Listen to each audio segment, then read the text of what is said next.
It's almost a little Joe Calzaghe in the way that he volumes over, you know? Yes, sir. Pulls on pressure without expending too much energy, keeps his elbows tight to his sides. And at this time, now I'm looking at Jake Paul, and I'm wondering, what's your ring IQ like now? Right. Because you can take one small step back and drop a 1-2. Small step back, drop a straight right hand. Those are the punches that are going to be effective now against the Nate Diaz who's coming right at you. And you've got to wonder what kind of adrenaline dump he had in that first round when Nate was hurt. Nice right hands by Jake Diaz. Nate gets a left hook in there, though. He's starting to land punches of his own, and his crowd is eating it up. This is where Nate starts to thrive, when he can make it a scrappy, messy fight. Leaning on his opponent. If Jake Paul starts to slow down, he's going to feel that volume pouring on. Nate said he started his fighting career at a boxing gym when he was 15. He said, no one could outlast me in the gym. I'd outlast all the boxers. 10 seconds. Safe to say he wants us to go 9-10 rounds.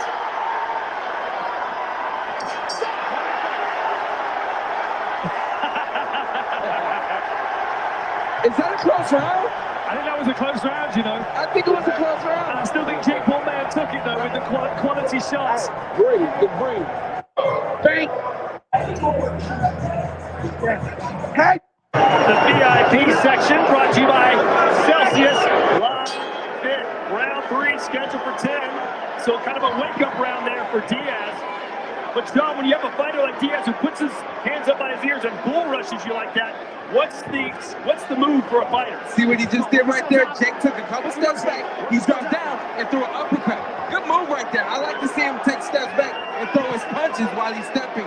But we'll see if he can do something like that. That's advanced work right there. Good uppercut on the inside for Paul. A good advice from the corner team of Jake Paul as well, telling him to move, telling him to try and create space. They can tell the game plan of Nate Diaz is to try and wear on him at close range. And I'm a big fan of feints. They said use some feints and set up that right hand. We all know he can whack with that right hand. A lot of people are here waiting on it now. Jake landed that big left hook to the left eye of Nate in round 1. But since then, Diaz has handled himself pretty well.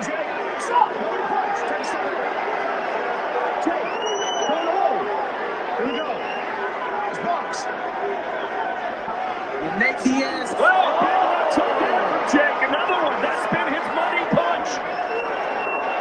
Good shot left there from Nate Diaz, and a nice shot was on the inside as well.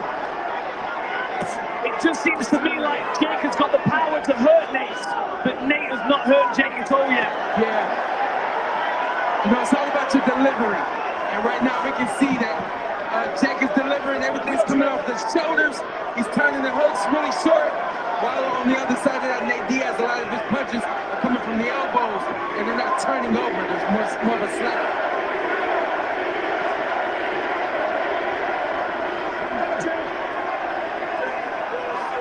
The crispness of Jake Paul's boxing is making Nate look more sloppy than he needs to. Sure. Oh, and again. There you go. Beautiful right hand, and I like the variety as well of the right hand. I think investing in the body would be smart again. Sure.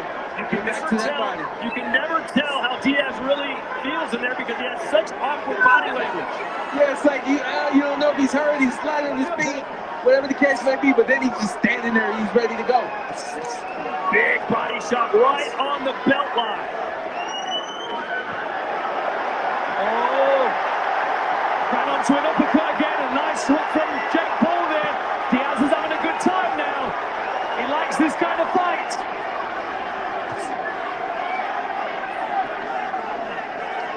You got 1-2, and I want to know from you, putting on that bigger glove, do you think Nate Diaz has taken the size of the glove, like, hey, these punches aren't going to hurt? I think he is, yeah, and I think he's feeling more confident that he can cover himself with the gloves as well. But to me, Jake Paul is punching hard enough to go through those gloves and still rock him.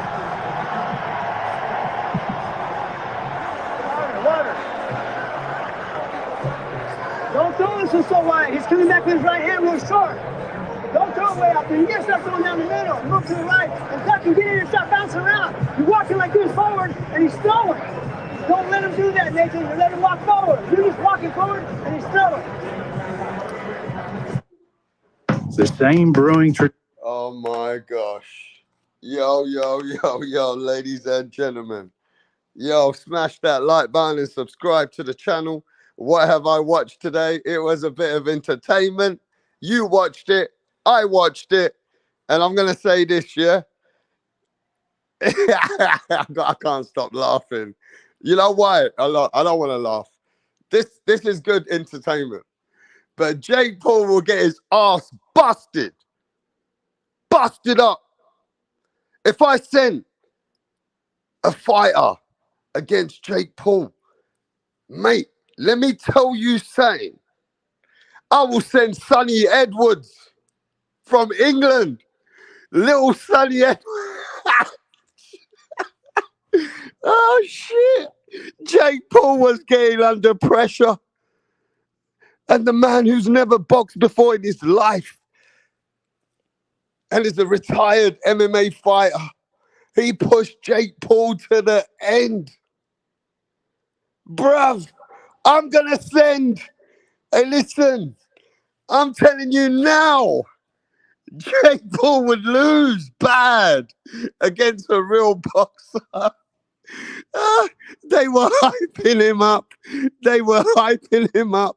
He come in like he was He-Man. He come in like he's the baddest man on the planet. And the guy, they're trying so hard, bro. They're trying so fucking hard. This shit was ultimate comedy to the finest. I'm letting you know now, yeah? Jake Paul's getting all the help. I can't stop laughing. I'm sorry, bro. I can't stop laughing. Yo, what? Yo, I shouldn't be laughing, bro. Manchester United.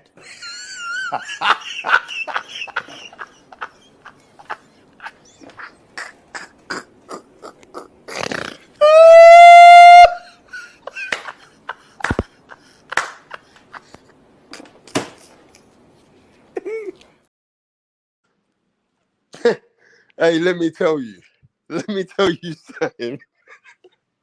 Jake Paul is lucky. He's so lucky, yeah? He's so lucky, bruv, that Nate Diaz nearly beat him up. I know he's got boxing skills. He was using that jab. He was moving like he was Sugar Ray Leonard. The guy was moving more than I've ever seen Devin Haney ever move. Jake Paul was moving and moving and moving away from Nate Diaz, trying to use his jab and work the punches. But, bruh, I'm telling you now, Jake Paul better stay away from boxing. Like, keep fighting MMA fighters, bro. You got to keep fighting MMA fighters. Nate Diaz put the pressure on him, though. He kept coming up with his gloves up. And then even, look, Nate Diaz got knocked down, yeah?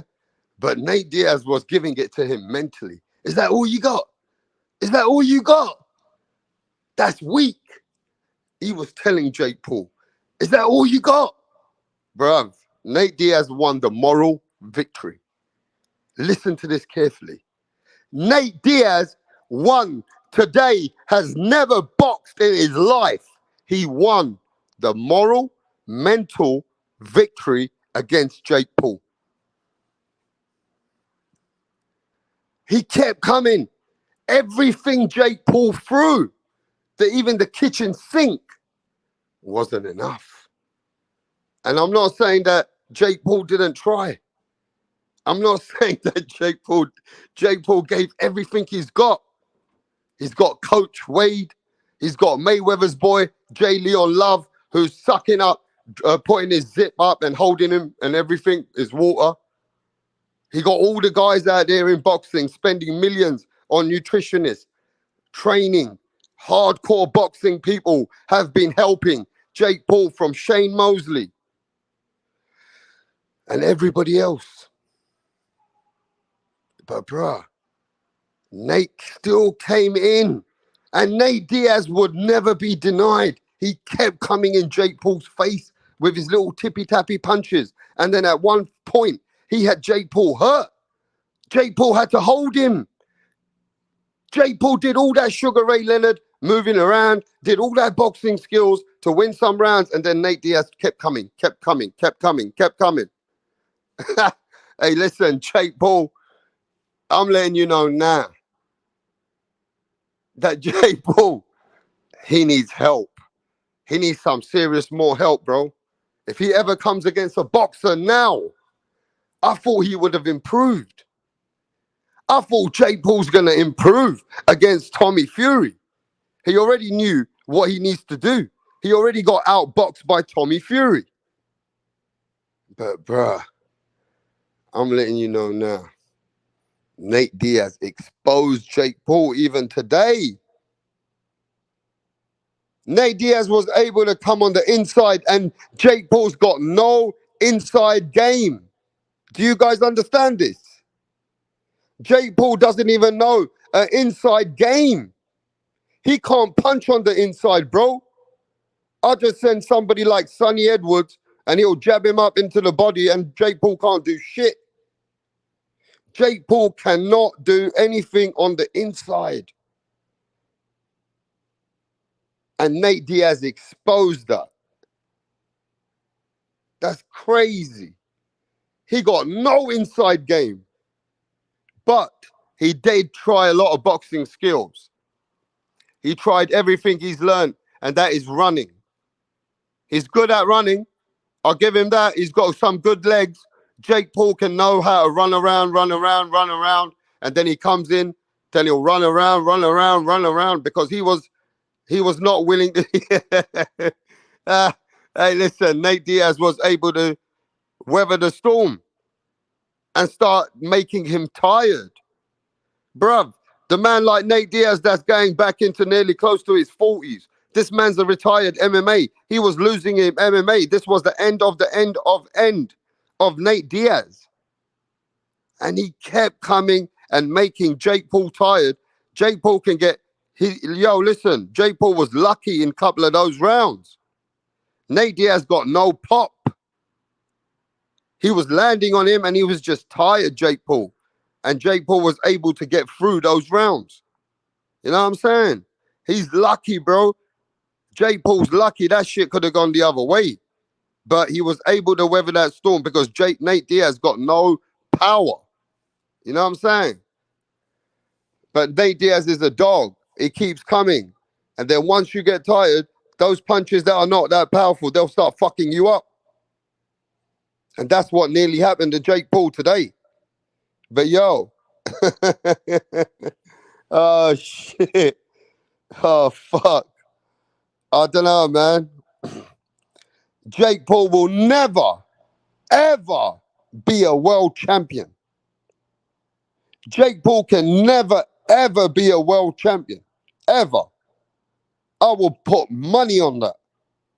Jake Paul could never, ever be a world champion, even if he had steroids and did everything he could. He just ain't got that level. He's tried his hardest. I'll give it to him. He's done a lot in the sport, as in like he's been trying and beating basketball players and beating all the MMA guys, but none of them have ever boxed. And he's got all the boxing experience now that he's had for the last 4, 5, 6 years. Solid experience. But he can never now, bro. This guy's got no inside game plan. None whatsoever. And he gets tired. You'll fuck him up if you're a boxer. We sent a guy that's not even ranked. We sent a guy that's not even ranked in boxing that beat up Jake Paul. And he's a shit boxer. And I don't ever normally say shit, but he ain't good. He definitely ain't that good of a boxer. And that's Tommy Fury. But I thought Jake Paul's really has. Maybe he's getting better. He ain't getting better, bro. He can't get better. Even with all the steroids and all the enhanced drugs and all the training he does, He would never be a world champion. You know what I mean? But yo, let me see who's in the chat. Let me see who's in the motherfucking chat. Yo, soon as I come in the chat. Yes, man, my brethren with the super chat. And he says, Jake Paul will win a belt in the UK or represent the UK. He just likes to troll, man. Yo, bruv, let me tell you something. Jake Paul couldn't even win a belt in a country that they don't even have boxing, which has just started. Fuck anywhere else. Bruh. The only belt Jake Paul can win is the one they're going to make up for him. This man, if I had sent even a fighter, let me just think of a fighter. Even if I sent a journeyman, the man who's lost the last 10 fights and is a couple of weights below him, 3 weights even below him. Even if I sent a man like Gabe Rosado would beat the fuck out of Jake Paul. Are you listening to me? I hope you are. You understand? I'm not saying Jake Paul ain't great for entertainment, but I'm saying I don't like when Jake Paul tries to shit on boxing. I like Jake Paul for what he does for boxing and entertainment, but I don't like the way he treats boxing. When he says, I'm going to be a world champion, I can fight Canelo. I want to fight Canelo one day. Shut the fuck up, bro. You couldn't even fight Canelo's girlfriend, you dirty cunt. You couldn't even fight Canelo's baby mama. I'm letting you know now, Jake. You wouldn't be able to fuck with Canelo Alvarez's baby mama. I'm letting you know now. Don't you ever call Canelo Alvarez's name again.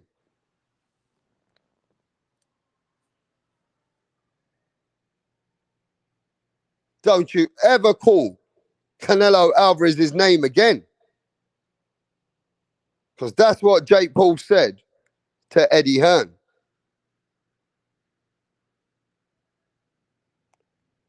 That's what Jake Paul said to Eddie Hearn. You understand? That's disrespect, bro. I don't like that part of this dumb shit. I know that Jake Paul's got to sell himself. He's got to market himself and really say that he is into boxing. Bro, Jake Paul will lose every time against a boxer. Jake Paul will lose every time against a fucking boxer. But let me give a shout out to Tony Morero. Facts, right? Wicked Bandit says Jake Paul versus Errol Spence Jr. with no VADA testing. Errol would kill him with a jab. Jake Paul versus Madsville. Yeah, that's the kind of people he's going to fight.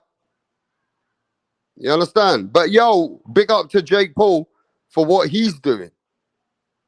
To be fair, Paul just picked up boxing. Nah, he's been doing this from the first time he fought KSI. And that was in 2018. He's been doing this for 5 years now, bro. Jake Paul will lose to Adrian Broner. Facts. Yes, Lisa. Gino. CBR. Chuck. Mountain 509. Logic. Yeah, Logic says, I agree. He agrees with me that Jake Paul is too inexperienced and has not the skills at all to call out any boxers. And that's why if you really look at it, first Jake Paul said, yeah, I'm going to fight a boxer, which he did achieve, and that's Tommy Fury. And after Tommy Fury, he knows that a boxer which is not even that good beat him. So now they changed the whole package and the game plan. See, they've changed the Jake Paul brand now. Jake Paul ain't chasing no boxing right now. He's boxing, but he's picking all retired MMA guys who have not got the experience in the hands of boxing like he has. And even today, you saw that Nate Diaz was putting his hands up in every round and telling Jake Paul, what? You got no power. Nate Diaz was telling him, you got no power. And then morally looking at him and putting his hands up in every round. Hey, listen. Did you guys see today that Nate Diaz tried to show Jake Paul, you're lucky? Did everybody know? I'm going to look in the chat now. Did everybody see what I saw? When Nate Diaz was on the inside, did you watch that he showed him that I could headbutt you? Did you see that? And the ref went, no, you shouldn't do that. Did you see that? That he was showing him as a man, as a fighter. Did you see when he nearly gave him a quick guillotine? Did you watch when he nearly quickly gave him a quick 1 second guillotine and he let it go and he laughed? Did you watch that? That's him showing Jake Paul that as a man, I'll fuck you up here, bro. Did you watch how he quickly gave him a quick guillotine? Like he had him in a headlock or not? Did you see that? He quickly did that and he let it go. And Nate Diaz and Jake Paul thought he was going to get strangled. Because you don't know how to take Nate Diaz. Nate Diaz is a bit crazy in the head. And even every time he looks hurt, you can't work him out, bro. He's an awkward person. Nate Diaz has always been awkward. You could never tell if he's hurt, if he's sponging your power, and then he quickly comes back like a cat. Even in UFC, I remember Nate Diaz. He'd be smoking big fucking blunts, and he'll go in there, and it looks like he's doing shit, ain't doing shit, and then all of a sudden, he comes out of nowhere and comes out like a cat. You know what I'm saying? That's just the way he's always been. He's a bit weird like that. You can't work his body language out. You don't know how the fuck, what's he doing? But then he comes from nowhere. That's just the way I've seen him. But yeah, man, what a night. Let me see who's in the chat. Boxing Kangaroo, Eric Gomez. Yes, salute to G Smooth, the Chief. Dizzy Dro. Nate Diaz has that gas tank of a Ford Expedition. He has a serious gas tank. Nate Diaz has a serious gas tank, bro. And that's where he nearly got Jake Paul so tired that those little punches, they were starting to land on Jake Paul. And you know what? DAZN tried really hard. DAZN have been paid good money. They tried really hard to make Jake Paul look good. Right? They're trying really, really hard for him to look really good. So let's ask that question. Did Jake Paul achieve what he needed to achieve and look like he's the biggest ticket coming in boxing? Yes or no? Did Jake Paul look good against a non-boxer? Yes or no? That's all I want to read. Yes or no? Hell no, says Eric Gomez. Did Jake Paul do his thing? Did he do his thing, yeah? Yes or no? Yes, says CBR. Eric says Jake sucks. Matten says hell no. Fuck no, says Boxing Kangaroo. He never looks good. No way, says Lisa. Jake is this ass in the 5 years. The Chief says nah. The Chief says nah. Wow. Fucking hell. Fake Paul. G Smooth says fake Paul. Dizzy Dro says Jake is a C- fighter. You're giving him credit, bro. Maybe he's a D level.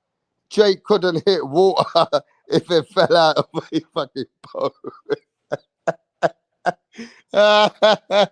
Ah, shit. And let me say something to you. Tim Tszyu would absolutely kill Jake Paul. Tim Tszyu would destroy Jake Paul in 3 rounds. In 2-3 rounds, he'll destroy him. I'm letting you know now. Tim Tszyu, little Tim Tszyu, which is 30 fucking pounds lighter than Jake Paul. 30 pounds lighter. He would absolutely obliterate. He will destroy Jake Paul within 2 rounds. I'm letting you know now.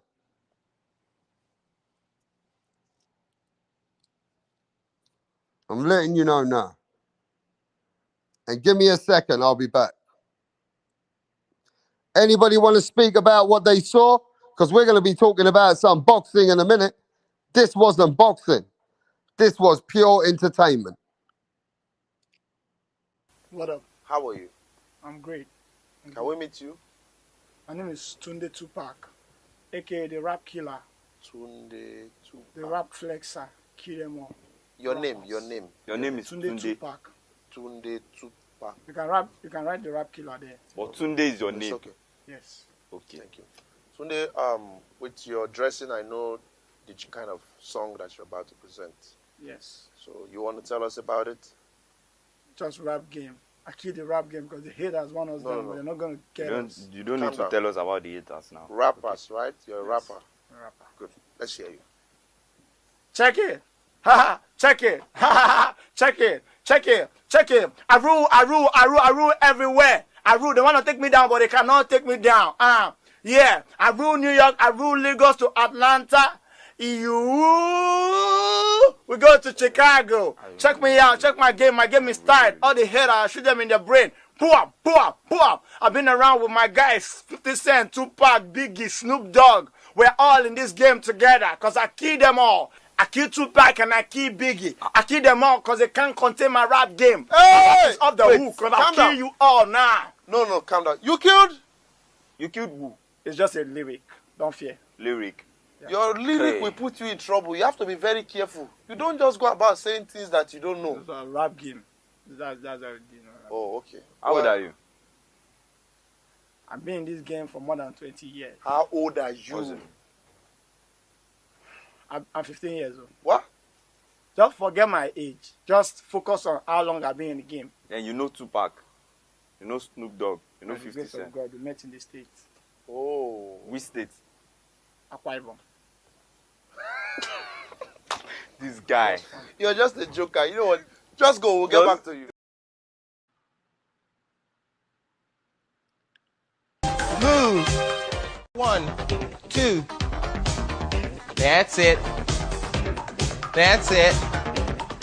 That's it. With your arms now. That's it. That's it. Move. 1, 2. Move. 1, 2. That's it. That's it. That's it. With your arms now. That's it. That's it. Move. 1, 2.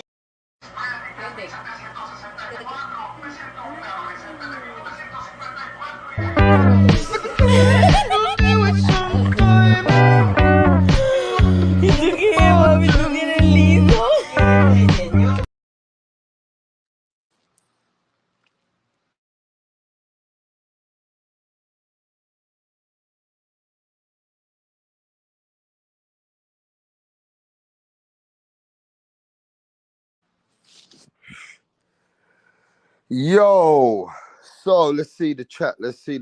I'm over here right now. Kangaroo says Jake always looks horrible, Lisa.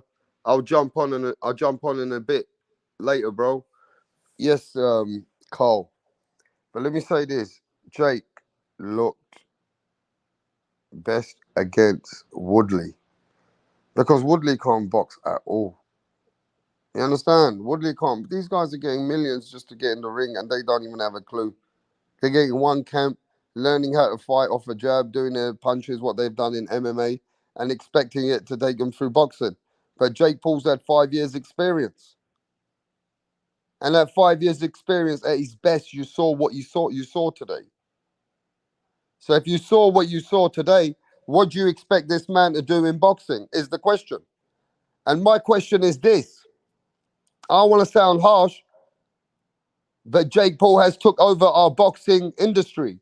At some point, he has come into the sport, and DAZN, Showtime, and everyone else is taking the venue and the card. So on that weekend, that's what we got to watch. So let me ask you a question. Should they make a separate identity, or should you respect it and realize that Jake Paul is a boxer? And when I say Jake Paul is a boxer, that's how he says he is. So if he's a boxer, should we accept him on hardcore boxing channels? Yes or no? Should Jake Paul be part of our industry? That's my question now to you. Should Jake Paul be part of our industry in the sport of boxing in all of our channels, and we should be covering him like we cover all the top people? It's the popularity. Eric Gomez says no. That's because Jake takes harder fights than Tank. Adam. Dizzy Dro says Jake sucks. King Hov says fuck no. CBR says and Jake beat Sylvia. So we should or not? Are we accepting Jake Paul as the real boxer? Because 90% of you don't accept him. You call him an entertainer. Punch Drunk Boxing, yes, brethren. The biggest channel out there on the other side of the pond. My brethren, Punch Drunk Boxing, says, yes, he's a boxer. Ken Smoke, yes, my brother. Peter, Wicked, says, no, he needs to fight real boxers. And we're going to say that him coming up is fighting MMA fighters, but the way these boxers are fighting journeymen are still real boxers. They come from the foundation of boxing.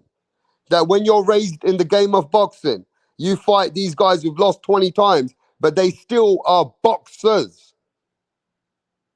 So you're fighting journeymen that can teach you shit as you're learning the craft.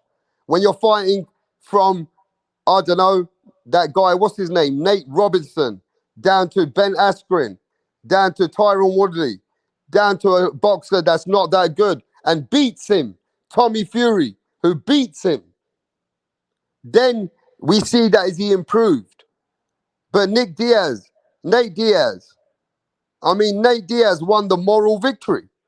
I'm not saying Jake Paul didn't win the fight, but Jake Paul was getting gassed out, and the guy that never had the punch, when he was gassing out, he was punching his tippy-tappy punches on Jake Paul, and Jake Paul had no inside game.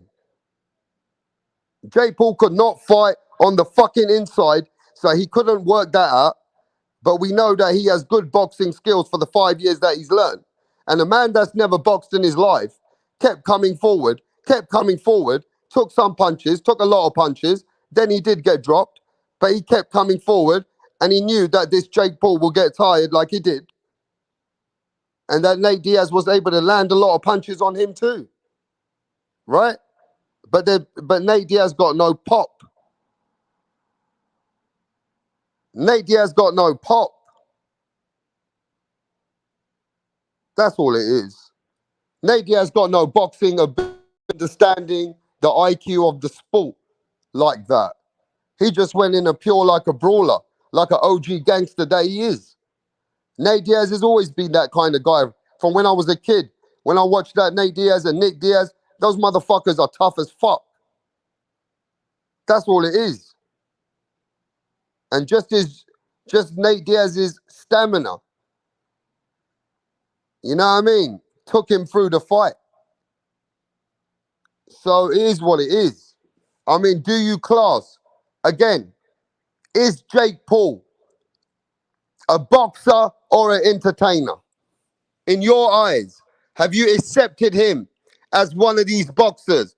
Because I'm telling you now, he should not be calling out names. He should not be calling out names.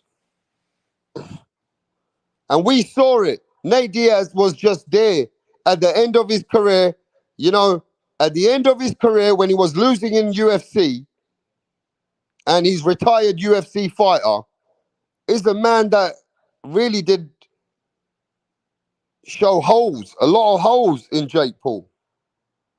Is he an entertainer or a boxer for you? Eric Gomez says he's an entertainer. Jake is both. Jake Robot for one. Entertainment. He's both. He's not a movie star. I think he's both. So look, he's a boxer. He brings boxing to the table. But let's fight some boxers. Fight some journeymen. Let's send some guys which are lost about 12, 15 times. Like a Gabe Rosado. Put Gabe Rosado in there. Go on. But it'll be tough because he lost against a boxer that doesn't have much experience himself. Had no amateur background. Just came in from the much amateur background. But just came in because of his brother's name. And he beat Jake Paul. But journeymen, put some journeymen in there. That will build you. That will find you ways for more people to see it. That what boxing can do for you. You know what I mean? Let's put some journeymen in there then, bro. Some retired journeymen. Even. I'm just saying. You know what I'm saying?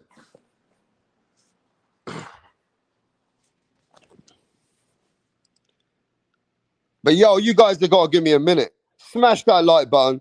Support the channel. I don't really think nobody gives a fuck about Jake Paul content right now with me. You know what I mean? But I'll be back. Give me a few minutes. Let me get a drink and a little snack together. I'll be back. Or a little breakfast fucking roll. God came at the right time. Because I was just going to take Why a you little taking break. forever to let me on the panel, man? What's going on? I didn't see you, bro. I didn't even see you. I was just cooking. So what's going on with you, man? Did you enjoy this I whole... want to know why your boy Dillian White messed up the fight for next week. That's what I want to know. We were going to get to confront boxing. you on that, brother. All right, so shall we go straight to boxing and no Jake Wait, Paul? no, let me get my rocks off on this Jake Paul. Okay. And go get your tea and biscuits and then come back. So you wanker. This is, you know, I had a couple of friends reach out to me about this fight.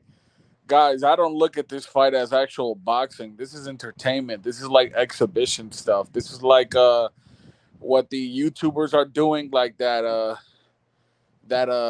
Logan Paul's business partner, like what they do, right? Like this exhibition influencer boxing, celebrity boxing type stuff. That's what I look at this like. It's not, you know what I mean? Like it's not real, like legit boxing. You know what I mean? I'm happy that like women's boxing, like Jake does a good job with Amanda Serrano and gives her a platform and stuff like that. I think that's dope, but it's not like, it's not the real deal. Like Jake and, you know, Nate Diaz, if you followed his UFC career, he's been known for his ground game. He's like really good at submissions and he's a striker, but he's not a boxer. He does these flat-footed, you know what I mean? Like he's not like, if you bet it, and I don't know if anyone in the chat saw that Drake bet like $250,000 on Nate Diaz. I was like, oh man, the Drake curse is about to happen.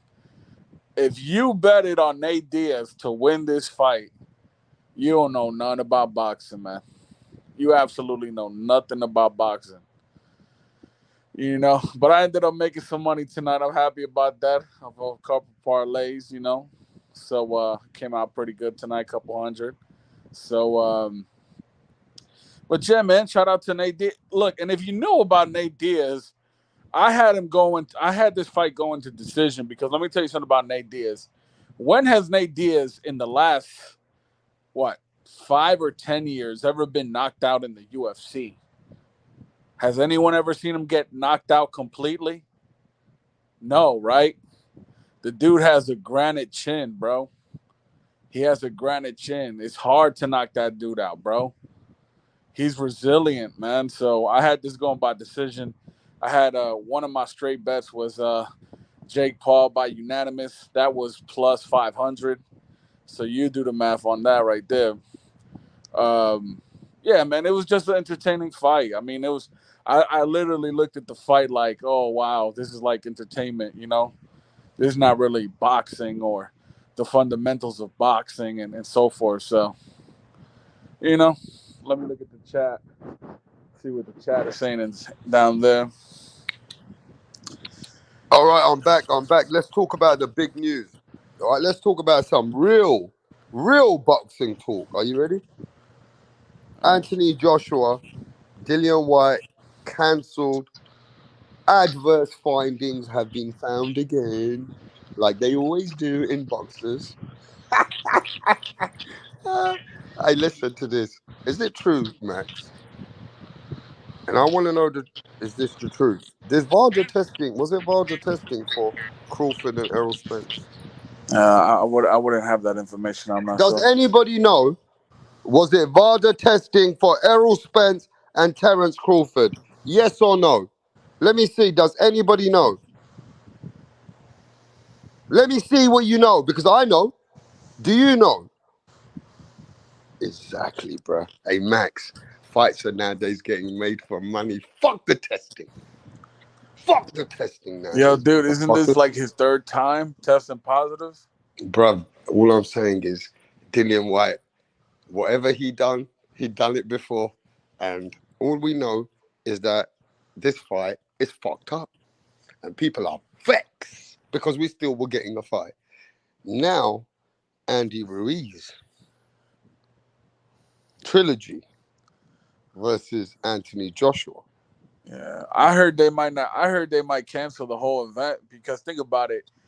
If Anthony Joshua fights Andy Ruiz, right, and he loses, you can kiss that Wilder fight goodbye in Saudi. And that was last minute that happened to him before. Yep. He should just cancel it, innit?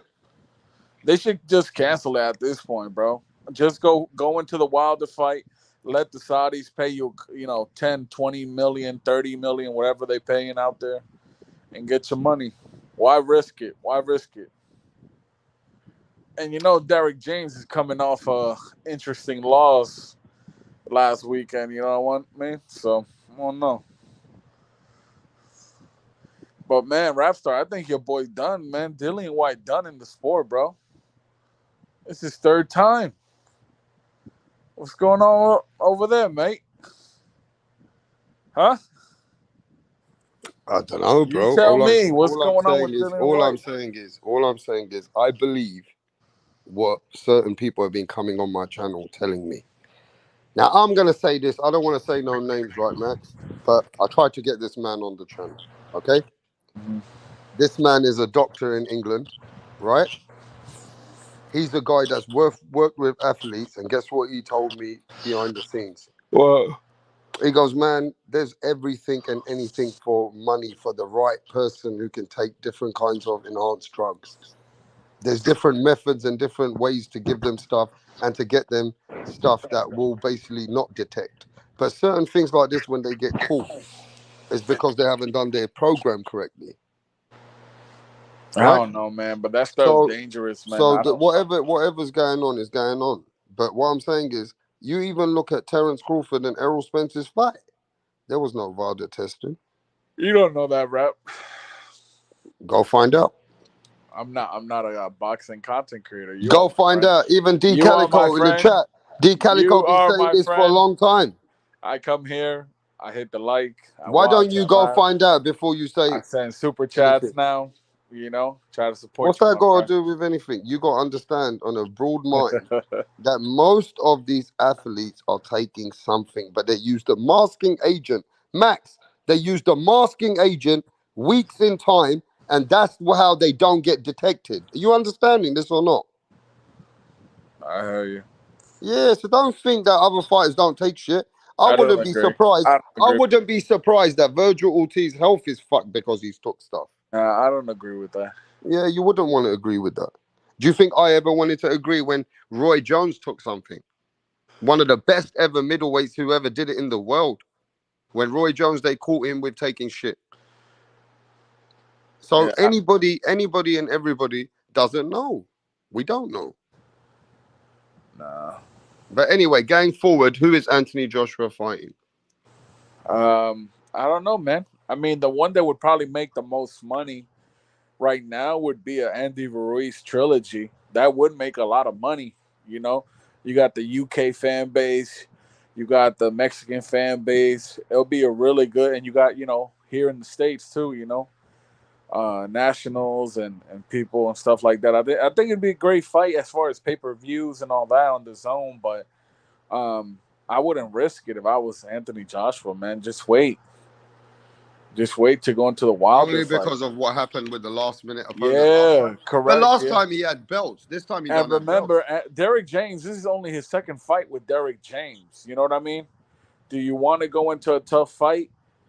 Regardless of what he may think of Andy Ruiz got the upset in the first fight. You know what I mean? I just think if you're going to fight Andy Ruiz, you should have a little bit more time to prepare for that fight instead of Bro, a 1 week stop notice. the bullshit. Stop making fighters look like pussies. Stop feeling sorry. Oh, he should cancel the fight because he got... Man, listen. If you're a fighter, you're a fighter. He's fought the guy twice before. He beat him in the second but fight. Anthony Joshua's not that type of guy. But I look, don't think he has that mentality. let's be honest, bro. We can't... Manny Pacquiao was training for Errol Spence for a certain southpaw. In the last fucking no time, they put Ugas there.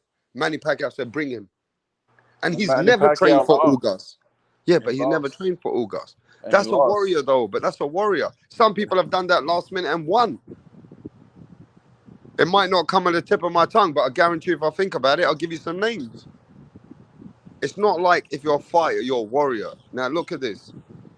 Max, when you go in as a champion and you got 3 belts, at that time, Anthony Joshua was the king of the world at that time. Yeah, he was the king of the world. Fighting him now, he ain't got nothing to lose. He's going in there to show the people, I'm going to beat this guy. He only has, this is his second fight out of his 3-fight contract with the Zone, with Eddie Hearn. So you figure, again, his biggest payday is going to be against Wilder in Saudi. You know what I mean? Do you want to risk that final payday of what? I think I heard someone say like $30 to $40 million for that fight in Saudi. That would be a big fight if it happens. So who should they put in there? Otto Wallin? Who do you want to see? I'm not sure, man. I mean, who? Okay, let's ask put Franklin again. No, that's going to be dumb.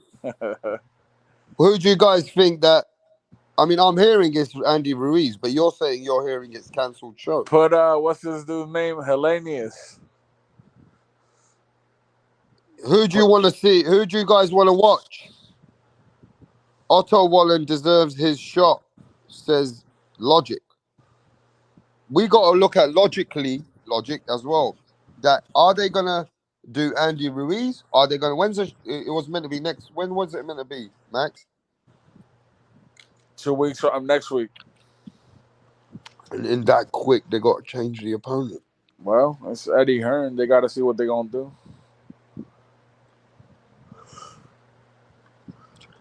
So, the front runner is Andy Ruiz, is it?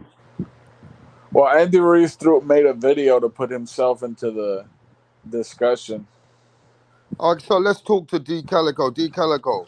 So we know that Crawford and Errol Spence never even had VADA testing. That's what we don't know that. You're spreading the narrative, but go ahead. There's no narrative. People have even agreed in the fucking chat. You don't know that. We'll go check on Google and come back. Go ahead. Why don't you go do your homework before you come and tell me? Go ahead. No, why are you talking to Rapstar when you ain't even done your own homework? Why would they sanction these fights without proper VADA testing? There's so many fights. Keith Thurman versus Manny Pacquiao had no VADA testing, you idiot. Well, there you go. Seems like you really have a lot of this faith in boxers and boxing that they're all clean and they're all living the Buddhist life and they're all fucking training their heart out, and some of them ain't taking shit. Go ahead, I think you're wrong, Max. Your favorite fighter You got probably Calico on taking the shit. panel. Talk to Calico. Don't talk to me. No. I got to tell you, your favorite fighter. Your favorite fighter could be taking. Hey, D Calico. Teofimo Lopez taking. Yeah, wait. D Calico. PEDs, I doubt it. D Calico. Yes, sir. This guy is talking like he's covering up for fighters. Yeah, man. He might be a part of the fraternity. You know what I'm saying? Yeah. I work for Snack. Nah, you just a fan, man. You just a fan, but you know. Nah, look, I'm but only love is teasing blind, you, bro. Love is blind. I love boxing. I'm not gonna shit on it like that. But are they listen, D Calico, Dillian White taking something. The third time he been caught. Hey, not even with 3 strikes are you out, man. It's crazy. You know what I'm saying? Like, dang. I thought 3 strikes was the rule, man, on every level, man. As a criminal, as baseball, you know what I mean? Even basketball, you only get 5 fouls. God damn, you know? What is boxing gonna do, man? Like to clean this shit up. Max never wants to fucking listen sometimes, yeah, because he's always some kind of a guy, yeah. He knows I even know the people in boxing that come here, but he still don't give me credit. He's a wanker. That's all he is, bro. What are you He just talking wants to about? sit Because there. I said that. No, you're saying that fighters are not getting tested. No, I said Errol Spence versus Crawford was not VADA tested, bro. No VADA testing. And you're saying, you don't know that. You're lying. It was the biggest test in the world. I never said that. But... Okay, all right, D. Calico. Is this a bad look for Dillian White? And they're catching these tests a week before, and these guys are not taking their masking agents in time? Yo, D. Calico. I can't hear you. Yeah, I'm back, bro. I'm back. I said, is this a bad look for boxing? For sure. It's another black eye. You know? But it's crazy, man. You know, that's why I say I praise the fighters like Nonito Donaire. And that's probably the reason a guy like him, you know, isn't as great as he should be, because everybody's not clean like they should be. You know what I mean? The Nonitos, the Mayweathers, the people that would voluntarily, you know, get tested. Like, they just great fighters. Those people are great for the sport, no matter what. You know what I mean? It's these other guys just doing it for their money, man. When they just doing it for the money, you got to know they'll do anything for that dollar. You know what I mean? It is what it is, man. You know, we're talking about a lot of money, so a lot of people would do anything. You know, and these celebrities ain't no different.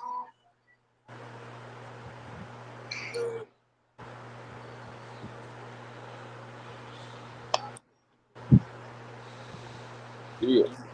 Yo, I'm just saying this, man. Fighters which are having fights which are not VADA tested. I mean, those are options.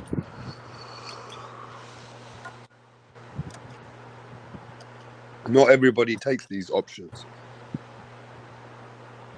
So it all depends, bro. I mean, it depends why they fight without testing. All right. But now who should step in for Anthony Joshua? Who should step in?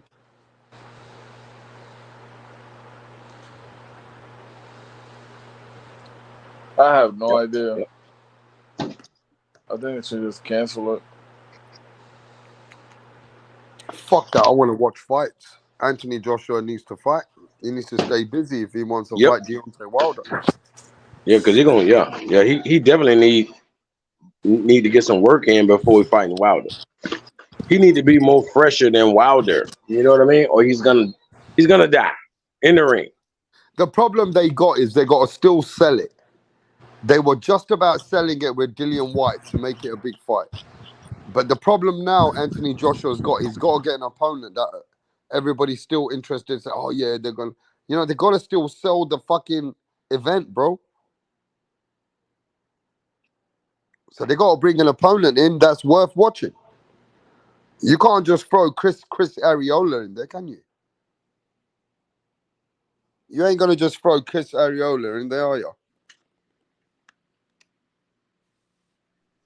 Nah, so that's pick an not. opponent. Yeah, they gotta add. They gotta add up. Like And that's if why they put, what Ruiz about if does they sound put good. Derek Chisora? They're probably gonna put Derek Chisora, which is Anthony Joshua's fucking yes man friend. Exactly. Oh my god.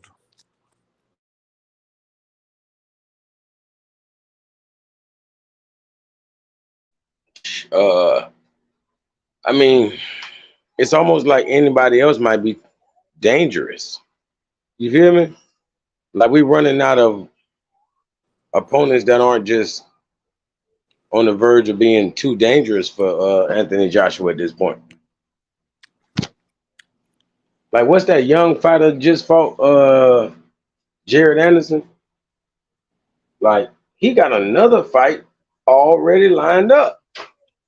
But my thing is this. I'm just saying, right? Most fights are VADA. Look, even if Spence and Crawford is VADA tested, some fights are not VADA tested. Am I right or wrong? 100%. And right.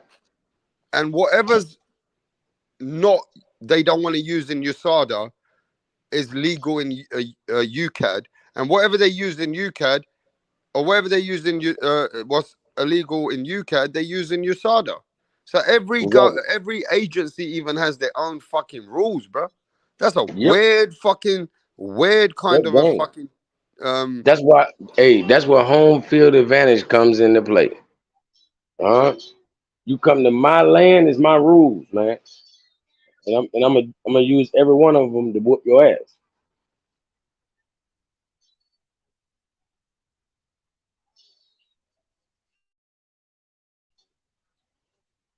What it boil down to. Yeah, but I think logically, if they want to sell a big fight now, going forward, they got to put Andy Ruiz in there. Because Andy Ruiz has been training hard for Deontay Wilder. But the problem is, last time Anthony Joshua lost like that in a 1 week notice, couple of weeks notice. So is Anthony Joshua going to fight the trilogy? Are they going to cancel the event? Or is Anthony Joshua going to just fight anybody, like a Derek Chisora? Or the show must still go on? You know what I mean? The show must still go on. Might just be one of those. The show has to still carry on, maybe. A lot of money being spent. Who knows? Yeah. That's why we need Ruiz in it.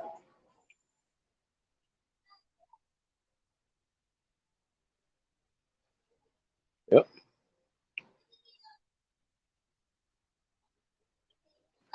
I wouldn't be surprised if Anthony Joshua back out. I don't think he want to fight Ruiz. That's just thorn in his side. The only way he can beat Ruiz is to fight off his back foot. Yeah, I don't know what's going on. I don't know what's going on. All I know is that Derek James also is with him. So they got to make they got to make a statement. Yeah, they got to see what's this plan now. You know what I mean? Because Dillian White has just fucked up the whole fight, bro. Yep. Dillian White just fucked up the whole fight for next week.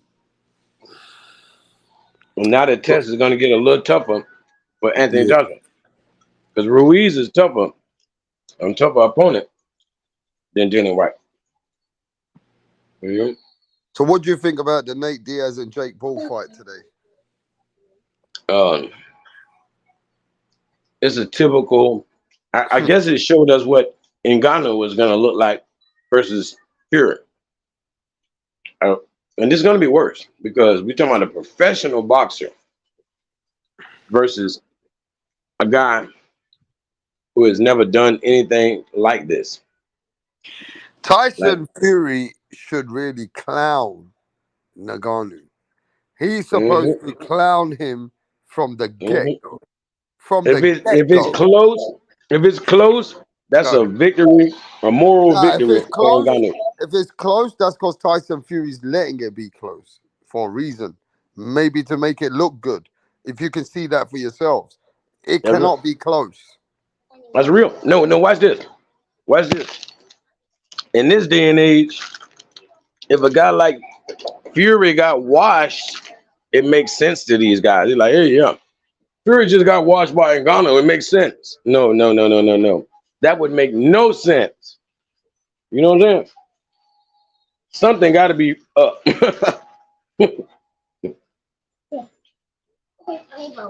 Yeah. That's crazy, man. Ngannou tough, but he don't belong in no boxing ring. Nah, he should never be going in with Fury, bro. Well, that's dumb as hell.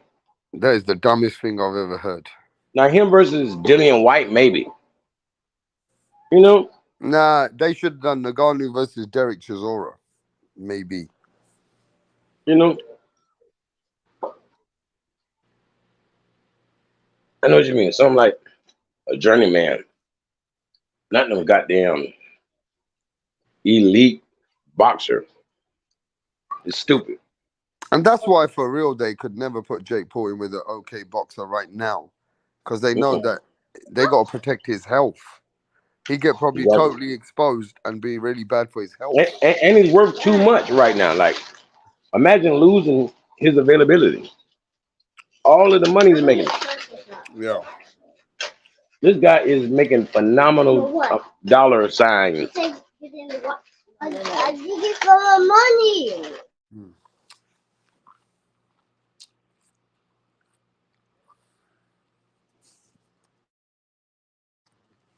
Let Tip Bayless come on there. I'm still eating something. Hey, D Calico. Yes, sir. Give me a sec.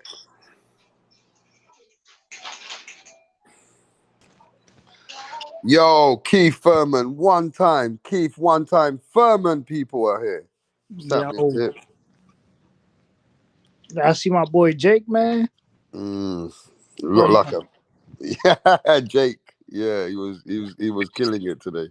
Putting on a boxing clinic. Hey, you talking about Jake from State Farm? Nah, the problem child, Jake Paul. Really high on the Jake Paul train, yeah? Hey, man. He's taking his time. He's taking his time. He'll get there. You come to troll, yeah? No, I'm not. He looked good. Yeah. And then what about when he got tired and Nate Diaz was catching him with all these inside punches and he had no inside game? Yeah, he's got some things he's got to work on. Some things? A lot, actually. Like, he did show improvement from his last fight against Fury. I don't know. I do feel like he's got to get better with his ring awareness. Like, he was circling a lot, but... Keep it cooking, Tip. You're taking over the show with D Calico and Paul in the back. I'll be back in a moment. Go on. All right. Yeah. He was circling a lot to his left, and he wouldn't change the angle or direction going back to his right. You know what I'm saying? Facing somebody with a high IQ, they're going to be able to cut the ring off. You got to be aware of that. But I like how he was moving and then using his jab. He's doing a great job of that.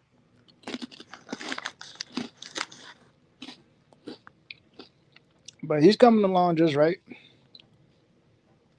I do want to see him step up in this competition. I think the higher level of competition you face, the better you get because you don't know what to work on. These UFC guys they're only going to take you but so far.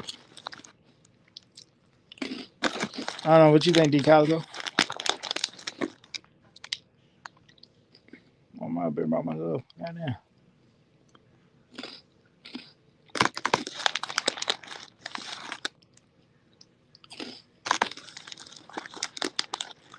Oh, y'all can hear that? Yeah, man. I'm eating some Cheetos right now. Hold on. Let me get this last. I got a couple more, but let me get these last two.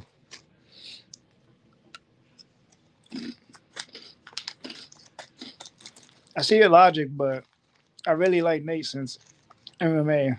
I know he would lose. Yo, I'm not gonna lie to y'all, bro. I thought Jake was gonna be able to knock out Nate Diaz. I'm not gonna lie to you, bro.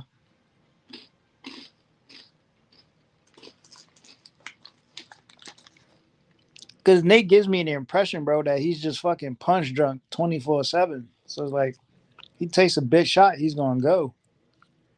But either Jake's not a big puncher, or Nate's chin is just, or his body is just granite.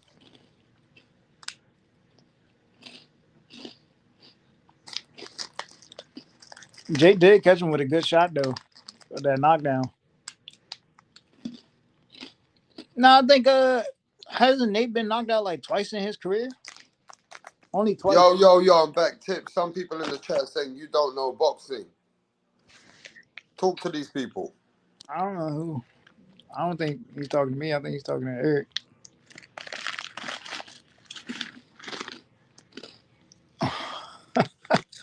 He said, "Tip, damn, bro, you took the cheater from Bomac." Yeah, man.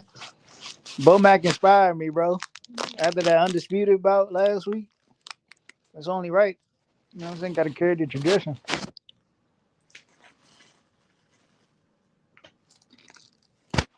Let me tell you this though, quickly, yeah. I think overall, what I noticed today is that Jake Paul got a lot of. He comes on strong early, and then when he lacks confidence because he kind of realizes he goes in his shell that first he comes off aggressive, thinking he can hurt somebody, but then he goes back to boxing. He runs around a lot. He works off that jab, but once someone closes his distance, he's in trouble. Right? He don't fight well off the clinch. He's got a lot of vulnerabilities. Now, what boxer? Let's talk about who should be Jake Paul's next opponents. What opponents you want to see next for Jake Paul? And I'll be back in a few. I don't know if there's. You better cook it. I'll be back. Is there any logical opponents at this stage in his career? Because you gotta think, like Jake, he's a star, right? But he has to get these type of big names in order to stay on a pay-per-view level. You know what I'm saying? He's not a guy they're going to put on regular television or fucking DAZN, Showtime, whatever. So it's kind of weird as to who his next opponent would be. I don't know who you could find that'll be right there in the skill gap that he needs to face. Damn. It's kind of crazy to think about.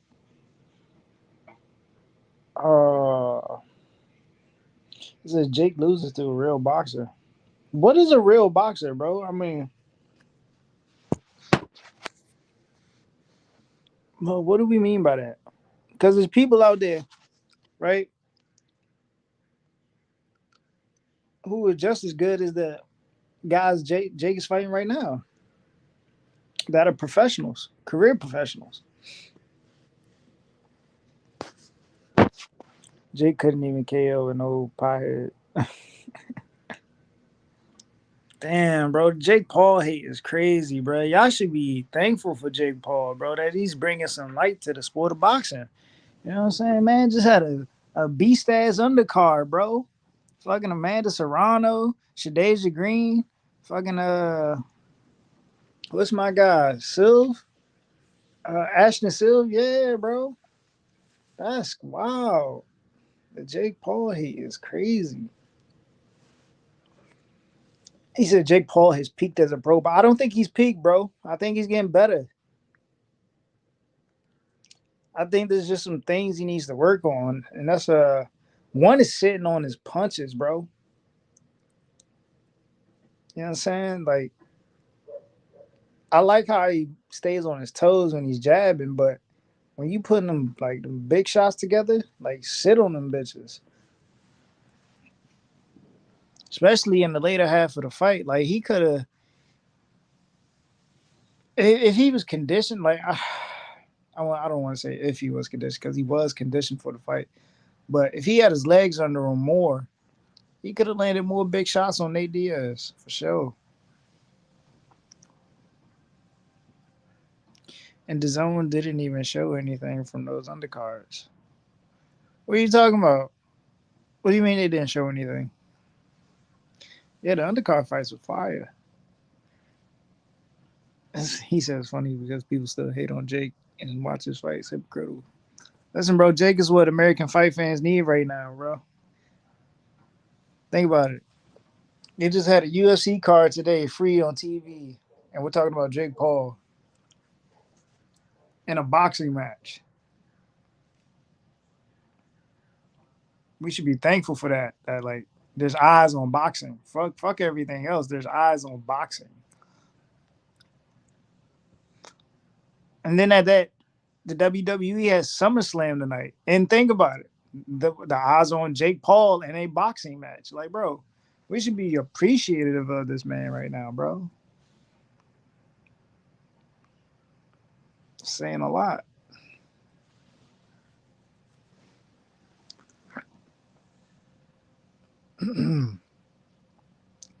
What do you all think about Amanda Serrano versus Alicia Baumgartner if that fight was to happen?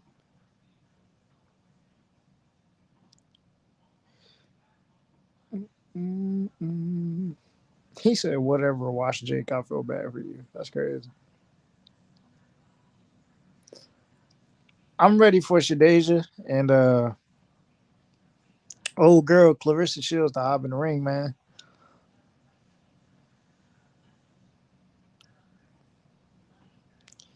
I think Alicia beats Amanda, bro. That's a tough fight. That's a tough fight. Because Serrano has that output, right? And I don't think Alicia has a great output of punches. And that can be overwhelming for her, bro. Like, she starts off strong. Alicia starts off very strong. She got a great jab, but, like, I feel like in her last fight, her opponent was letting go. And she probably should have won that fight. I'm not gonna lie. I mean, just my opinion, or got to a draw. Yeah, but Alicia, she just she doesn't punch enough for me. And I think when you find somebody like Serrano, bro, like maybe Alicia's style could be the X factor. You know what I'm saying? Big puncher, yeah, sharp jab. She gonna make sure she tire you out, hit you in the body. But then how long can you keep that up against somebody like Serrano who's just gonna keep coming, bro?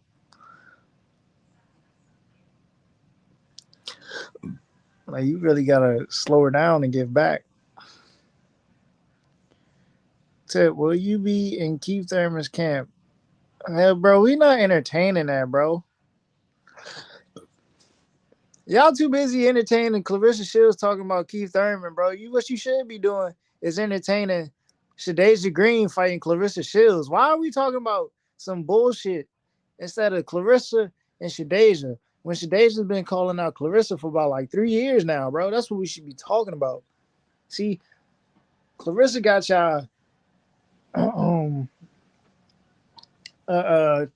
changing the narrative and looking away from what should be talked about. Clarissa don't want to mention Shadeja's name. Serrano is more of a tank than Gervonta Davis. She takes all the smoke and she still keeps coming forward.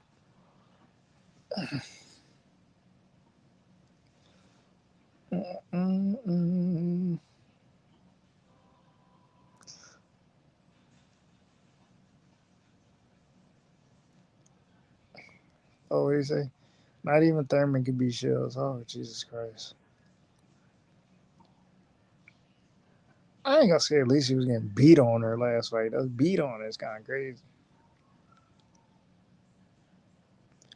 Her opponent was definitely giving a greater output.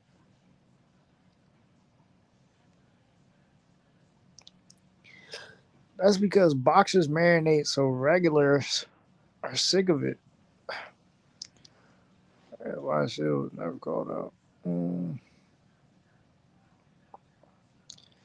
I don't know if we're sick of like letting fights marinate. I mean, once we see, it's like how long can we let a fight marinate, bro? Right? I feel like shit. Some things take time, but like you don't want it to take too long. Like there's a certain time when fights should happen, and some just may be overextended. Tim says, Bud moving up. Next fight, WBC belt. Thurman versus no. Boots is the IBF. Boots is not fighting Thurman, and they know why Boots isn't fighting Thurman. Come on, bro. You keep talking this stupid shit.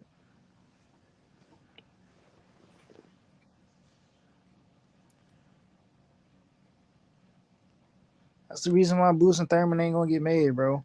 Thurman is.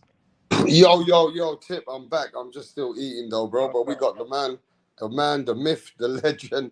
Yes, Punch Drunk Boxing. What's going on, brother? Ramstor Boxing Knowledge. What's happening? What's going on, man? What did you see? What did you feel? Jake Paul, an extraordinary boxer. Gotta give a lot of credit to Jake Paul. Gotta give a lot of credit to Jake Paul. Good event. Shout out to Manny Serrano. Great event. Great fight. Happy of 2023. Yeah. I think Serrano slowed down. Slow down in sense of like her performances, like she's slowing down. I don't think she's slowing down. I just don't think that she just used the jab. Like she wants to fight. Yeah, but she always can't use the jab. She always never used the jab. And also about Amanda Serrano, she ain't knocking people down like that anymore. Her power's good. It was. But I feel now I feel like it's coming to the point that she can't close the show. Because that Hardy girl was on her way out. She was ready to roll. Yeah, but you got to remember that Amanda Serrano is naturally a small woman. She's not a lightweight. Remember, she fought Katie Taylor moving up 2 weight classes up to fight Katie Taylor. She's not a light. I'm not saying she ain't strong, but she's taking a lot of punches as well. Like her style is, her style's not intelligent, but she's good. She is what women boxing needs. Like her style is what women boxing needs. Women boxing don't need Clarissa Shields' style. Like women boxing needs that entertainment for literally the men to respect the women's style of women boxing. You know what I'm saying? And that's the style. People want to see a fight. That is the type of fight that's gonna lure people into women boxing. It's not the style of a Clarissa Shields. They need that fight. They need those type of fights.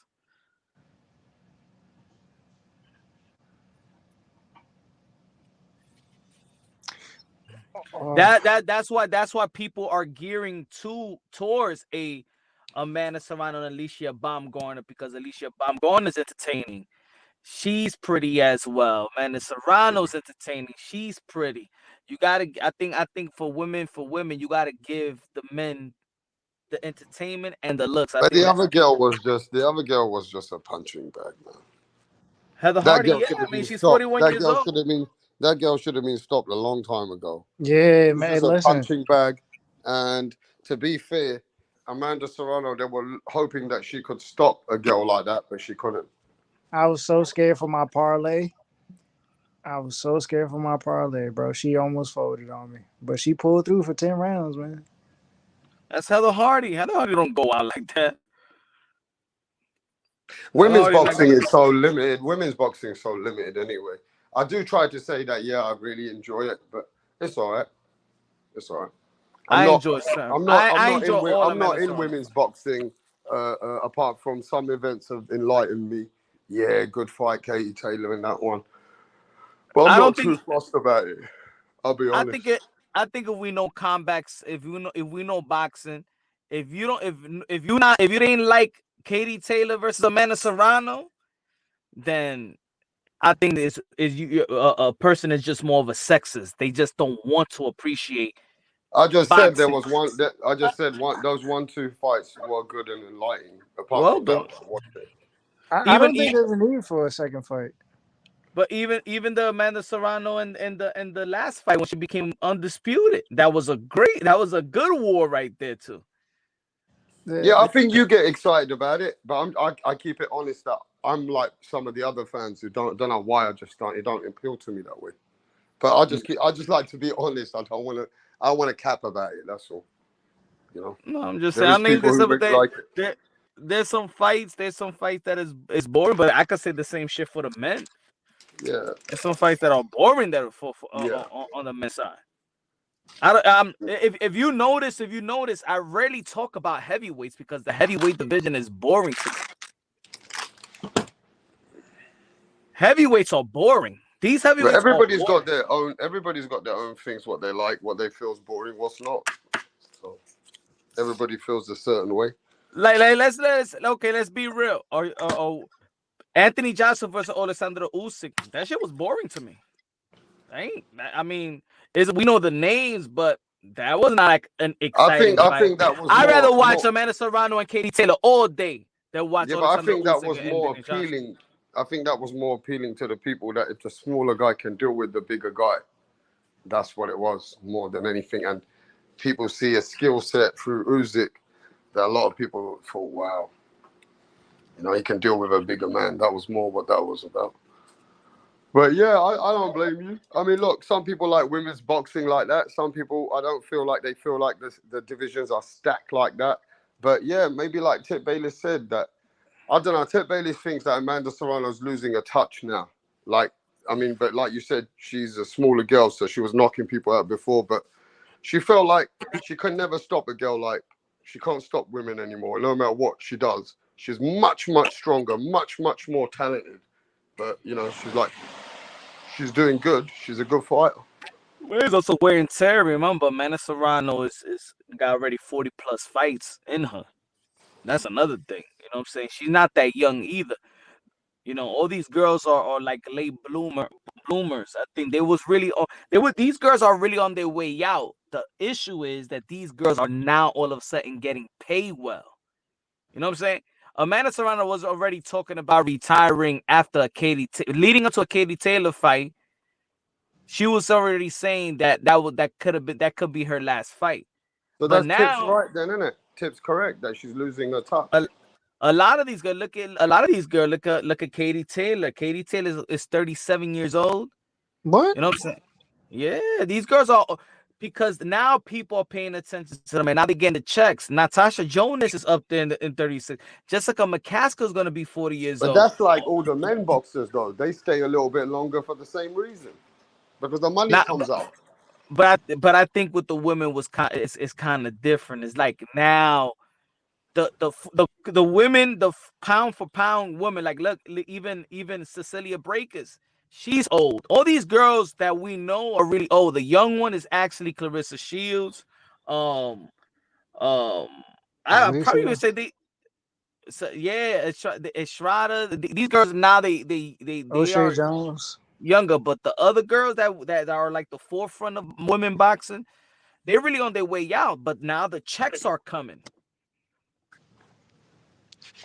I think the new class is going to be good.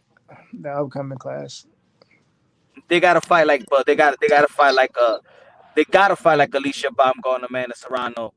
Even Jessica McCaskill was an exciting fighter, but she's 38 years old.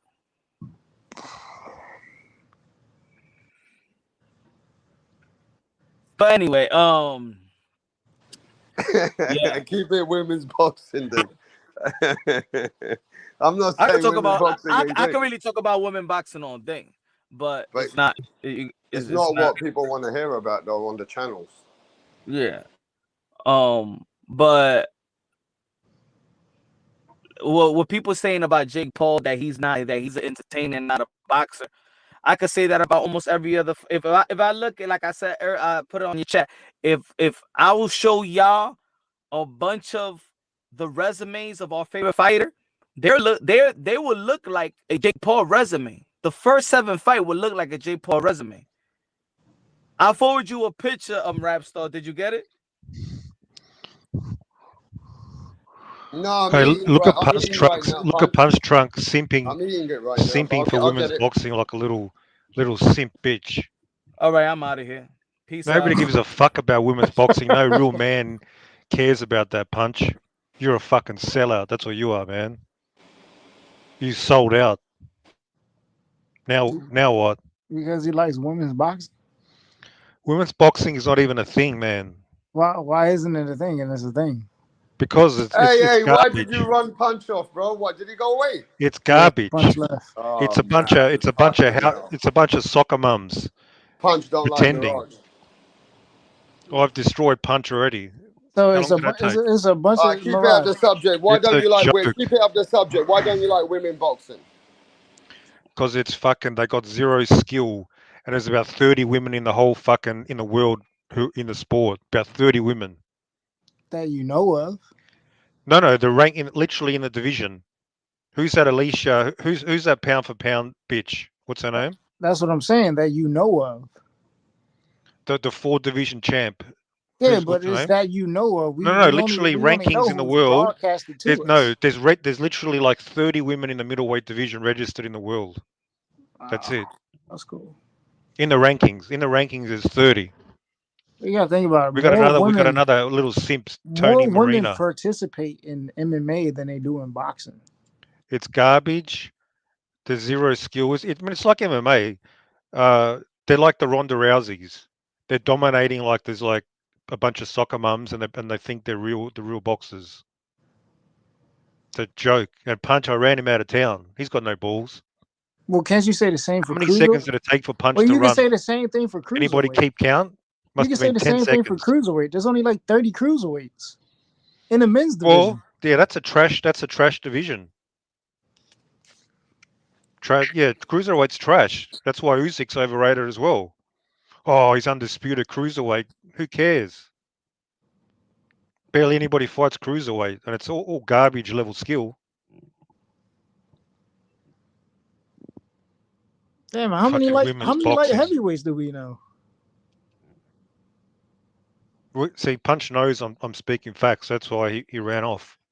We don't even know how many light. Clarissa Shields, isn't that her name? Clarissa Shields, the all-time great. Is that her? Yeah, 2-time undisputed. Cool.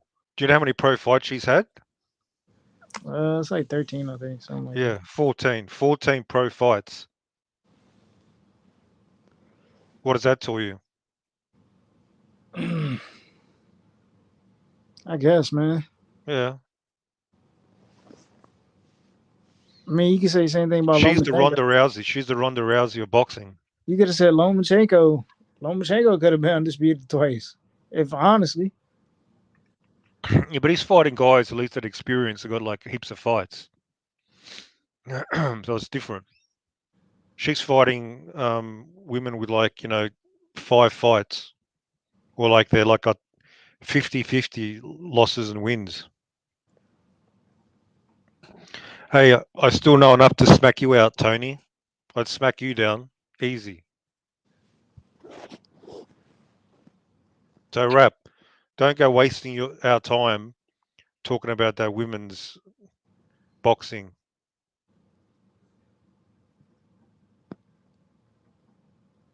Damn, you ran Punch off. I wanted to ask Punch a question. Shit. Don't blame me, man. Don't blame me. He can't take the smoke. It's not my fault. I wanted to ask him about Tiafimo. So women's boxing, that's done and dusted. Nobody's here got no counter arguments. Everything I said was correct. It's shallow. Barely anyone fight. They got no power. I mean, you can say the same thing about every other division. You know what I'm saying? No, you can't, man. Don't you go playing that bullshit game. Under 122 pounds. Are you defending the women now? Are you defending the women?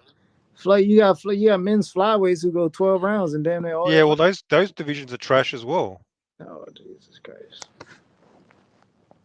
A lot So of then, these divisions are shallow. then what That's is why the these point? 5 division champ, all this stuff, it doesn't have the same Then value. what? It's Then not what the is the same. point? Then what is the point of just coming in and talking about women's boxing? You know what I'm saying? As just one entity alone. Well, I didn't start talking about it. I mean, you came in and you started tagging Punch about talking about women's boxing. Because he was talking about women's boxing, he was defending it, he was talking about, he said he can talk about women's boxing all day. Did you hear him say that? I mean, what did he say that was He wrong? can talk about it all day. He ran off in 10 seconds. So he hasn't got shit to say. So everybody spread the word. I ran Punch out of town.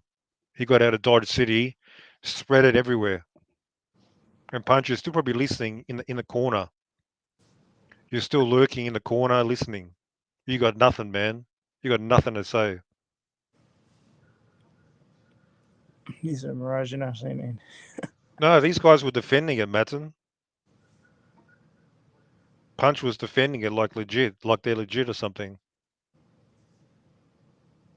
And Clarissa Shields talking about Thurman, all that fucking bullshit, man. It's just fucking. That shouldn't even be addressed. Shouldn't even talk about that at all. Well, that's the boxing public because they're disrespectful towards Keith Thurman. They love Well, ignorance. they see him. He's a soft target. He's soft. I can't wait till he jumps back in the ring, bro, and just beats the shit out of What somebody. year is he going to jump back in the fucking ring? Oh What year? man, when Keith gets back in the ring and he beats the shit out of his next opponent, bro, I'm gonna Yeah, be but so what fucking year is that happy. going to happen? Do you have any idea? Oh man, because the disrespect the boxing community Yeah, even the shows women to are going Keith after him. Thurman. They're calling him out. That's how little respect he has, man. Imagine your favorite boxer, the women are calling him out to fight him. That's embarrassing, He man. should fight Clarissa Shields. He should just punch her in the fucking face one time. But that's your boy. She's been trolling him for quite some time now, and she's a fucking groupie. Clarissa is a groupie. She thinks She but wanted all to these hang around guys, AB. She wanted to hang around AB and Tank. Now she's over there hanging with yeah, but that's why all Crawford. these guys like Punch are giving her credit. That's why she does that. She They're used to saying, like oh, she's legit. She's the she used to all-time like great. Earl too. She ain't never respected Thurman. So you know what? Keith Yeah. should get into the ring for a charity match. And, he should just punch Clarissa in her face. No, they weren't going. No, Jake was throwing bombs, man. What are you talking about? He was looking to knock him out. That's how Nate punches. That Nate's got no power. But Jake was throwing bombs.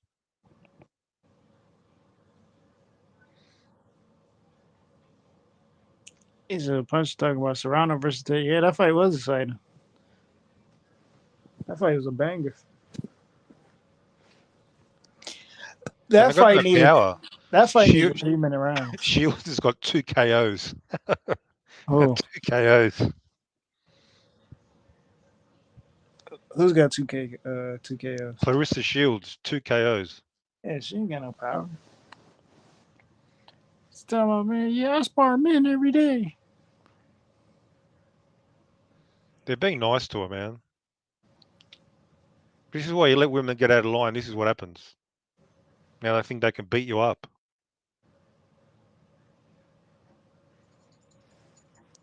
She a delusional one.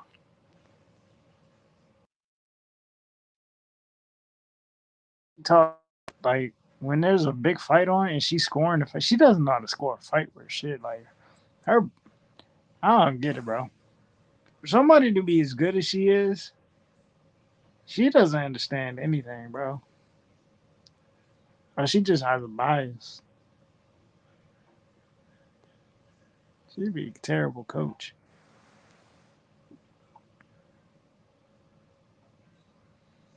Mm-mm.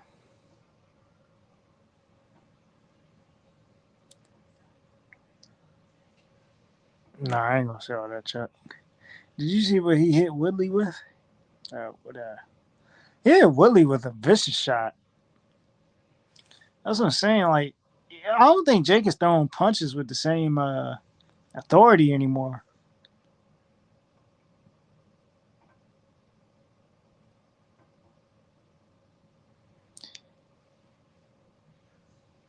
He's starting to box more. rather than waste energy.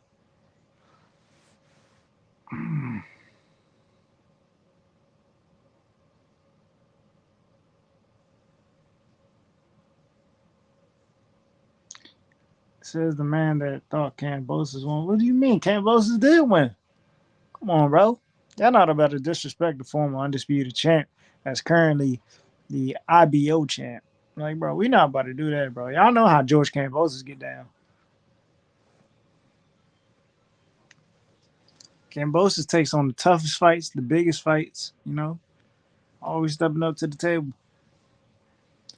Y'all know what's next. George Kambosos versus Tank. Get ready. Taking that trophy back to Australia, baby.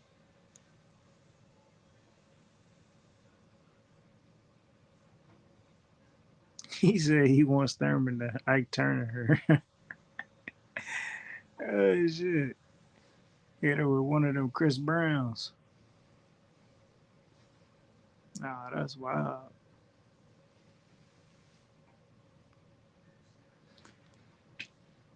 Bro, Kambosos beats the fuck out of Tank. Stop playing, bro. Kambosos, the thing about George Kambosos, bro, his combination punching is a problem for Tank, bro, and Tank can't match his speed. And Tank ain't got the footwork, you know what I'm saying? That he ain't got the footwork Kambosos got, bro. Or the experience. Kambosos has been in the ring with more experienced fighters than Tank. He's got the tools in the bag to take this fight, bro.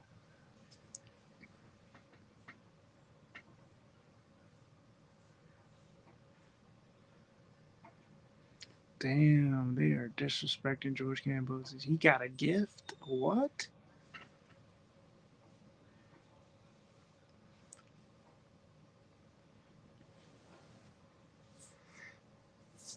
He said Tank ring IQ with time speed, fool. Bro. Kambosos is great at disrupting rhythms, bro. I don't think you understand.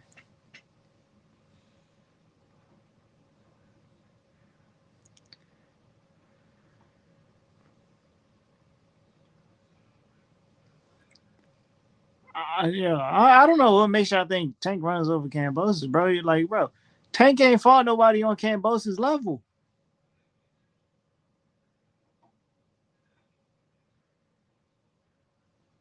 Ain't one person Tank fought on the level of a George Kambosos.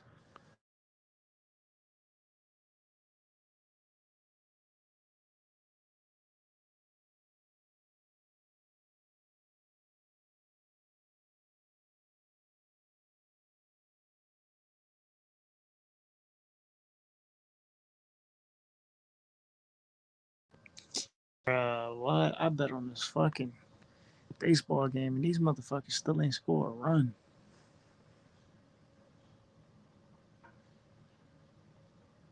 The Green stopped her opponent. The Zone didn't even bother to put her on the social media page. Nah, she just didn't get the stoppage, bro. She went all 10. But she looked good, though. I mean, it was a little bit underwhelming, but she looked good. Her opponent's never been stopped before.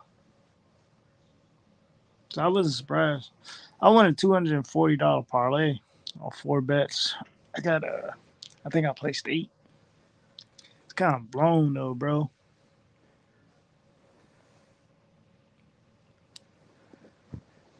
Fucking Stephen Ford, man. Fuck my money out.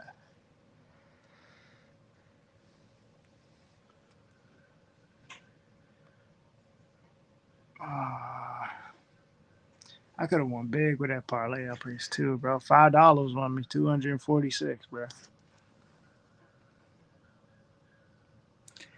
We got fights next week, man. Navarrete versus that fucking bum who shouldn't even be in the ring, sharing it with him. What's dude's name? Fucking out of Canelo's camp and shit. Oscar Valdez. Man, I hope Navarrete beats the shit out of Oscar Valdez.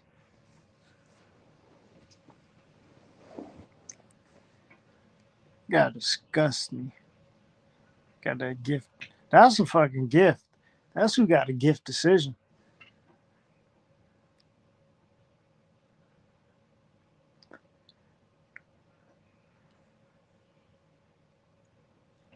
Leo Santa Cruz. Leo came out like 2 weight classes.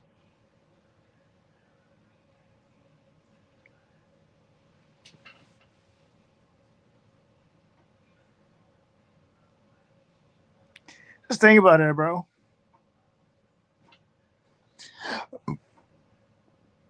Kambosos fought Devin Haney and Teofimo before Tank even fought one of them. And there's rumor George Kambosos could be fighting Lomachenko. Like, that fight could actually happen this time, like it was supposed to happen before. So just imagine, bro. Like, George Kambosos is doing more work than Tank Davis. Sad, bro.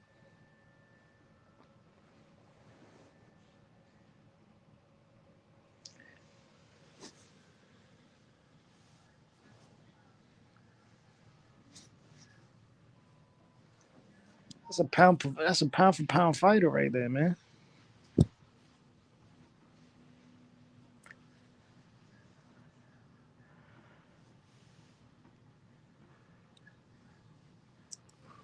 Ugh.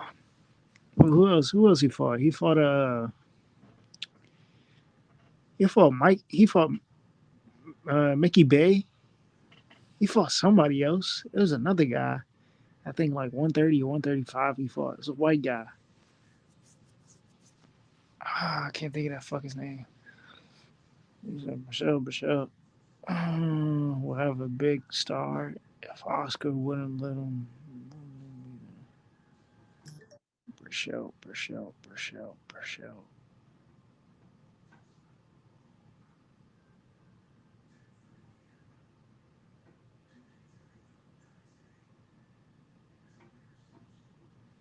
Damn, why can't I think of Brichot right now, bro? Hold on.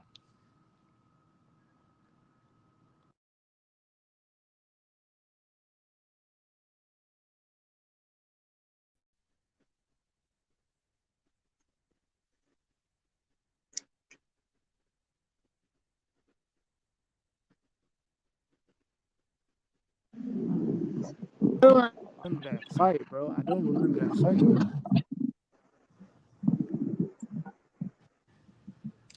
We gotta stop with the Tank knocked out Barrios, bro. Tank didn't really knock out Barrios. Barrios was still on his feet. I'm gonna say that every time. Just gonna watch the replay.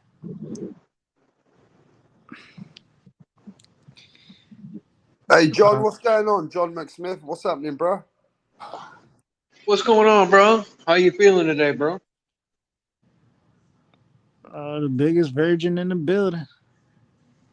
Yeah, John, I'm just finishing up a couple of things. I'll be back in a few minutes. But Tip Bayless is here, Mirage is here, and some weirdo's trying to get in through the back. Some weirdo, huh?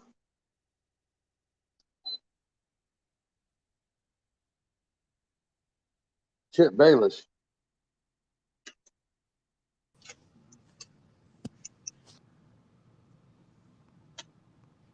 Chip Bayless is some weirdo, he said.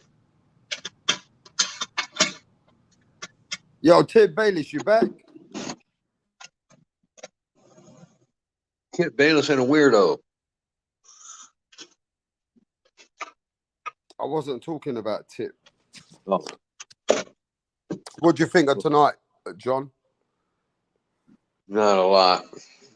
Is it a comedy show for you? Yeah. What'd you think about it? I already told everyone for about an hour.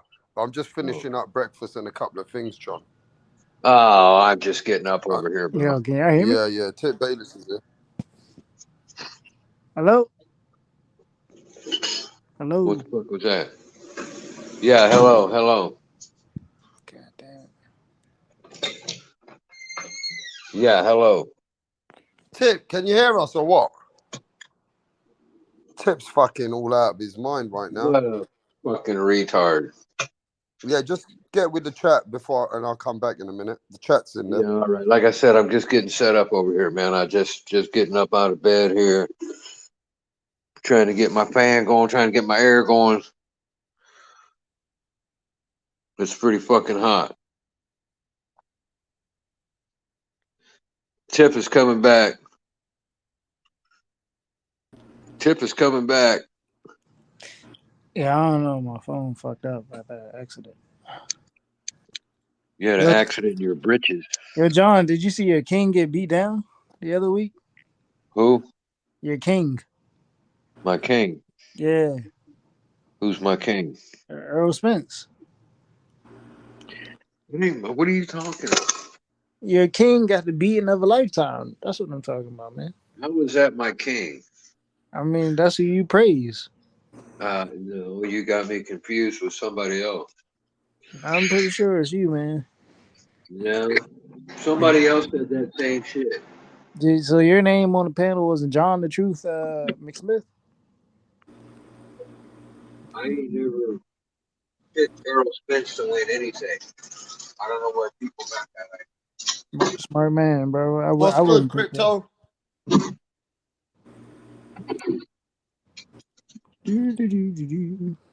Crypto, what's going on? Can you hear me? You're on mute, Crypto.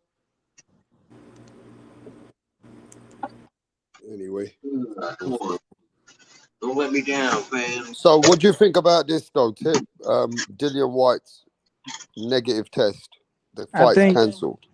I think he's being framed. It's fraudulent. And they don't want to see AJ lose because he's unprepared.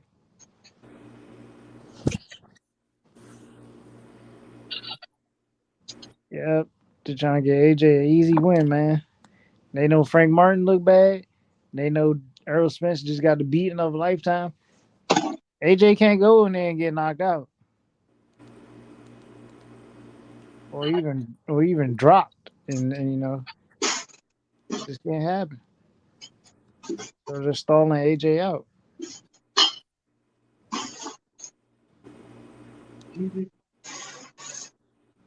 Fuck it. Call up Anthony, not Anthony, call up Andy Ruiz, man. Let's get that third fight going. I think my guy's ready. I'd love to see that. Has Ruiz been working out? Yeah, he's been in the gym. Been training. That's what we thought before when it was fight number 2 and he came in there looking like a cheeseburger, bro. No. He's constantly been in the gym. He's been posting, talking shit to Wilder and all that. You know what I'm saying? Oh, okay, cool. Yeah. I understand sometimes that payday, once that payday come, man, them dudes just, that's it. But I mean, that's any fighter at that level.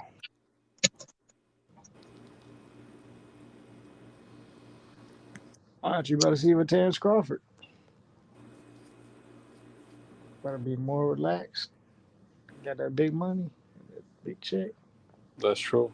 Let's see how he comes out with the next fight.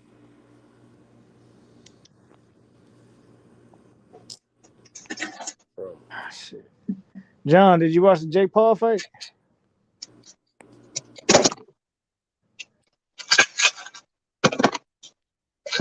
McSmith. John's trying to fucking fix his fan, Tip Bailey's. Oh, fucking cheap fucker, man. Trying to fix what? Are you trying to do something to a fan, you said? A fan? Yeah, man, I had to move my fan around and shit. Yeah. Yeah, I'm all set up now, bro. He said, y'all just mad because he KO'd your favorite fighter, Ryan Garcia. Talk to the chat, Tip. They're fucking, and I'll be back. There's a bunch of fucking numbskulls out here, man. Chris Avita looked fucking numbskulls. I know Ryan has to be sick, bro. Ryan gotta be sick. Because he just watched Frank Martin go in there. Frank Martin talk about his timing was off. Then you go in there and watch Earl get beat halfway to the, you know what I'm saying? And then he's talking about his timing is off. And now you got to worry about your own stuff. Like, I know that's got to fuck with your mental, bro. And then that AJ's fight just got canceled, bro. No, that's got to fuck with your mental right now. Did they say what kind of dope White was doing? What was it they caught in his system? No, who knows? I don't even think they said yet. They said this is like the third time, and like the first two times he's been cleared of it. So, and he said he wasn't even doing anything, and he volunteered to do VADA. Well, have you ever heard anybody ever admit to doing the shit? Well, Ever? nah, it's different because he's There's saying one like person. he's One saying he person in the volunteered. history. He's saying he volunteered to do all testing, including Sure he VADA, did. 24/7. Sure he did. I There's only mean, been one person in the history of this whole drug thing that ever fucking admitted it when he got caught, and that was Jose Canseco. Jose Canseco. Yeah. Wasn't that He baseball? got caught, and Jose Canseco said, "Yeah, that's right. I took fucking steroids." Yeah, but that's baseball. I think everybody said they. Yeah, but he's the only one in the history of any sport ever Yeah, but that ever fucking that's fessed kind up of different. when he fucking got popped.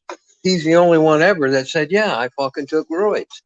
Everybody else said, I ate a fucking tainted beef, or the test was wrong, or blah, blah, blah, blah, blah. Ain't no motherfucker ever, nowhere, ever admitted to taking roids, man. Canseco is the only one. What's Name one other guy. Lance Armstrong got parked fucking twice. Motherfucker never did admit to fucking taking his shit. But didn't whatchamacallit pop dirty? Fucking Sammy Sosa? Didn't Sosa pop dirty? Sosa popped, McGuire popped. Yeah, we all know McGuire popped. Jordan, come on, man. Jordan took all kinds of fucking roids. All these guys, man. I don't think Sosa popped. Sosa just got caught with that corked bat. Nah, I think Sosa popped dirty. No, Yeah. Sosa got caught taking roids. Oh, okay. He didn't get caught with a corked bat, I don't think. Yeah, he got caught with the corked bat when they was hitting the home runs. But these fucking guys, man. Who else? So I don't know. Dillian White. I don't know who wanted to see that fight anyway. I don't know who's the douchebag out there that's calling for a what is this? An AJ White 3? Who's out there clamoring for that fucking ticket? I mean, what else is there? There's nothing in the heavyweight division. There's nothing in there but that. I mean, there's only but so many names. Like, just think about it. Really? I mean, that are going to stand out. There's no other opponent for Anthony Joshua than Dillian White. I mean, what you gonna give him? Is that what you just said? You gonna give him J.Lee Jane? Deontay Really? Wilder? Really? He ain't fighting Tyson Fury. You're just naming off heavyweights that you can think of. I mean, Aren't there any other ones out there than just the ones you can think of? There's nobody else out there in the top 20 that AJ can fight. He's got to fight Dillian White a third fucking time. I mean, we giving him like. Well, that would have been the second time, actually, I think. Well, however many times it is, I'm done watching Dillian White. He can't beat anybody. He fucking sucks, man. That guy's the fucking worst. I'm not kidding.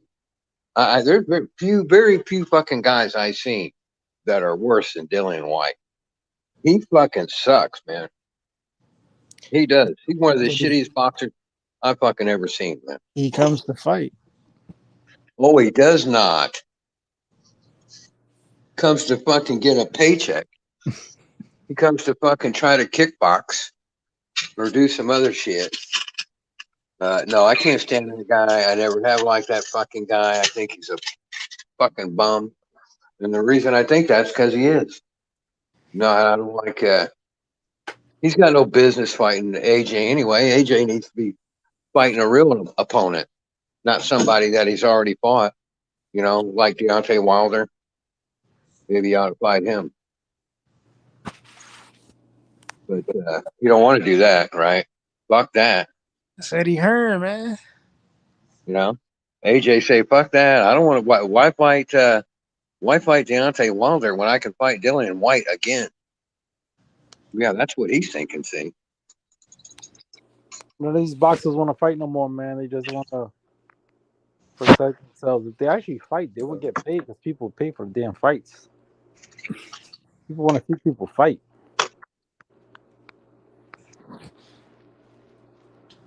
Deontay Wilder's going to hit Anthony Joshua with one of them big overhand rights like Jose Ramirez swung today. Yeah, Deontay would beat Joshua.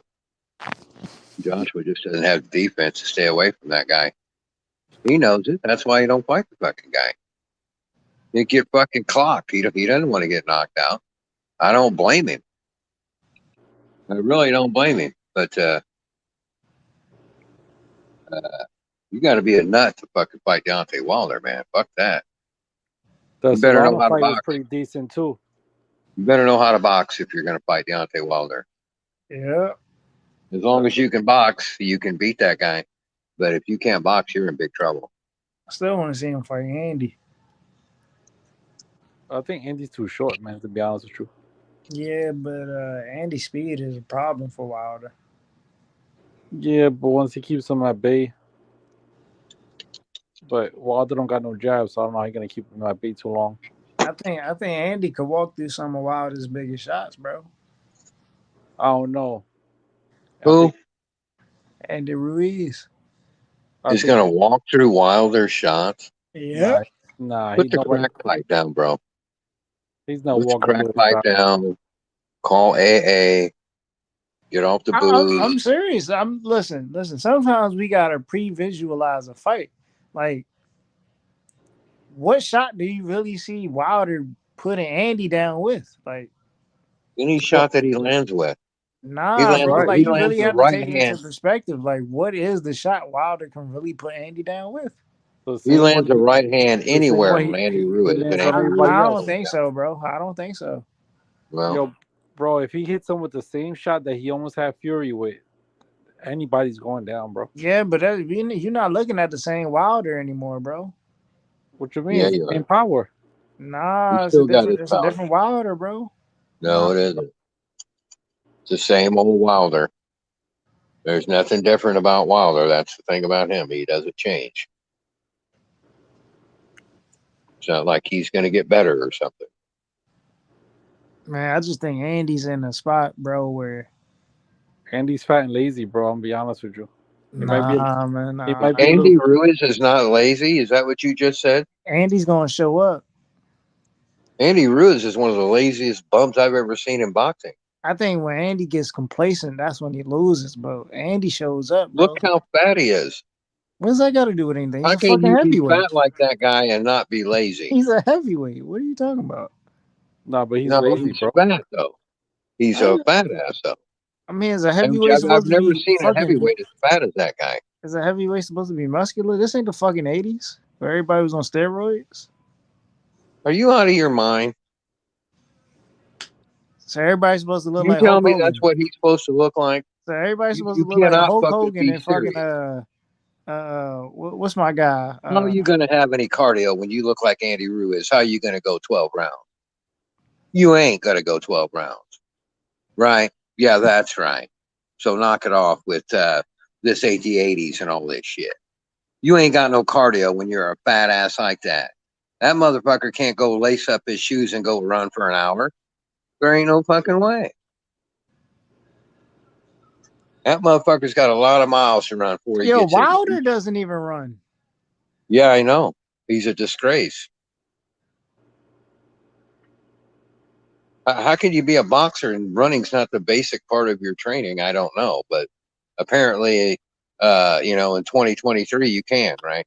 This ain't How 1980. can you be a boxer and you don't spar? Fucking Anthony Yarde doesn't spar. I don't blame a guy for not sparring. You don't have to spar that much. Not if you know your craft. I've never been a big believer in sparring. I don't believe in pad work at all. I think it's a complete waste of fucking time. That pad work's a new thing. They never used to do that shit. Fuck that pad work. That's when you're learning how to box, not once you already know how to box. Once you're already a professional boxer, you don't have to fuck around with pad work.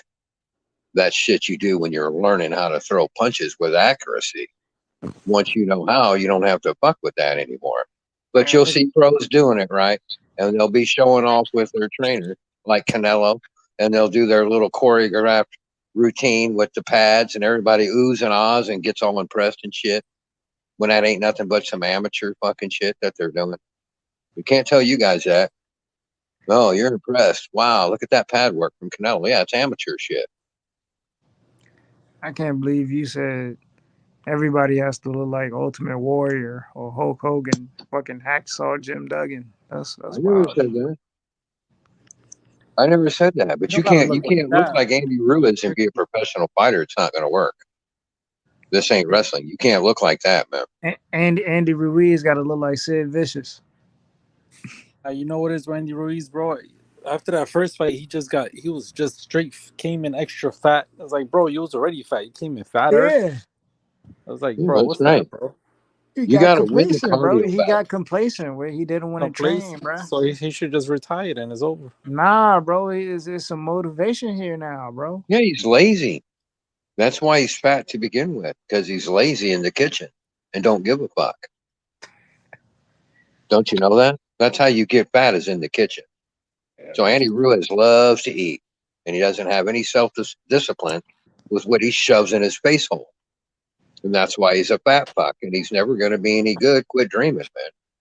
You don't get to be a fat fuck and be heavyweight champion of the world. He won on a fucking fluke when he beat AJ the first time because fucking AJ underestimated him. But he got the real outcome the second time around. And I don't blame AJ for underestimating the guy. Look at him, man. I don't even see how he takes his shirt off for you. I'd be embarrassed. Like Andy Ruiz, don't have any respect for guys that don't stay in shape. Fuck that. You're disrespecting yourself in the fucking sport when you come in fat like that. And I don't give a fuck if he's a heavyweight or a fucking bantamweight. I don't give a shit. That's what they'll try to say. Well, he's a heavyweight. So? Lay off the burritos, big fella. Lay off the flan. He obviously likes the flan, right? Oh, flan. Oh, double portions of that fucking flan.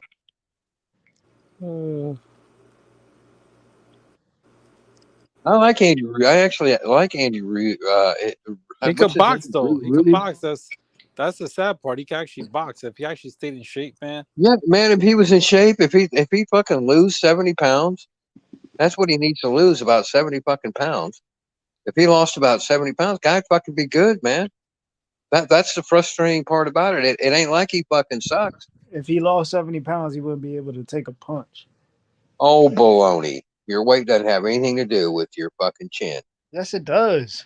No, it doesn't. You don't have a better chin because you weigh 160 than when you weighed at 135. Where are you getting that from? Who told you that? Your head and your chin and your brain, everything's the same fucking size, man. Whether you weigh 200 or you weigh 300. You're tripping, Your John. brain and everything's the exact same fucking size. You're tripping, John. Huh? If Andy lost weight, his chin is going to be more vulnerable. No, it isn't. No, that is false. That ain't got nothing to do with your chin. Tell me, bro. If you're in shape, if you're in better shape, you'll have a little bit better chin just from being in shape. Because he's more prepared to take that punch psychologically as a fat guy than as a smaller guy that's cut 70 fucking pounds. It's just the opposite. It's just the opposite. You'd have more confidence as an in-shape guy than as a fat guy. You'd have more confidence. And that doesn't have anything to do with it. Getting hit in the head is getting hit in the head. It don't matter if you weigh 200 or 300. You're either going to be able to take that punch or you're not. Don't make a fucking bit of difference. If you're in shape, though, that's why Fury was able to get up. That's why you want to be in cardio shape, though. It's not a matter of you want to talk about? It's not a matter of taking a punch. It's a matter of recovery. It's a matter of recovery and getting up. And so if you're in shape and you're in tip-top cardio shape, when you get hit and you get knocked down, you're able to get up. You're able to recover. Do you If not you're see out of shape, Fury's do what? physique? Fury has love handles. It doesn't matter. He's in cardio shape, though. He does his road work. Fucking Fury has road. Yeah, but he does his road work. That's the thing. You can carry a little bit of fat like that. That's not a problem. In fact, Duran said, you better have a little bit of fat on your ribs or I'm going to break them, is what Roberto Duran said.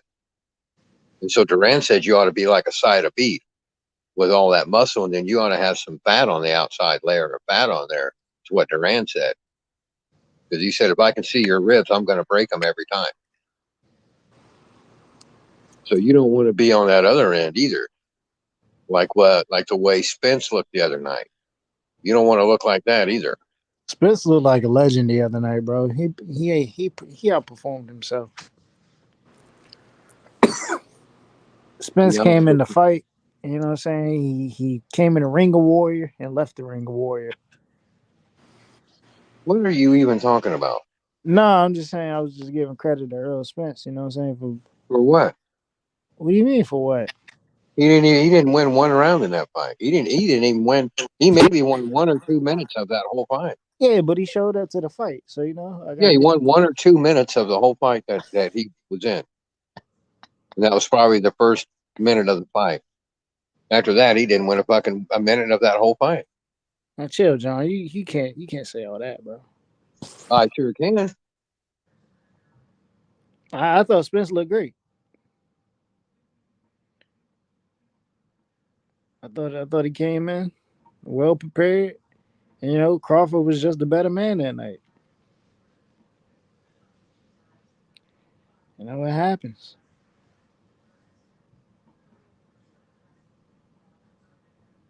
You know, Earl Spence, he gonna bounce back. You know, he gonna be the truth again. Y'all know how Earl Spence do. Yeah, Crawford came in with that snack supplement, and the next thing you know, he started landing these crazy bombs that he doesn't normally land on people so early on, and he's taking all kind of punishment and just laughing at it. Bud beat the shit out of that boy for 8 rounds. That's what I'm saying. That's not normal. He's Shit. definitely on the roids. I was in the house hyped as hell. You was hyped about that? Like, why? Hell yeah, I was hyped about that. He was on drugs, bro. Come on, bro. He was on steroids. Drugs.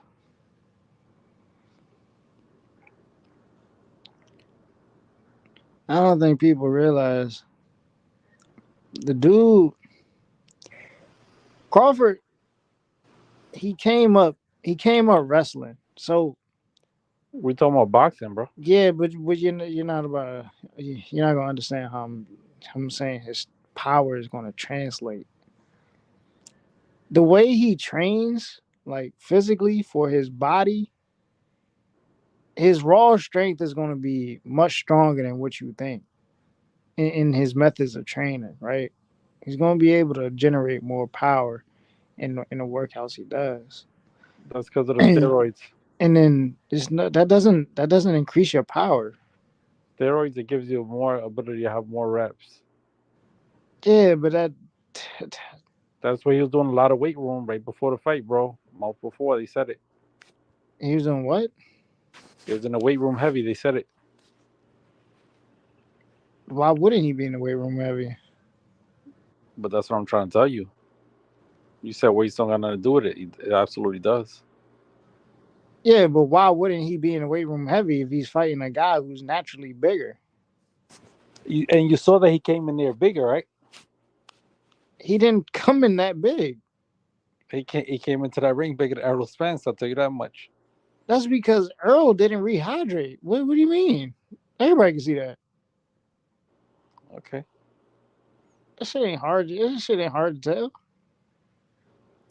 So a natural welterweight came in there looking smaller than the guy that had to come up from 135. I still don't even think he looks smaller than He matter of fact, he looked bigger than Earl. Earl still looked bigger than him. It's just the fact that Earl didn't fill out all the way because he didn't rehydrate properly. Shit ain't hard to tell. If Earl if Earl put on the weight he needed to put on coming back, you know what I'm saying, after the fight, after the weigh-in, bro, you would have seen how big Earl would be compared to fucking Crawford, bro. I think we've seen this in past fights. Earl is definitely bigger than Crawford, bro. Yeah, he was. I don't know what happened then. He didn't rehydrate. But we know what happened to steroids, so it's all good. It happens. I guess we're blaming steroids for Earl getting his ass beat. Hey, listen, you got his ass beat. You got his ass beat. It's clear as day. Yeah, but you blaming steroids. Steroids ain't have nothing to do with it. The man didn't even pop. He literally took a blood test right after the fight. Literally, immediately after the fight, you have to take a blood test. You know that they signed off on but at that point the roids he already did the roids. You know he signed up to not take the test in advance, right? They waived it, right? Bro, after the fight, Crawford was Before walking around. the fight. He was walking around the backstage with a bandage on his vein. I'm talking about before the fight. You saw that they waived the test, right? I guess, bro. I'm asking you. Did you see that? Well, how did they waive the test? Go look it up on the internet.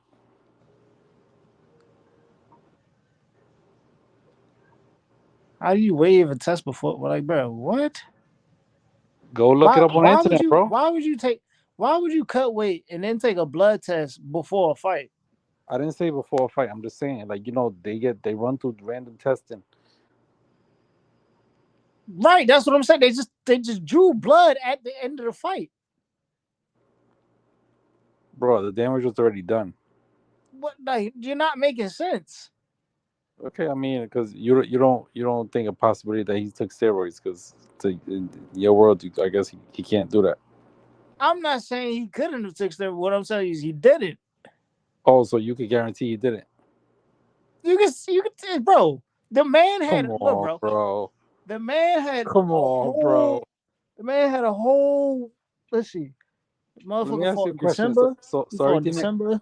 Let me ask you a question though. Everything that happens around you and in this world is all fair. Everything is straight. The rules. Everybody's obeying by the rules.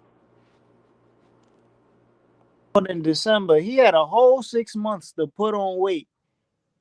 Meanwhile, Earl Spence was sitting here struggling to fucking hold on to manage his weight to make 47. And you think steroids was the problem? Like, let's be for real, bro. I'm just asking you, let's be for real. Let's logically think about this. Let's logically think about it. The man has a whole 6 months to put on muscle. We're talking about steroids. So I logically ask you. So you're telling me nobody could be capable of taking steroids? Like, why would he have to take steroids? I didn't say he had to, but he did. It's not an option. Well, how do you know he did? I'm not saying I don't know, but I'm telling you that's what you just said you just said he did. So no, because I don't know for sure. I didn't see him do it, but that's what I think. But you're telling me you for sure know he didn't. Like, so what makes you so sure? What makes me so sure? You did? Was you with him? The motherfucker took a test. Come on, bro. Here we go with that again. You know, Victor Conte said he could disguise the test, right? All right, man. We're talking about Victor Conte. You know who that is? Yeah, I know who Victor Conte is. Okay, and you know that same motherfucker who got banned from the MLB. And you know Crawford was involved in dealing with him, right? And training and all that with him, right? Is Crawford still under the snack program? No. How do you figure that? Did you see it branded on his shorts? He had to wear his gloves and all that stuff. He had it all with him. He didn't have snack on his shorts. He didn't have it on his shorts, but they've been having it lately. He didn't have snack on his shorts. Okay, bro. When Crawford was with ESPN, he had snack on his shorts. He didn't have snack on his shorts for David Avenesian. So unless you got the shorts on, means you're not with Snack no more. What I'm telling you is he's not sponsored by Snack anymore.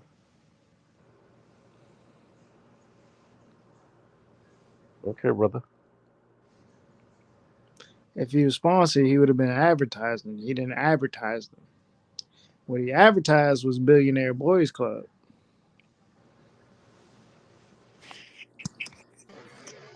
What does SNAC stand for? Does anybody know? Sports, nutrition, and something. Some nigga always cheating. Apparently. Some nigga always cheating. Damn. Okay. There's scientific nutrition for advanced conditioning. Yeah, he was sponsored by Prime. Came out with a big ass chain on. Everybody who's sponsored by Prime got a Prime chain. Prime chain. Nah, for real. A shiny trinket. They got a shiny trinket. He said Devin. He said Devin Haney. Devin Haney is with Snack and he can't punch through a paper bag. Oh shit. I don't think you want to get hit by Devin Haney. I'm pretty sure. Yo, Devin Haney fought a pillow for 12 rounds. What would the scorecards be? Yeah, I don't know, but Devin Haney got a nice job though. if Devin Haney hit you in your liver, you wouldn't like it. I know that though. Really? You wouldn't like it if he punched you in the face either. I'm pretty sure. I mean, I guess. I think Devin Haney got one of the best jobs in the sport. What do you think? He got a good jab. He said no. That's his best weapon. Yes. No, the other guy said no. I was like, well, nah, he got a good job, bro. Not really. Jabbing the shit out of Kambosos and them guys, bro. That's Just his best. Kambosos. Like you said, that's his best weapon, bro. That's his thing. He got a nice fast jab. Yeah, but Kambosos is terrible. Remember? Yeah, he is. But as far as his Devin Haney jab is his best weapon, even he said it. I know. Okay, yeah, maybe it is, but I don't know. I'm not impressed that much with Haney. He's just better than those other guys. That's all. There's nothing great about him. He's just better than all those other bums. Yeah, you might be right. I think he has skill, but is he a superstar? I don't know. Still got time to develop, but I don't know. Yeah, does he have power? No. Does he have a chin? Not really. Doesn't seem like it. So, when you lack power and you lack a chin, then sooner or later you're going to meet a guy that's going to fuck you up. And he's already been rocked. Who was it that rocked him? Cruz or one of these guys that he fought fucking rocked him a couple times. And so I don't know. Spence is done. He's moving up. I don't know why everybody wants him to move up. It's not going to help Earl Spence to move up. When you say people want to move up to what? Well, I don't know. Apparently, they want him to move up to 154 and fight there. That's not going to solve his problems. That's going to make it worse. That's not everybody that wants him to go there. He wants to go there because he had trouble making weight because I guess 147 as he's getting older is becoming an issue. He walks around. He walks around. I think naturally at about 170, 175, 180. How do you know? He said it. He said he walks around at 170, 175, or 180. He's one of those numbers. He's got that range of weight as a 135 pound champion. He's walking around at 180 pounds. And you believe that? He walks around he fought at 147. I don't think Crawford walks around at 160. He said. Oh, I thought you were talking about Haney. No. We're talking about Spence. Wait, when you just said everybody wants somebody to go to 154. You was talking about Spence, or you was talking about Haney? Oh yeah, that's right. I was talking about Spence. You're right. Sorry. Yeah. He doesn't walk around at 180 pounds. Fighters don't do that. I don't know who ever started that commentary anyway. Well, That some fighter that fights at 147 or something is walking around at 180 pounds. Why would you do that as a fighter? Why would you do that? I guess because they just hydrate, they bulk up, they eat, whatever. I know Crawford walks around, he said at like 160. Because they were just asking him about fighting Canelo. He said my heaviest is 160. So me going to 168 is, I don't see that happening. That's too much. Yeah, I know. I don't agree with that, man. I never have agreed with it. I call bullshit on it always because that's what it is. It's bullshit. You're supposed to be in shape year round, man. That's what you do. You're a fighter. You don't get in shape for a fight in March and then take 3 or 4 months off and then get in shape for a fight in fucking October. That ain't what you're fucking supposed to be doing. No, I think they in shape. That's what these guys are getting away with. Apparently, otherwise you wouldn't have this walking around weight business. There wouldn't be any such thing. I think they in shape, but the problem is this: they start cutting weight to, like, you know what I mean, to get down to that weight where they normally fight at. But at that point, remember, you're losing only weight, you're losing muscle, so that's where they get weak at. No. If they start doing cardio, see, they don't want to run year round. That's why they gain the weight, because they're not running. And then they start their training camp, and they decide now that they're going to run, and they're going to run their weight off and make their weight, and they don't always make it. That's because your fighting weight is what you weigh when you run year round. Then you don't have a problem with your weight, see, because you run 6 miles a day, 6 days a week. So your weight doesn't move all over the fucking place because you're always in shape. That's what you're supposed to be doing. You're not supposed to fucking just train during your training camp and then fuck off the rest of the year, man. That ain't what you're supposed to be doing. But that's what these fucking modern day guys, that's what they got in their head, that's all they got to do. They more so in the weight room. That's why they more so in the weight room and all that kind of stuff. You don't have to spend you're wasting time in the weight room. You don't even need to be in there. That's a complete waste of time for a boxer. Yeah, this guy, Crawford, he cannot be stopped. He just train every day like Kobe Bryant. Train in the morning, train in the evening, run from the restaurant. And he let Bomac eat all his meals so he don't gain no weight. Well, you got to eat.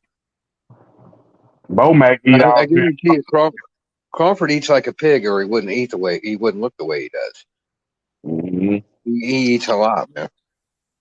That's why he's got all that fucking muscle like he does. He didn't get that from not eating. It's just that he's eating the right things. Yeah, that's why he looks the way he does. Yo, so with that Bomac guy though, bro, I ain't gonna front. I think that's what kind of like fooled me a little bit. I'm like, this guy can't be training him properly, man. Look how he looks. Yeah, he the best trainer, ain't he, man? Very confident. Definitely gonna get the W. Derek James, see, you knew he was gonna lose. He don't get to spend enough time with the fighter. He spread thin. You talking I about don't like that business either. he got a whole bunch of different guys, right? Yeah, I don't like that either. All star coach. All of them. Especially if you're a big name fighter. You just, that trainer should be all yours, man. Shouldn't be splitting time with anybody else. Exactly. He don't know how to give them instruction. Listen, you got to be defensive against this guy. Forget the offense. Let this man come to you. Sometimes you can't fight the same strategy against everybody. Big mistake. Yeah, I think Bomac, he should try to work on his health a little bit, man. He fuck around and have a heart attack.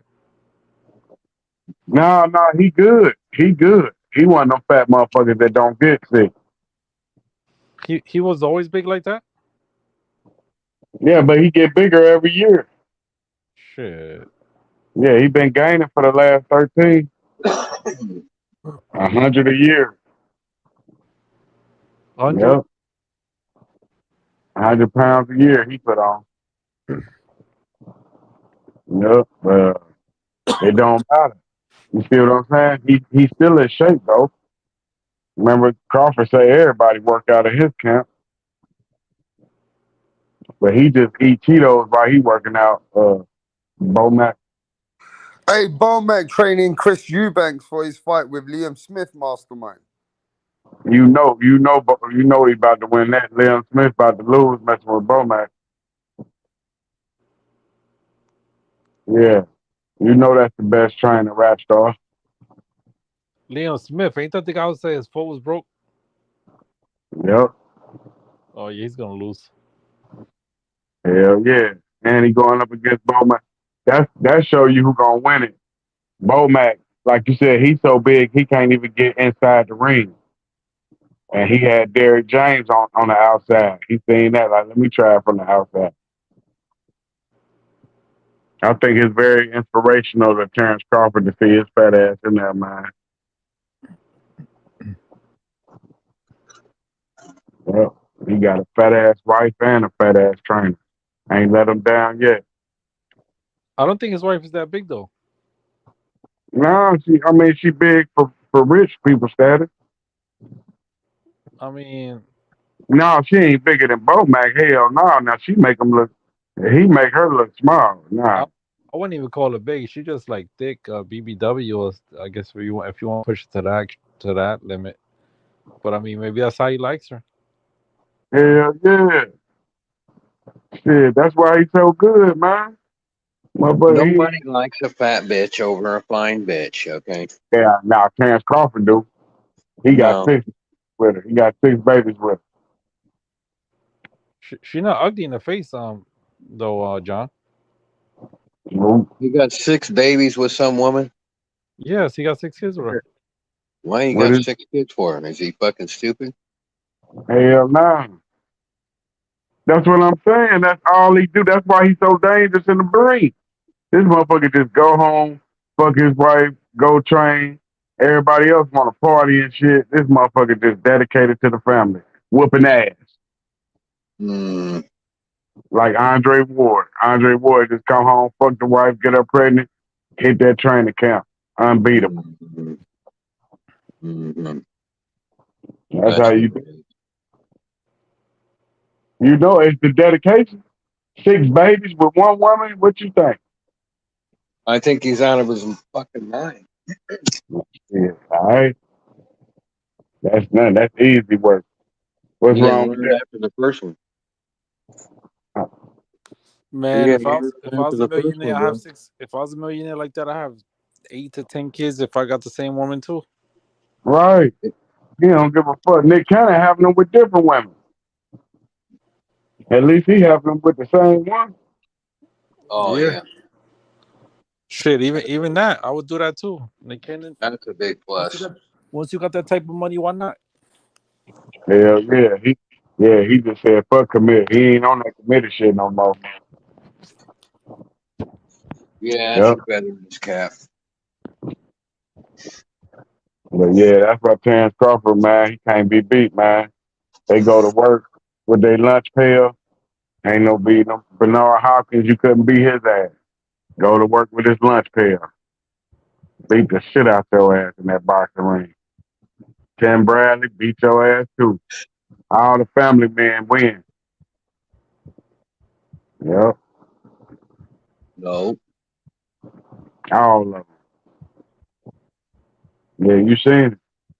Nobody beat Joe Calzaghe. 46-0. Rocky Marciano. Only reason he went undefeated, he had that family at home he had to go take care of. He couldn't have did that shit without the fans. Oh, okay. They tried to give him $500,000 to come back in 1953. He said, hell no, I wouldn't give a damn if you give me $1 million. Yeah, I Yep. don't know why you don't see any of these guys today doing that. I've asked that several times. You get one of these young guys and he gets a payday, you know, $3 or $4 or $5 million. How much more money you need? How come you don't take that money and get out of the fight game? But they never do, right? Hell nah, because you just starting with that 3-4 million. Yeah, you You don't see ain't him take that money and say, "Hey, I'm going to go to college. Fuck this boxing thing." hell nah. God, man, the school. Yeah, I'm going to boxing college. That's where the money at. Exactly. Yeah. That's what I'm saying. Look, So it you don't see what cost that much to go through college. You could have a few pro fights and have enough money to put yourself through college, right? Go to now college for what? exactly. Larry Holmes owned Pennsylvania. He didn't go to college. He flipped that money. Now he a billionaire. Oh, he is not. Yeah, right. Larry Holmes, Mike Tyson, Sugar Ray Leonard. Come on, man. Them billionaires, man. No, they're not even close. Mayweather. Yeah, right. I bet you, hey, you better look at, you think Larry Holmes ain't rich as hell? George Foreman He's ain't rich rich? as hell, but he ain't no billionaire.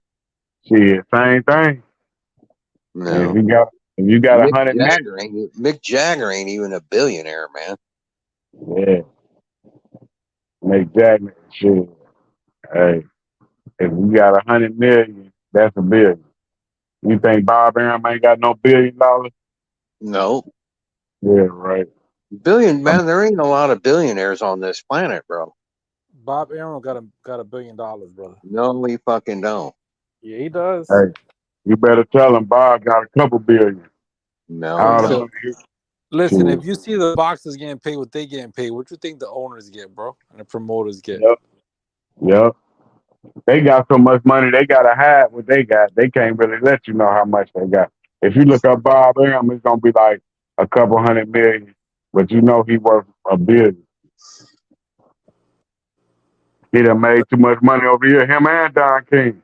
Look at the NBA players. Look what they getting right now. What you think that the owners get? Oh my God, it's crazy. Yeah, look at Tank Davis. You think Tank Davis, he's gonna be the smart one to be able to retire before 30. Now he gonna retire. He gonna do exactly what you saying. Get in the money, get him 100 million, walk out the game, unblemished. No knockdown. He proving that you don't have to fight nobody to be successful. Look at Jake Paul. Yeah, if all you're worried if all you're worried about is money. That's all. Yeah, that's all you in it for. Like Crawford said, only the money is what you're fighting for. Yep. That's why you tell people the belts don't matter. When Devin Haney got all them 4 belts, it don't matter. Teofimo worked hard for them belts. None of them belts matter. Yeah, now the belts don't matter. Exactly. Since I've been preaching it for about a year and a half. Now the That's belts don't Tank matter. Davis. That's But what it used Tank to Davis. be that's all that fucking ever mattered was a belt. Undisputed. That's what you in it for. It's like saying a Super Bowl ring don't matter. You in it for the Super Bowl ring. Tom Brady, Eminem. Tom Brady, Marshall Mathers, the same person. Marshall Mathers. He walked out Chance Crawford. You're not losing with Chief Keef walking you out. They the same person. Chief Keef walk you out. How you gonna lose the fight? You're not. Eminem, I am whatever you say I am. Come on, man. Yeah, come on. Be serious. Tell him, are you gonna lose the fight if Eminem walk you out? You're not losing. Thank Fuck you. Eminem. Thank you. He just told you. He know. He just told you you're not losing. You're not winning. He won the Eminem, fight. He not. if you're walking out to Eminem, you're guaranteed to lose, bro. That fight was won before it started. Once that happened. Yeah. Thank you. That's what fucked it up. That's what fucked. Soon as you see Eminem walking him out, it's like, shit, man, please. You're not losing with that dude walking you out. That's why Tank Davis beat Ryan. He had Chief Keef. If Chief Keef walking you out, you're a guaranteed winner. Just like Slim Shady. Would you stop it? I see you don't know this boxing shit. Roy Jones. Roy Jones Yeah, knocked it's out. all in the fucking ring walk music. I know. That's always going to determine the winner. Yeah, you seen Roy Jones. They got walked out by Method Man and Red Man. Knocked dude out in about 3 rounds. Mm-hmm. It's very important who brings you out. You don't want no slouch bringing you out. That's what Arrow had. He had one of the new guys. I don't know what What the they hell's did this? before I they said, had music on the I ring said, walk. what's I this? don't know how they determine I the said, winner. Do you? yeah, Hey, tell him. I'm an Arrow fan, but I was like, what is this? Who is this? Hey, tell him who brought him out, man. That's why he lost the fight. I was like, who is this guy? Big Tuck. It was Big Tuck, wasn't it? I don't even know that guy, bro. Yeah, because he went and got. That's why he lost. He went and got a Dallas rapper, man. I And said, you what see what the hell? Terrence Crawford went and got a world champion. He ain't gonna just go get a dude. What if he would have got the best rapper from Arkansas? That shit would have been trash. Omaha, Nebraska. If he got the Thank you. dude from somebody from Arkansas, he would have got knocked out. Thank you. That just like Earl. Got somebody from Dallas. They probably would have knocked each other out at the same time. Right. You see, Eminem is not he's not associating himself with a loser. He's gonna always be with the winner. Oh yeah. Well. He just told you Big Tuck walked dude out. He never heard of him.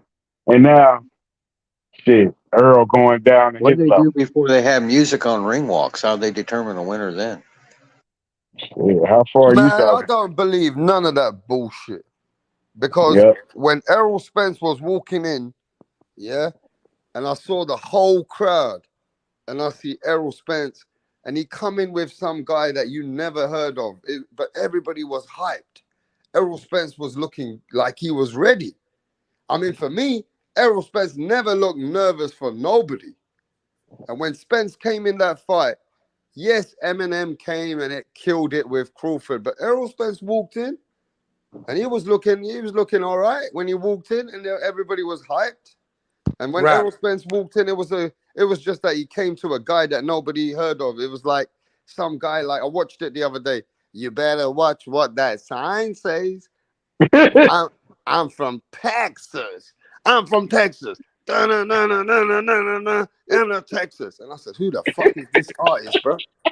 You see what I've never ever you're heard saying? of this You see what you're saying, bro? motherfucker in my life. When he walked in with that dude, bro, Errol Spence looked sleepy, bro. You saw how his eyes got? Yeah, but he was still chilled, laughing. It was like chilled out. You know what I mean? I've just never heard of that guy who speak about Texas song, whatever it was. Nobody never heard of him. I never Nobody know what the fuck that nobody in song the was. You know world. what I mean? Yo, it was Texas so bad. fans are- It was so bad. Everybody started talking about Errol like he on And then he drugs. He looked comes like he in. did I weed. see the crowd was boosted. He comes in the ring.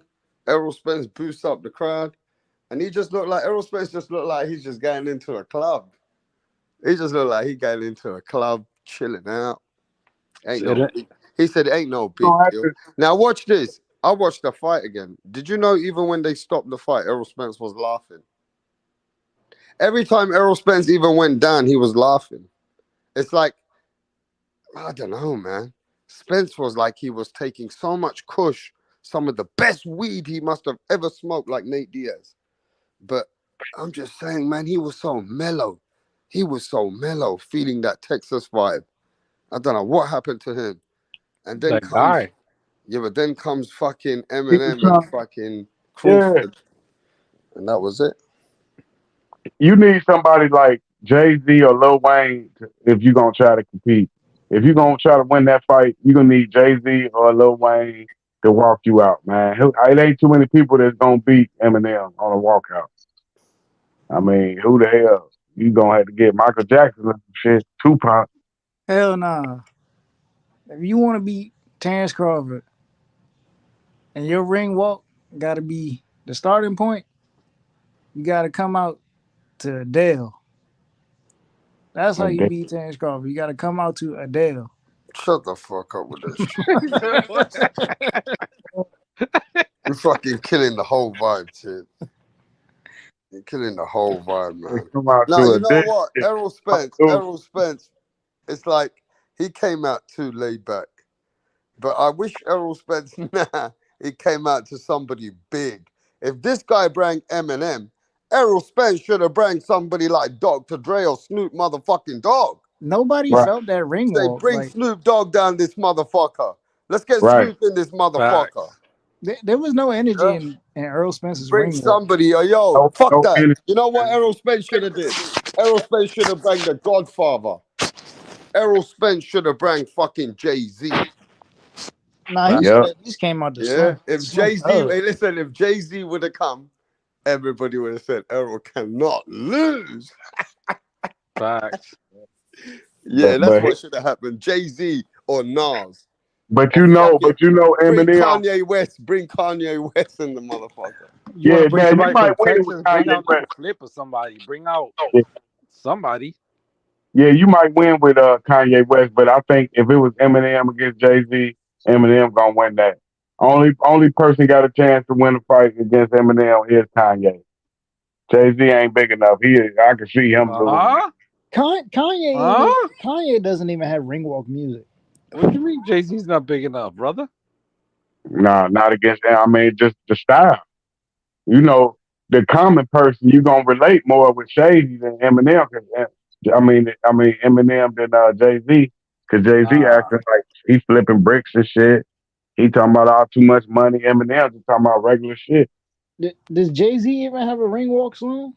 I don't even think Jay got a ring walk song. Big Pimpin'. That's the Nah, only one. that That's the best one to come with. that don't match Earl aesthetic, bro.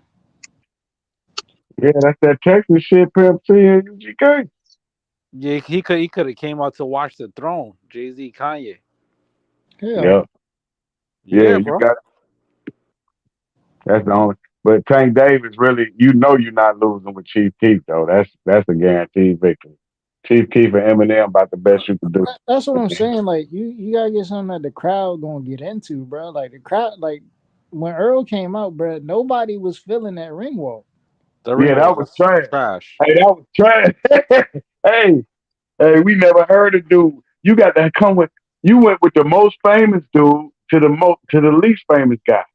That's why it was so fucked up.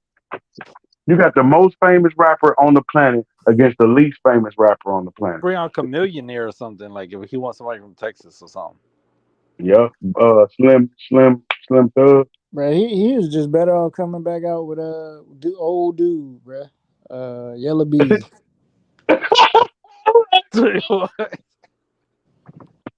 Yellow Bees.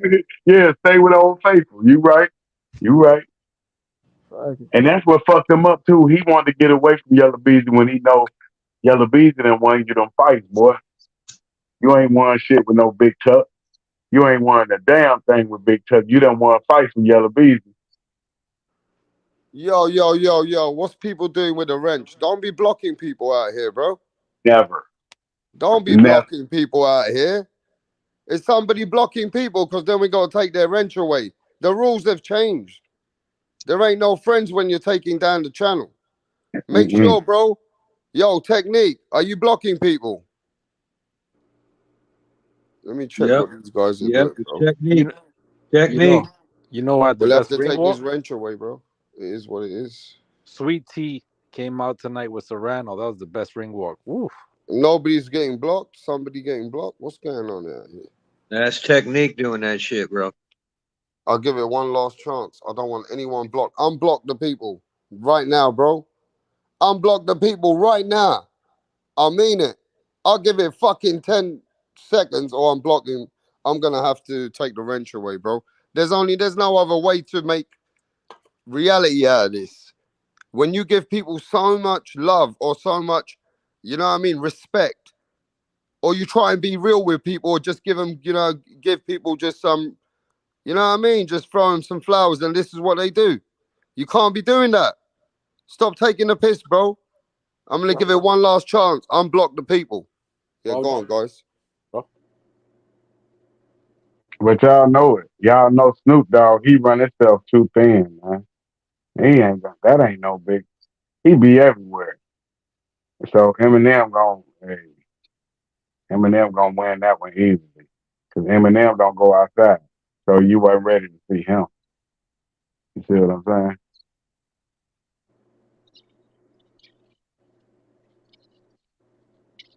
Yo. Yeah, definitely.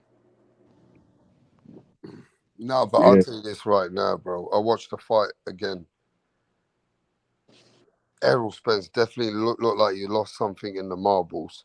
Second thing is it true that these guys never even had a VADA test? Never. Told him that earlier. He didn't listen to me. I'm just saying that anyway, just to keep people into like knowing what's going on. That they didn't even have a VADA test. They did. Errol Spence, whatever happened with his lead up, it didn't work for him. But whatever lead up Terence Crawford has had is great preparation. It worked. He was very prepared. I mean, you could see that Terence Crawford was hypnotized in this fight, bro. And you remember when Keith Thurman and Manny Pacquiao, they had a fight without no test as well. Because Manny didn't want to take the test, just like he did against Floyd. He said no. Floyd said, nope, we're not fighting until we actually get tested, bro. Now that was the best fight of all time right there. They was rumbling right there. Good God. Which fight? Manny Pacquiao versus Floyd Money Mayweather. Did you think see that one? Yeah, I saw it. I don't think that was rumbling. I think it was kind of like watered down at that point a little bit. But Man, they was rumbling. I mean, that was like what? One top five fights of all time. I think it might have been, I don't know, was it the number? It might have been the I number. don't know you lying. You think ain't no way in hell that's a top 5 fight of all time. You seen that shit, man? Mayweather and Pacquiao. You went first off. Maybe Yeah, the top. maybe you're talking about as far as the numbers go, but as It far as the fight wasn't itself, no knockdowns. It wasn't nothing. Yeah. I mean, that's just like Klitschko and Lewis and Oscar De La Hoya Trinidad. It's got to be a fight in order for it to be. De La Hoya Trinidad, that was a great fight. De La Hell Hoya yeah. Mosley, De La Hoya Mosley, a great fight. Yep. De La Hoya. What's the old boy who beat Mosley twice? Beat the shit out of Mosley. Vernon Forrest. Yeah, he got killed, bro. Yeah, he got murdered in Atlanta. Got shot in his back. Right, but he had the pistol on him, but he died. He was at the gas station. They robbed him, and When Vernon Forrest died, he was a world champion. Yep, multi-billionaire. He beat Sergio Mora for the title. Yep, and he lost to Mayorga. Mayorga knocked him out twice. That was unbelievable. Boy, he's putting a beating on Shane Mosley. Yep. Shane Mosley couldn't figure him out, bro. I ain't never seen Mosley get beat like that. Like, he beat Mosley from pillar to post. Like, matter of fact, that's how Earl Spence looked. Yep, but you know what's so funny? Hey, They actually brought that up and said he looked like he got his number just like Forrest had Mosley's. Like, if they do a rematch, it'll probably be like the same outcome. Yeah, bro. Like, I mean, at least Mosley went 12. You know what I'm saying? Earl ain't even make it to 12. yeah, nah. But you gotta admit, that was a knockout punch he hit Mosley with in the second round. That uppercut. Oh he yeah. Oh, I thought that. Mosley was done. I was looking at the fight. I was like, damn, this fight. Like, because I saw the box rec. Then I went to go look at the fight. I was like, damn. I was like, this fight ain't over with. I was like, it should have been over. How many fights he had undefeated right there? Man, what was the You talking about before the loss? Yeah, Mosley. How many fights was he? Was it 34? 37. 37. I think dude was like what 31-0 or something. He was up there too. Vernon was like 33-0. That boy, he had a hell of a record too. He going through people with that big right hand. And the crazy part, he couldn't deal with a Mayorga. Yeah, only reason he beat Mosley, remember, because he caught him with that headbutt. And then right after he caught him with the headbutt, he caught him with that big right hand. He wasn't landing that shit without that headbutt, though. What are you talking about? He's talking about Forrest? Yeah, remember when he hurt Mosley in the second round? I will have to watch it again. I don't remember. It's been so long. Yeah, well, he beat him in the rematch too. He beat him in the Mosley just couldn't beat him. Oh yeah, nah, it's over after that first. After he knocked him out, he got gunshot from the right hand. Just like Roy Jones after the knockout. But he had him, man. He got hit with a big headbutt. Then right after that, got hit with a big right hand. That was all she wrote. But he did good. He survived, man. I give Crawford. You got to give Earl Spence good. He survived too. They had to stop that fight, boy. They stopped it on his feet. So you got to give Earl Spence some credit, man. He fought well. Judge all fighters by their first loss. That was Burning Forest, Mosley held in there.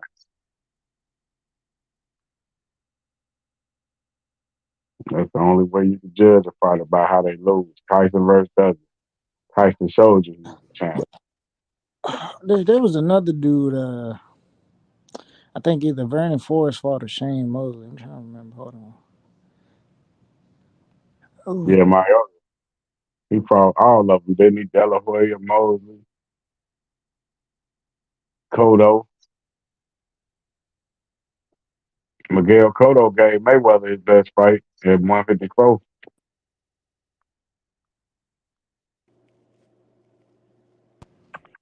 Vernon did lose to Mayorga and what's the old boy? Sergio Moore. Yep. Hey, what's that big necklace on Crawford's neck, Prime? Is that the fucking drink of KSI's drink and Logan Paul's drink? Yeah, he's sponsored. He's got a sponsor. Like everybody with a sponsorship by them gets a chain. Oh, he did have a snack program short. He did have the snack advertisement on the shorts. It was on the back. I didn't see it.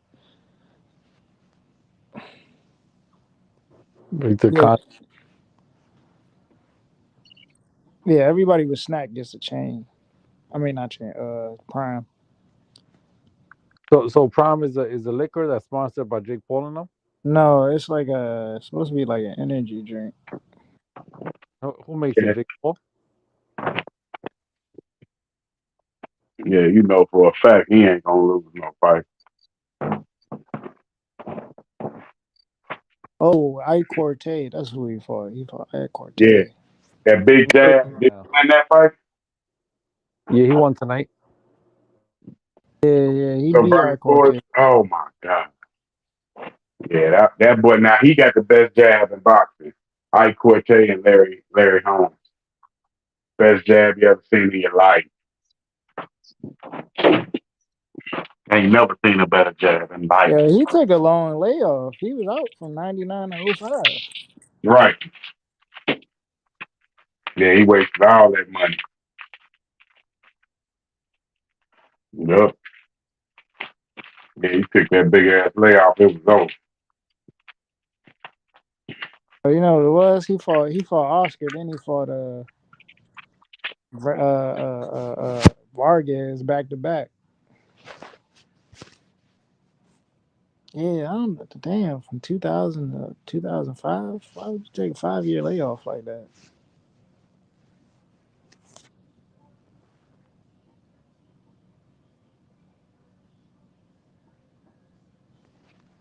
Damn, then 3 That's because fights. he got so rich, though, man. He got so rich. Remember, over in this country, then I think he went broke over them 5 years. All he got to do is fight one time. He right back rich. That's why he came back. How many fights he come back for? Well, he took 3. I guess he took 3 tune-ups. Then he went and fought. Vernon. He lost to Vernon. Then right after that, he fought Winky. He lost to Winky. Yep. Yeah, Winky. Now that they need to make man. That's a good ass fighter there. That was a good ass. That motherfucker fought all around the world. France, Paris.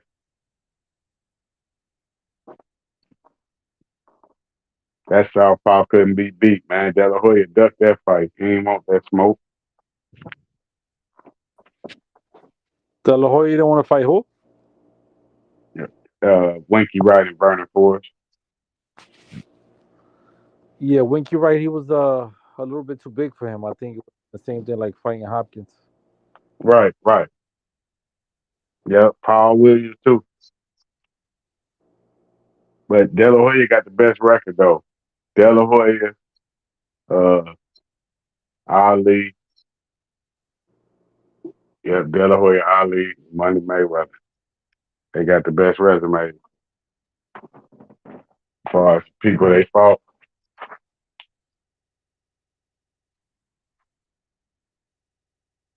You ain't stopping nothing. I'm low key mad the way Ranky last 3 fights went, man. Mm-hmm. He lost to B Hop, lost to Peter Quillen, and he lost to who the fuck was it? Paul. Fernando Vargas. Nah, Paul Williams. Yep. It was B Hop, Paul Williams, and Peter Quillen. I remember the Peter Quillen fight. I think that's when I got introduced to him. Yeah, No, I've seen him when he lost the first time I seen him. He lost a close decision to Fernando Vargas, 154. That's when Vargas was undefeated. Wasn't that was a draw, wasn't it? No, Vargas Yeah. got the big. Nah. Oh Yeah, no. Vargas beat Lincoln in a decision. Goddamn. What the fuck, old boy name? Jermaine Taylor. Yeah, that was a draw. Yeah, the draw. Jermaine Taylor. But he couldn't beat Wink. He couldn't get no draw with Vargas. That was a straight victory for Vargas. I think it was a majority decision. You talking about Jermaine Taylor with Bernard? Winky, right? That's when we knew Emmanuel Stewart. He came there and you know, he was winning before he got with Emmanuel Stewart. As soon as he get with Emmanuel, he get a draw, then he get a loss. Should have stuck with the same trainer he was undefeated with.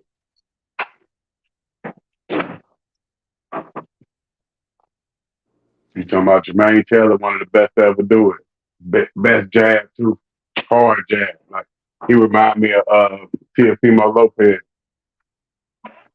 I saw he had a nice fight. Didn't he have a draw one time with Hopkins or somebody? Nah, he had 2 victories over Hopkins, 2 split decision victories. Yeah, that was good fights. Mm-hmm. Yep. Hopkins lost that fight just like Lomachenko lost to Lopez. Scared to throw punches early. Scared of that power. You know Lomachenko was scared of that power. Cost him 2 straight fights.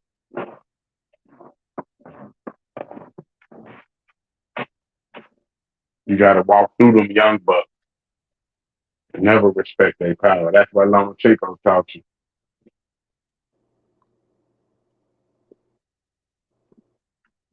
He seen Lopez knock out Richard Kobe and was nervous.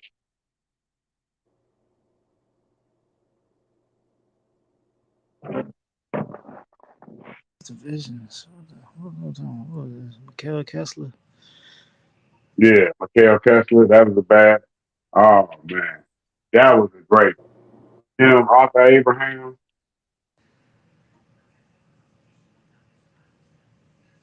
$160 killer. His only losses came to Calzaghe, Ward, and Right. Froch, yeah, Carl Froch. Yeah. So he won one and lost one Froch. Yeah. That's not a bad list of names to lose to though. Look at Kelly Pavlik. He's 45-2.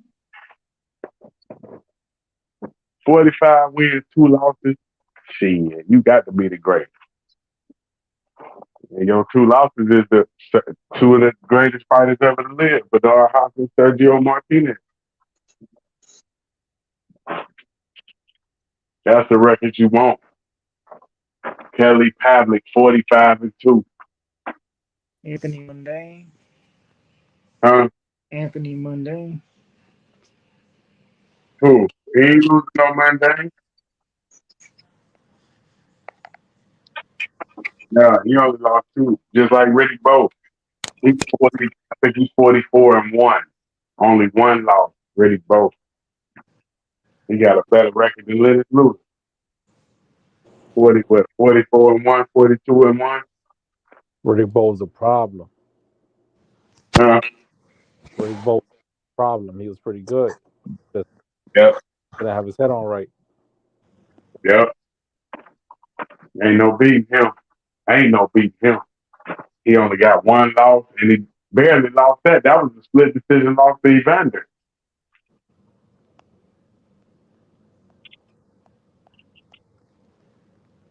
So now you know you're gonna have to put Riddick Bowe up there when it's all said and done. We wanted to see Riddick Bowe versus Tyson. That would have been a classic. Exactly. Riddick Bowe, Lennox Lewis. Yeah, bro. Yeah, you got too many missing people on your resume. You a bully because you keep fighting the little bitty Holyfield. Why don't you fight big ass Lennox Lewis or psychopath Tyson? He did fight the psycho the nut killer. Andrew Galata. Oh yeah, I was the dude who hit people in the nuts, right? Yeah, every day. Every day. When they had that big ass fight in I think the Garden when somebody tried to fly in with a parachute. Yep. That's Riddick Bowe at Holyfield. That's the only fight he lost right there. That's the only fight he lost. That's the parachute. Without the parachute, he probably undefeated out here. So you had to put a parachute man just to get that one loss from him. And he barely lost that split decision loss.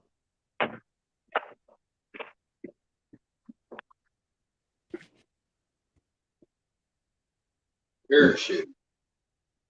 Cool. You talking about the best to ever do it. Riddick Bowe, Kelly Pavitt. Come on now. Tim Bradley. What's that got to do with anything? Baddest motherfuckers ever to put on the glove. Who? Tim Bradley. Tim Bradley. You see what he did? Beat the brakes off of Manny Pacquiao in front of everybody. So, Manny Pacquiao is the most overrated fighter in the history of boxing. Hey, somebody got to prove it. That's what you got to Tim Bradley to prove it for. He show you how overrated he really is. Jeff Horn.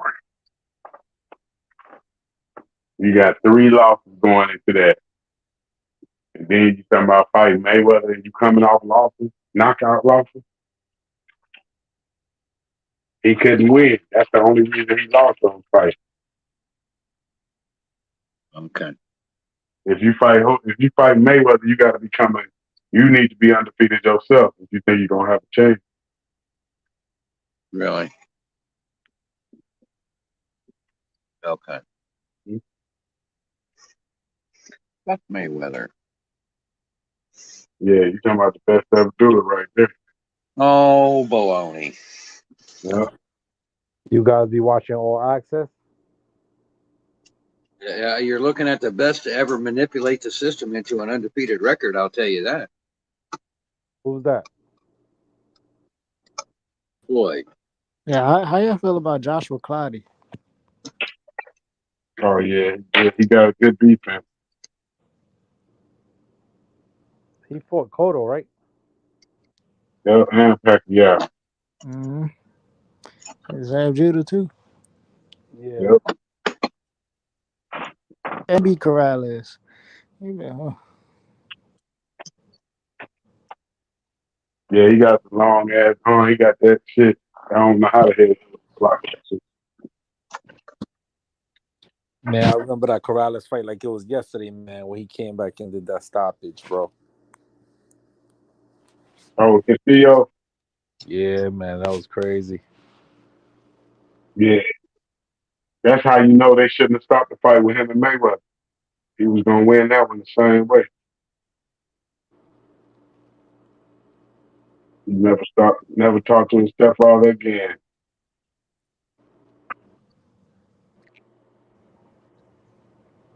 He came back. They could have stopped him. That's why I was like, shit, you can't blame Derek James for not stopping the fight. Shit, you always got a chance. Diego Carlos came back. What did you think about the Castillo Mayweather fight, the first one? Castillo won? Yeah. They gave that to Mayweather. But like you said, they not. You see, if you a foreigner, you can't come to America and get no belt. Not by decision. You got to knock the motherfucker out. You got to do just like Crawford. That's why Crawford knocked him out. Don't leave it up to the judges. They're gonna give it to the home team. Yep. So you got to put that. That's on Castillo. He got to get the knockout, man. Just like Maidana. Maidana could have got the decision, but he can't speak English. They not gonna give it to a foreigner in America. What are you talking about? You got to go for the knock. If you on form, that's why Tyson Fury and Deontay Wilder. You think you're gonna get knocked down twice and get a decision in America? Are you serious? Never. Well, how are you going to win when you get knocked down twice? It's kind of hard to win a decision. There you go. But I'm saying these guys, you can't get. Castillo came over here. He didn't get knocked down, but he didn't get no decision.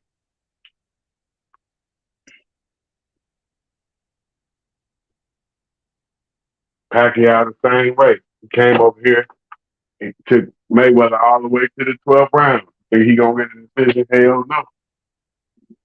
You gotta knock these guys out like Crawford did. He show you how to do these guys. Don't leave it up to the judges. They gonna cheat. They gonna rob you every time.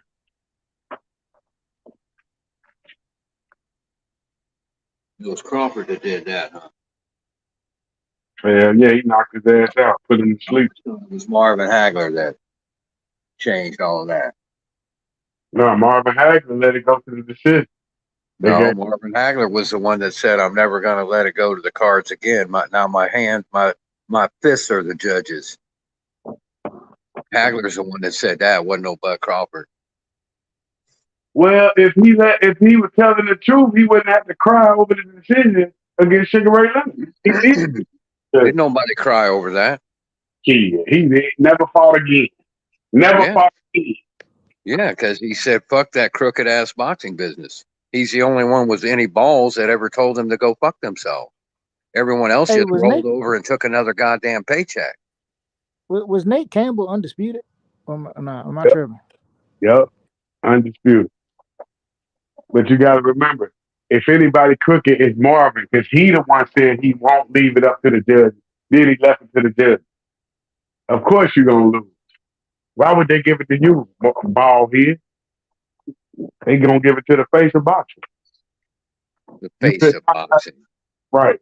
You can't knock out a dude coming off the couch in 3 years. He ain't fought in 3 years. You can't knock this guy out. I don't know. How's he the face of boxing, though? He showed he came off the couch. He's been on the couch for 3 years, but you call him the face of boxing anyway, see? Right. He was. Yeah, you don't give a fuck the fact that he's retired. The fact that he's retired don't fucking matter. You're going to call him the face of boxing anyway. Just to be fucking dramatic and shit. That's why they gave him the decision. They gave him the decision because they wanted a fucking rematch and they wanted to cash in again. And Marvin told them to go fuck themselves. That's what happened, bro. He said they fucked him out of his fucking middleweight title that he had for 10 fucking years.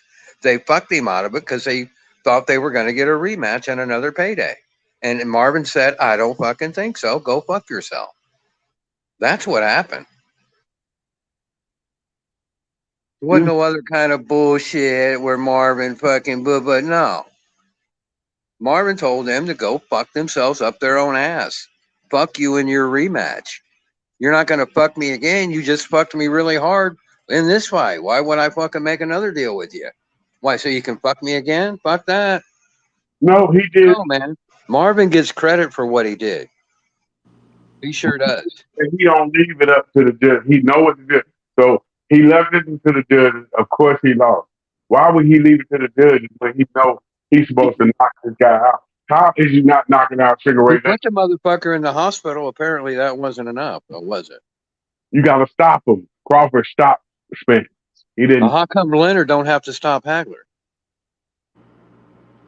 Because he's coming off the couch. It's like an Ali The Foreman. guy that don't make any sense. You ain't making no sense, bro. It was the fan favorite. Exactly.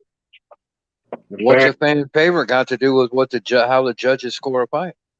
How do you make it to 12 rounds and you coming off this is the champion with 63 wins, 2 losses, and you fucking make it 12 rounds? That don't make sense. You should have knocked him out inside of 6 rounds. Oh yeah, right. There's some kind of rule here. You're just gonna knock Ray Leonard out in 6 rounds, huh? Like Hector Kambosos did it in 4, sitting on he's sitting on that couch another 3-4 years. Knocked his ass out, made him retire. Just like you got to remember, Sugar Ray retired Marvin Hagler. Remember that. He never fought again after getting. That's not what happened there. There's nothing to remember because that's not what happened. That's exactly what happened. Never fought He again. didn't retire Marvin. Marvin Hagler told the boxing business to go fuck itself. He wasn't retired. He wasn't driven out of the fucking boxing game by some horrible loss, by some fucking miserable defeat. That ain't what happened. He got a bullshit decision. He got fucked by Don King, and he told him to go fuck himself. That's all that happened there, man. He lost the fight because he didn't do He beat the shit out of Ray Leonard, by the way. Nah. Put Ray Leonard in a fucking hospital. Ray spent the night in the hospital. Marvin went and had a steak dinner and a couple of beers. And while Marvin was having a steak dinner and a couple of beers with his wife, Ray Leonard was in the fucking hospital getting checked out by the doctor for an overnight stay. So I don't want to hear any shit that Ray Leonard won that fight either. That was an easy victory by the Leonard man. Easy victory. Somehow Ray won, but he went to the hospital and Marvin didn't. Yeah, that's funny how that fucking works, ain't it? Hey. That's how you know that he got fucked, man. Marvin got fucked by Don King. They were going to try to fuck him just so they could cash in on a rematch, man.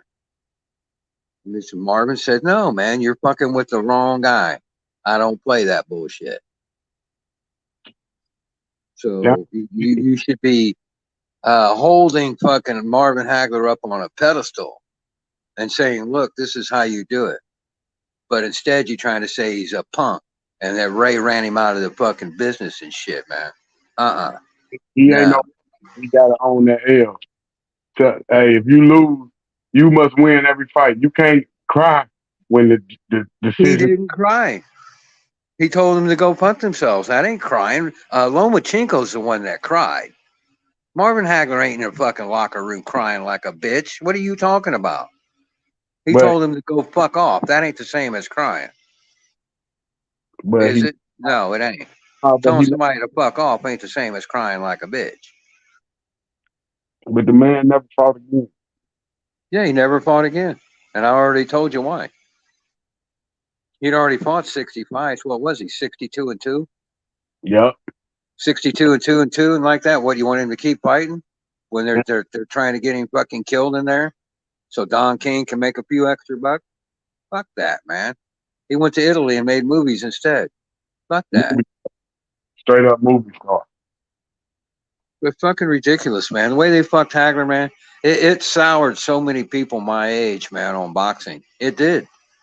Because everybody saw that fight and everybody knew Marvin won and they went, what the fuck is this, man? What the fuck is this? Marvin gave that guy every fucking concession on that fight and they still fucked him.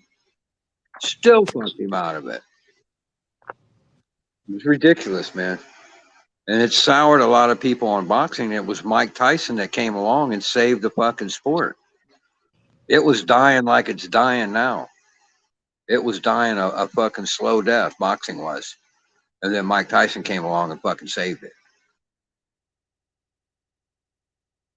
Because there wasn't anybody left. There was no Ray Leonard. There's no Tommy Hearns. There's no Hagler. All these guys are old. And there wasn't anybody to replace them. And then here came Mike Tyson. He's 19 years old. He's the baddest motherfucker ever. Well, it sparked all this interest in boxing again. Yeah, this technique guy, I think the technique pound for pound, I think that's Cuck Alonso. Sure does sound like him. Sure does behave like him. So, He's the only one blocking people, and Cuck Alonso is the only one that blocks people.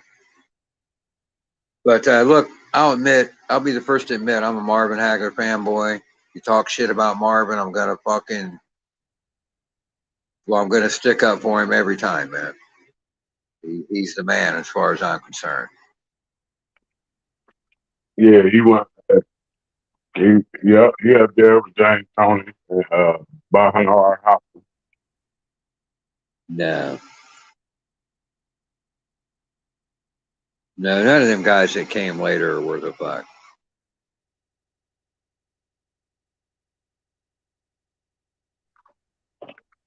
James Tony actually better. Better than Marvin Hagler? He proved it. Yeah, I tell you, I don't know what kind of crack you got, man, but you got a good dealer, man. He got some good stuff. If he not better, he right there with him. Neck and neck. James Tony ain't nowhere as close to Marvin Hagler. Steve, you must ain't never seen James Tony fight.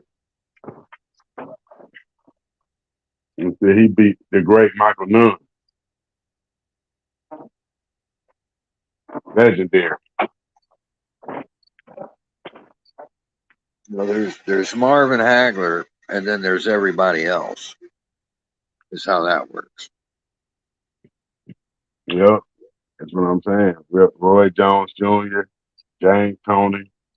Mm-hmm. They're all down there, and then Marvin's up here a little bit higher. See, he's up here looking down on those guys because he's just that much better, that much more dedicated, that much more ferocious. Yep, Carlos Monzon.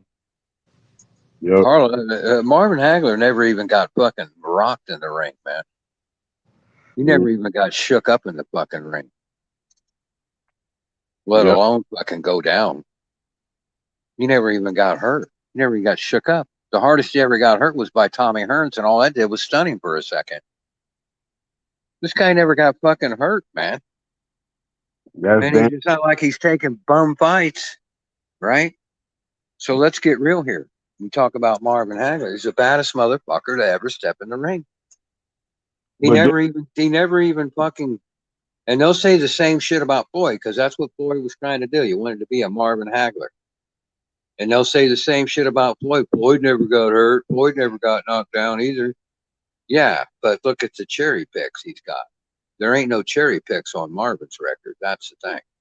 He cherry picked Sugar Ray coming off the bench 3 years. He was sitting on the bench. That wasn't a cherry pick. How you can't beat him? That's an easy victory. That's like. Well, let's see. They gave him a 12-round fight when it could have been sanctioned for 15 at Ray's request. They gave him like a 20-foot ring at Ray's request. Yep. So why is Ray doing all that?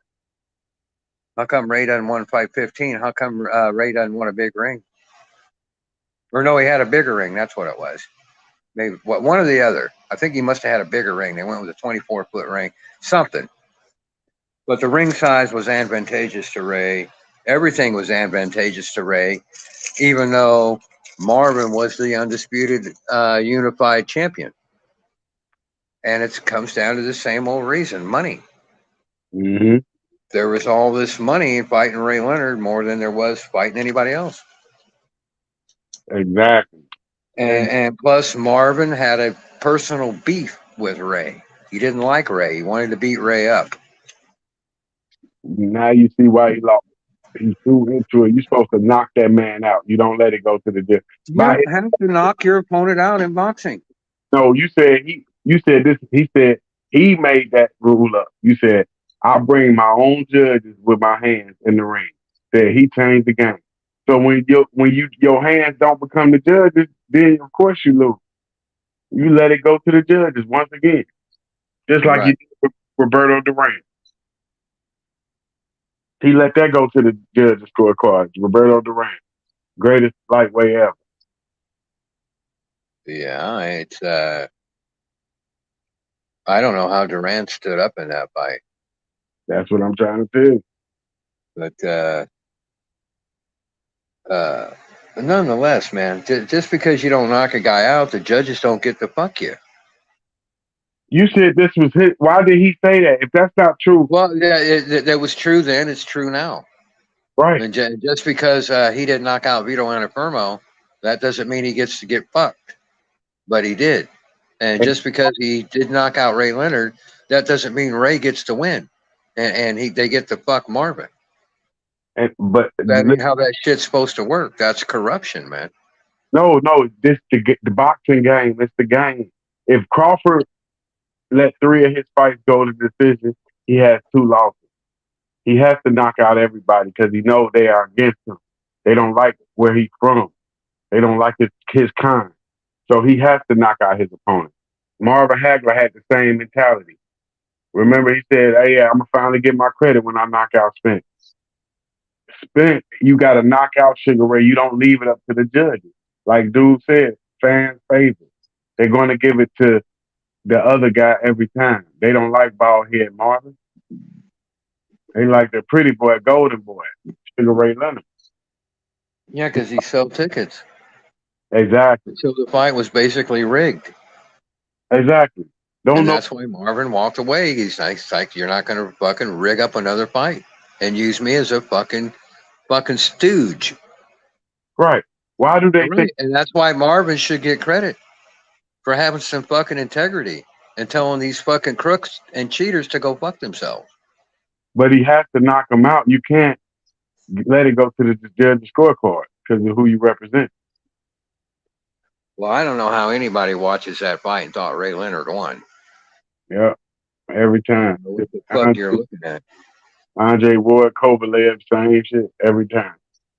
You let these fights go to the judge's scorecard, just like Holyfield said. You can't complain. Don't complain. It could go anyway. You got 3 different people. 3 different people. Ain't no 3 people thinking like none in the world. And you can't knock everybody out. I mean, you just can't.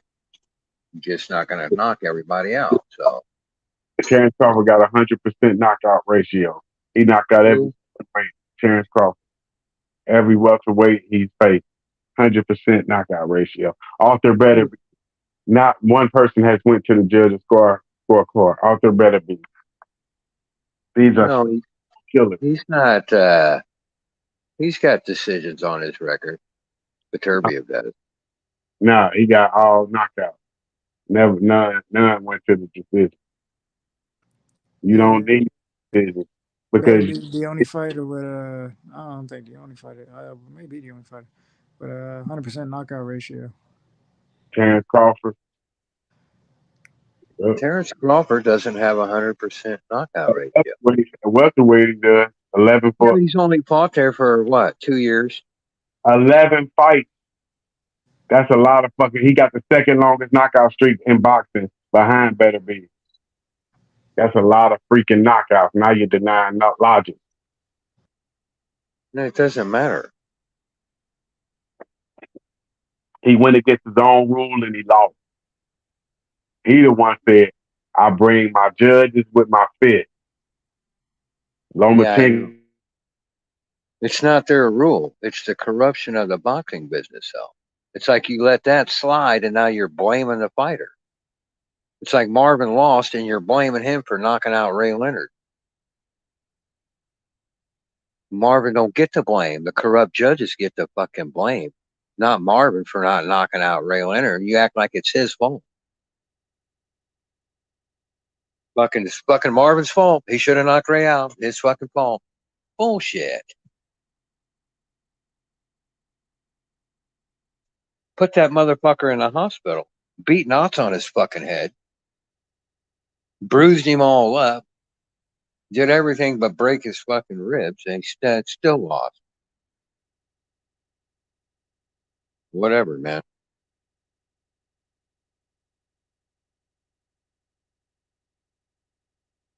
Technique, why don't you jump up, bro? Because we all know you're Cuck Alonzo. You're just Cuck Alonzo's all you are, man. So jump up and prove that you're Alonzo and quit talking big in the chat. Quit timing people out and all that. Because it's Alonzo, Don Ramon. There's only one person that ever times people out, and it's Alonzo. That's how you know it's him. That dude is a real douchebag, man. You look up douchebag, you get a picture of Alonzo. He's just a unpleasant person. Yeah, there are trolls. Just don't pay attention to them, man. Can you do that? Are you able to like have certain comments and just not pay attention to them? Or are you too childish to do that, huh? Bunch of fucking kiddies. Smash that fucking like button. Hit the sub button. Hit the share button. Hit the notification bell. Get this shit out of here. It's the #1 channel. We're going to make everybody know it's the #1 fucking channel. Fuck those other channels. You know who I'm talking about. Fuck them. Hit the like. Hit the sub.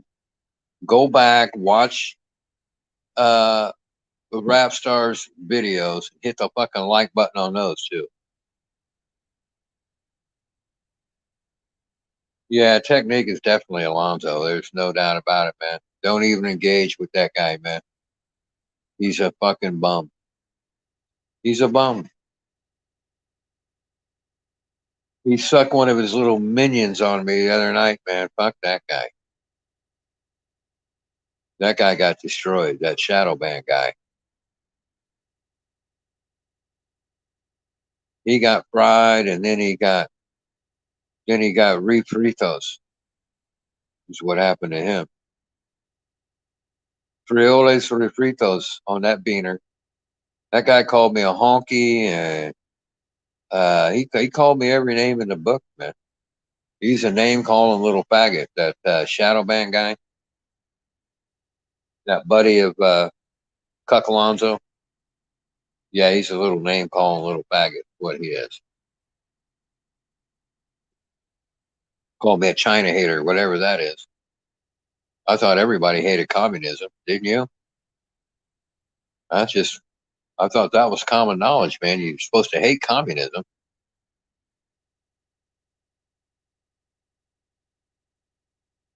You know?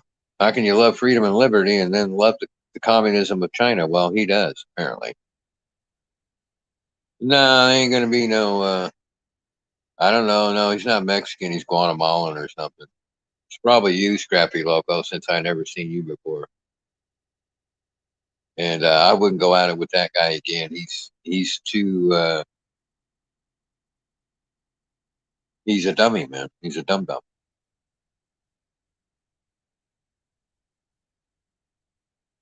He said he was going to whoop that tie, too, is what he said.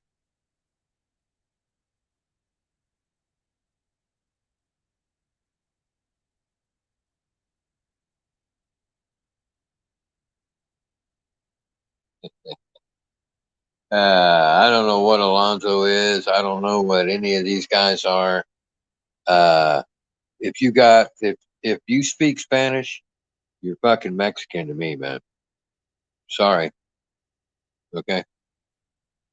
If you fucking speak Spanish, you're either Mexican or you're Puerto Rican, as far as I'm concerned. I'm not going to cipher through and try to figure out if you're Honduran or Guatemalan or Ecuadorian or fucking Venezuelan or Peruvian or any fucking thing else. You fucking speak Spanish, you're a Mexican or a fucking Puerto Rican, as far as I'm concerned. Sorry. If you want me to know what the fuck you are, then you got to speak up. I'm talking about these yahoos out in the public. I don't know what the fuck they are. I don't give a fuck what they are. They ain't speaking English, so they ain't talking to me. That's all I know. No, you ain't going to cook nothing, fool. My fucking arthritis is kicking up, so if you want to fuck with somebody, you're going to get fucked with. Because my foot hurts like hell. I just took my medicine and it ain't kicked in yet. So I'm a little cantankerous. I'm ready to punch somebody in the mouth. And when you start talking about marvelous Marvin Hagler and pretending like he's a bum, pretending like he's a quitter, pretending like Marvin Hagler ducked a rematch with that bum Sugar Ray Leonard, then I get fucking irritated because I know that that's not what happened. If that's what happened, I'd just say that's what happened. I don't give a fuck, but that ain't what happened. Marvin Hagler didn't duck nobody. He beat the shit out of Ray Leonard, and he'd fight him again. He'd beat the shit out of him again.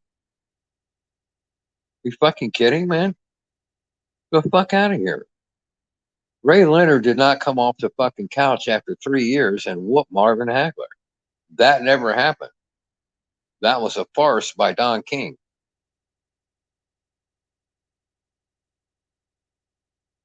Or Aram or whoever ran that. It was probably Bob Aram that ran that show, not Don King. I don't remember now. But that was probably a Bob Aram show, not a Don King show.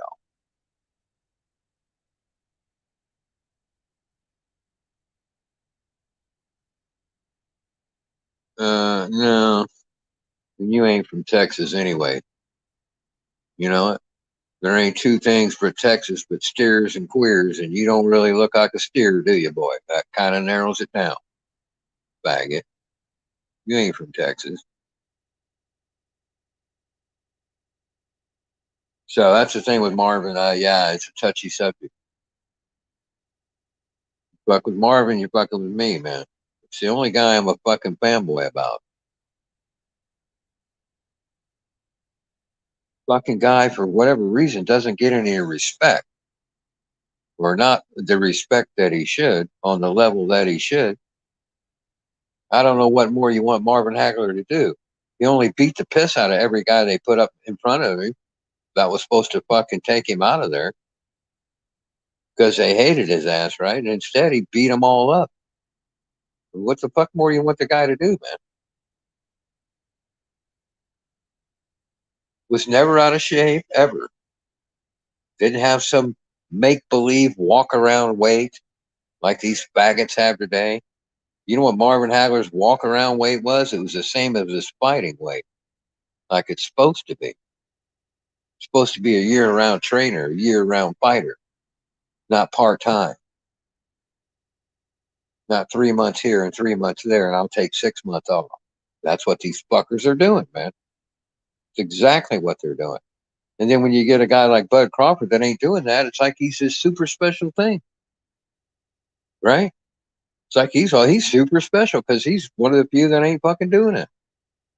It's like, Jesus Christ, man. You talk about a fucking flip-flop between how shit was and how it is now, man. Before, everybody was...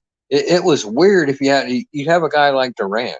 And Durant was a guy that did that shit. When the motherfucker wasn't in training camp, he'd put on 30 pounds. And he'd have to work it all off, man. So Durant, in that sense, is like these guys today. Or these guys today are like Durant. And they're fucking lazy when they don't have a contract signed. They're fucking lazy. Well, Marvin wasn't that way. Hagler ran all the fucking time. Went to the gym every fucking day, 6 days a week. Fuck out of here. Always. Always. His entire career. Not sometimes. The whole time. You guys got to learn who your standard is, who your Jesus is. Who do you look at in the boxing world and say, who do I pattern myself after? Who's my standard? It's Marvin Hagler. It's Salvador Sanchez. It's not Ray Leonard. It's not Muhammad Ali. It's not any of these fucking guys. It's Marvin Hagler and it's Salvador Sanchez. That's how you do it. That's what you're supposed to be doing.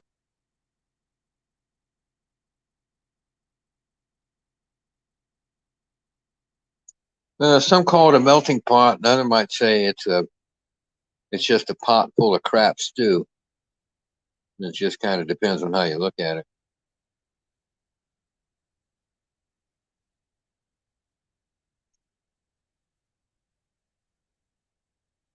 But some of these guys, like this Jake Paul thing, I wasn't going to watch that. I didn't watch it. I don't even know what happened. I don't care what happened. I hope I never learn what happened. I hope nobody ever tells me. Fuck Jake Paul. He's a joke. You don't get to start boxing in your 20s. Sorry. That's disrespectful to every kid that started when he was 12 and 13 and 14 and dedicated his whole life to boxing. These people like Jake Paul are a fucking insult when they make more money than somebody that dedicated their life to the fucking art, man. Fuck Jake Paul. And fuck you retards that watch him. And fuck you motherfuckers double hard with a fucking double penetration, you motherfuckers that pay money to see that cocksucker. Fucking idiots. Fucking circus, carnival, sideshow watching motherfuckers, man. I swear. You're the ones that are ruining boxing. Okay? It's you fuckers that buy these shitty fights. It's you fuckers that don't know a real boxing contest from a fucking sideshow. You're the ones that are ruining it. Don't be blaming these promoters. They're just selling you what you want, you bunch of cavemen. You unsophisticated motherfuckers. Fucking casuals. Well, they don't give us the fights we want. I want Jake Paul versus some faggot. Yeah. You'll watch that, though. Fuck yeah, you'll go line up and watch that shit. Same time, you'll complain about you don't get the fight you want. Fucking weirdos. Yo, what happened? Actually, Lara was supposed to fight Garcia this weekend. What happened with that? Who? Lara versus Garcia. Erislandy Lara versus Danny Garcia. They were supposed to fight this weekend. I don't know what happened. The fight just... They never said it was postponed or nothing. I looked it up on Google. I don't know what actually went down with... You know what? I forgot all about that fight. What? It got canceled? I tried to look it up on Google. I didn't see it said it, but I never saw it advertised. It never said postponed. It didn't say anything. It's just like, I don't know. It's weird. Maybe it was one of those that got talked about what wasn't really signed, but I was thinking that was a done deal, and that was on a card or something. That was on the undercard of what the fuck was it? I don't know, but I forgot all about that fight till now, till you fucking said something. That was supposed to be at the Barclays too, so it was right here at home. So I don't know what happened. It's strange. I don't know. I didn't hear nothing about a drug test or nothing like that. Did you? Nah, just somebody had actually mentioned it to me a few weeks ago. I was like, "Yo, listen, I want to go to the fight." So I said, "Oh yeah, I didn't know that was going down." So we looked it up, and it was confirmed for August 5th. So Right. Yeah. That's what I mean. I thought it was a sign. You know what? A lot of times these guys talking about a fight, and then shit's not signed anyway. But that was a done deal. That fight was supposed to happen. Yeah, strange. It had a location and all that shit. Yeah, right here in Brooklyn. So I wanted to attend, but yeah. So I don't know what happened there, man. That's and Google shows no answers or nothing. So I'm like, what the hell's going on? Yeah, that's weird, ain't it? Yeah, at least they would tell you, hey, this fight canceled, fight pushed back. It doesn't even have like the original date or anything like that. It just said proposal, I think, supposed to fight August 5th, and that was it. I was like, oh, okay. But where's anything else? Like, nothing. Yeah, I'd rather watch that than watch, Jake Paul. Oh, well, yeah, fuck yeah. So I don't know. I have no idea. Well, so maybe one of these know-it-alls out there, they can track that down and find out what happened. Yeah, definitely. Yeah, it's always good to come up here and joke around and stuff. But I don't know if the guy cheated. Probably not. But I just try to add something to the convo with that. A little different aspect, different thought process with it. But Terrence looked good last weekend, man. He did his thing. Looked good in the ring, man. Yeah, he looked sharp. Got to give him his credit. He looked sharp, man. He was firing on all cylinders. Right, everything lined up right. You know, with the fact of you know, he had the bigger reach. The punches landed where they were supposed to land. Right place, right time. It worked out. Yeah, he was having one of those nights where everything was working, you know. Everything he was doing, and it was working, and he was having success, and those are great nights, man, when it's going like that for you. And Absolutely. Spence just didn't have it, man. Spence just didn't have it. And I just didn't like, I never liked the way Spence looked, and I didn't like the way he looked in that fight at all. I just don't like just the way he moves. Some people like that, but I don't like the way he moves and shit or nothing, man. I've never liked Spence. I think that's kind of like one of the reasons why I actually like him, but at the same time, you can't do that with everybody. So it just so happened this matchup right here is not, it's not the guy to do that with. I mean, he's like you said, right place, right time. He tried to do some of that. He got a little aggressive, and he bit a little more than he could chew on a couple of cases. Yeah, you got to know who you're in there with. And Bud was just too good, man. And that's why they'll move him up to 154, and they'll put some fucking guy in there, and he'll beat the shit out of him, and then everybody will say Errol Spence is back. But he'll be the same Errol Spence that he's always been. It should be just the level of competition was what changed. It wasn't Errol that changed, it was his competition. Right. So whatever, man. You can't tell these guys that. They just go from fight to fight and ride the wave. Yeah, and I don't really see much of a difference. Maybe the fight will be a little closer because maybe the strategy will be a little different. I don't think it'll be because of the weight. I think Terrence gets stronger just like he gets stronger, so I think it's still going to be evened out. I just think the strategy will change a bit, so the fight will be a little closer, or maybe all it takes is a punch to change things, man. I think that punch in the second round changed the whole dynamic of the fight. And if Errol lands one of those type of punches on Bud, it could be the same thing. It turns things around. I just don't think he can. I just don't think he can. And being heavier and shit's not going to help any. That's not going to help his skills any. Yeah. So,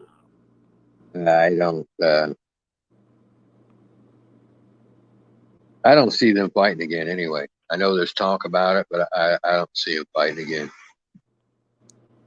I think Spence don't want to fight that guy again, man. The only guy I ever remember getting beat down and then fighting a rematch was Arguello when he fought Aaron Pryor a second time. And I didn't know why he wanted to fight him a second time either when he got crushed in the first fight. Other than he fucking clocked the guy, but he still got his ass kicked, and he got his ass kicked worse in the second fight. And that's what would happen to Spence.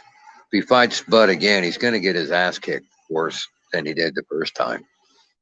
He's not going to have better success. He's going to have less. That's what I think. Well, you know what? I think the fact that maybe the game plan might change a little bit. Maybe he might not come in so aggressive. Maybe it'll go a little longer.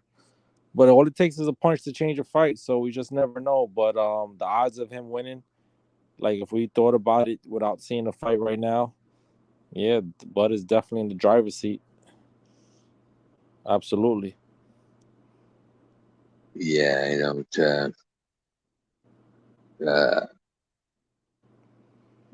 Do you happen to know when this Fury fight? When is that supposed to happen? With this UFC fucking bum he's fighting. Oh yeah, that's supposed to be. Let me see. I want to look that up for you. They want to get that fucking fight out of the way. Get that shit off the fucking table. I don't know why they think because Mike Tyson is training the guy, it's gonna make a difference. Mike Tyson's training the guy. Yeah. Fuck, that ain't gonna. Mike Tyson's not in the ring, and this ain't Mike Tyson from 1990s anyway. Yeah, he's not gonna. Mike Tyson can't go in there and fight for the man. Right. That's Oh, it's scheduled for October 28th. Oh, that's October, so that's another couple months, 2.5 months. Right. So they just be starting in the training camp full swing, or they should be. So I wonder how Fury looks now. I wonder how heavy he is right now. I know I saw the guy today at the press conference with the Jake Paul fight. Not press conference, but he was at the at the booth. Fury was? No, the other guy. Oh. Ngannou. Yeah, I guess because Fury can't even come in the United States. Oh yeah, why? I don't know. He's banned for something. So the fight is gonna be out there? I guess, yeah. I'm pretty sure he's banned for some reason. I don't know if it was temporary or what, but I think he was banned entry into the United States for some reason. That's been like that for a while? Yeah. Yeah, because he couldn't come over here and promote the Wilder fight or whatever. Oh, so when the fight happened, that happened over there?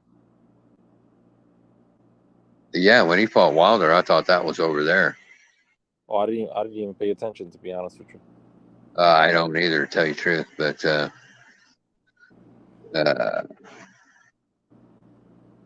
so with Peturbiev out, this Garcia thing, I don't know what happened there either. Fury fighting this bum. How the Canelo fight is a good one. Canelo and Charlo brother. What's that for November or something? September? September, yeah, I think September, early September. That's a joke. I'm sorry. That's a fucking joke. I just can't believe they even have the nerve to try to sell that, man, to the public. Yeah, because that guy got to put on 14 pounds. Yeah. He's 2 weight divisions below. I mean, it's just, it's fucking stupid. It's what it is. It's like a welterweight fighting a lightweight. And everybody would go, what the fuck? Why is a welterweight fighting a lightweight, right? But when Canelo does it, it seems like it's fucking normal. And everybody goes, yeah, Carlo. They make all this excuses that Carlo's really that big anyway. They'll say, well, he's really 168 anyway, even though he's a 154-pound champion. They'll say, well, he walks around 168 anyway, or some stupid shit like that. It'd be like Crawford dropping down to fight Haney at 135 or something, or Haney jumping up to 147 and fighting Crawford. It wouldn't make any sense, and everybody would go, "What the fuck?" So, yeah, whatever, man. That's a joke of a fucking fight right there. Fucking Canelo versus Carlo, little Carlo. If he's going to be fighting a Carlo, it should have been the other one.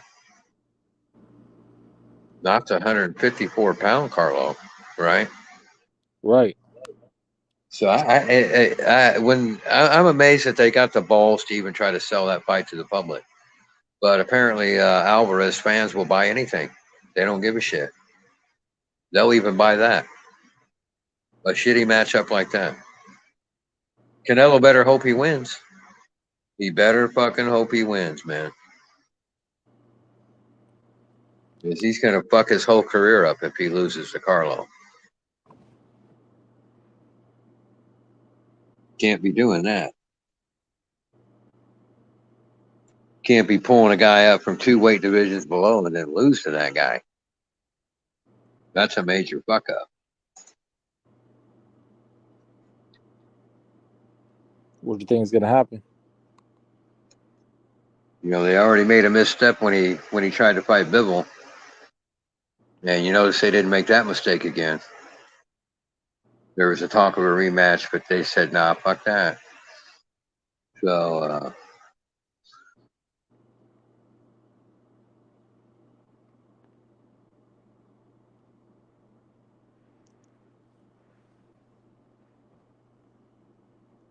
shout out Scrappy Loco. Shout out to Scrappy Loco for the $20 super chat.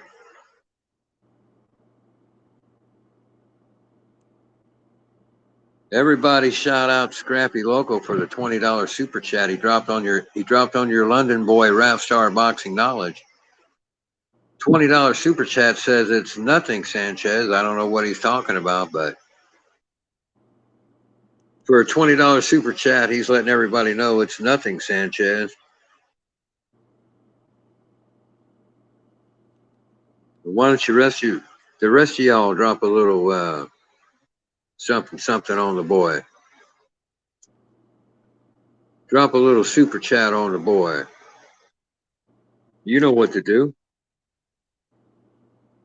You know what to do. Who else dropped one? Somebody else dropped one.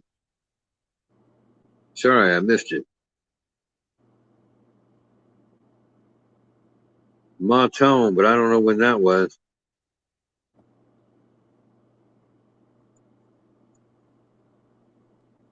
Montone dropped a $20 one too. All right, Montone.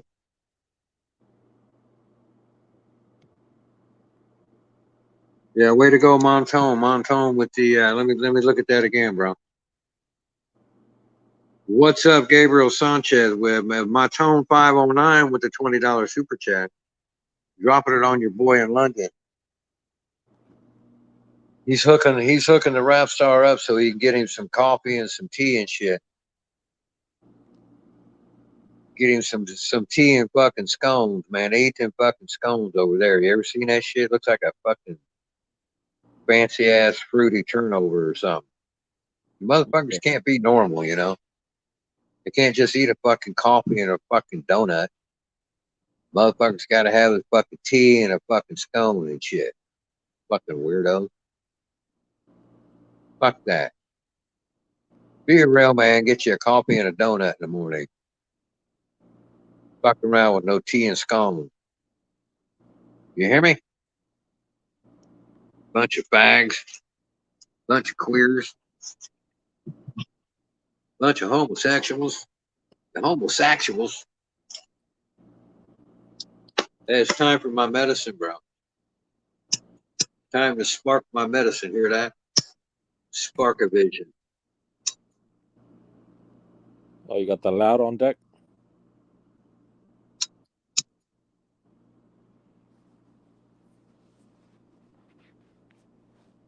John, you got that loud on deck, man? And what? Huh? Do what? Do what? You got that loud on deck. That loud. That loud?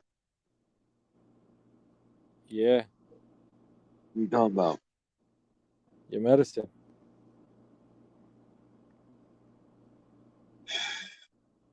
Well, that's good, man. In F1. Scone to the dome. No, I don't eat no Krispy Kreme, bro. No, I go down here to the local we got a bunch of Dunkin' Donuts in this town, man. But I go down and they open at fucking different times of day. But I go down to this one that opens at 5 a.m. And I'll go down to this motherfucker there. And they got this Mexican girl, man. It's all these Indians and Pakistan and shit that work there. But they got a Mexican girl that works there. And I know she's Mexican because I asked her, because all the other motherfuckers are you know, you can tell them Indians and them Pakis and shit. and they're all that way, and then this girl's different. And I was like, are you Mexican or something? She's like, yeah, no, you know. But she's fine, man. She's fine as fuck. And I usually don't go for the Mexican women, but that one there is nice looking, man. So I roll down to Dunkin' Donuts, get me a little black coffee and a fucking donut. Fuck around, man. Go where the ladies are, man. That's what you do. So there's a fine piece of ass in there, so I go in there and get my coffee and donut. If it was down the street, I'll go down there.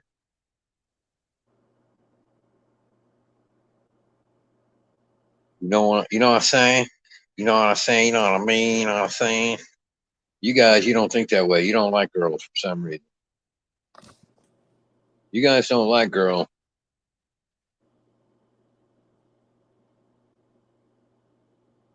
So anyway, shout out to the guys for those big time super chats. $20 super chat from Atomic 509 and a $20 from Scrappy Loco. I thought Scrappy Loco was Cuck Alonzo, but he must not be, not with a $20 super chat.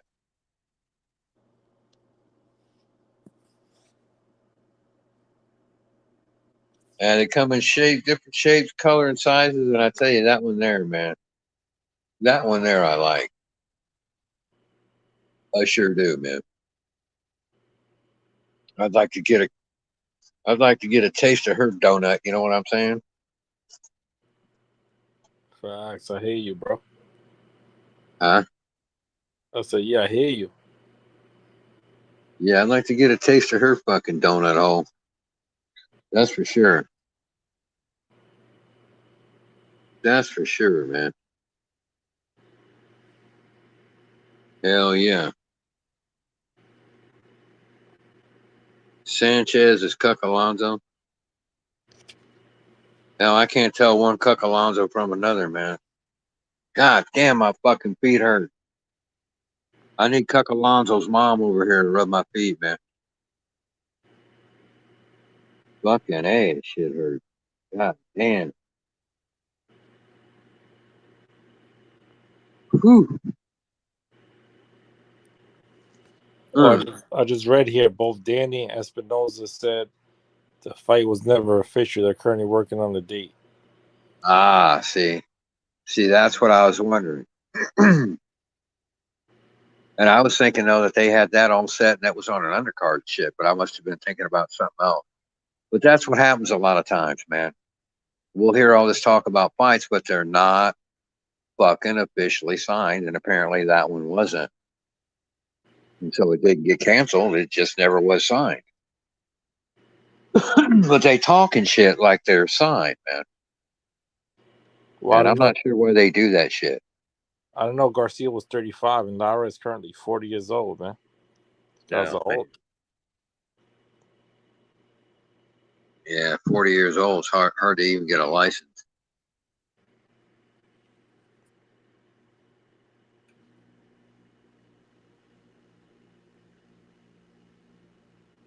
No, you don't, Gabriel. You ain't got no kids. You probably ain't ever even had any pussy. Yeah, you want some smoke? Is that what you looking for, bro? Because I ain't even made coffee yet. It's 4:20, bro. 4:20 where I'm at. I'm trying to get my buzz on. I don't think you want smoke. We don't need no smoke at this time of day. But I ain't even had my coffee, bro. And I ain't had my coffee. You bound to get fucking smoke like a fucking country ham, son. You'll get smoked like an old country style ham, bro. I don't fuck around when I ain't have my coffee, man. Yo, Rapstar, I wasn't timing anybody out. I timed out that fucking disgusting cunt, TY. That's it. Okay, well, you said I didn't time anyone out. And then you said Except for TY. Except for TY. Right. So the part about not So the timing part, shut the anybody fuck out. up, you fucking bag of bones. That's what it is. The part about not timing anybody out. was But horseshit. shut the fuck up, you No, fucking shut your mom illiterate up, man. fucking Shut your mom's scumbag. legs up. Shut your You mom's inbred legs. bastard, you. Fuck you, you piece of pussy. That's what you are. You're a piece of pussy. You're a fucking labia. That's what you are, man. Shut up, you fucking junkie. Take another Timing bang at your people crack out. pipe. I don't like what he You little said. junkie bastard. I don't like his comments. I'm You gonna dirty block junkie bastard is him. I'm all you gonna are. time him out. Shut up, stupid. You're the fucking illiterate crip.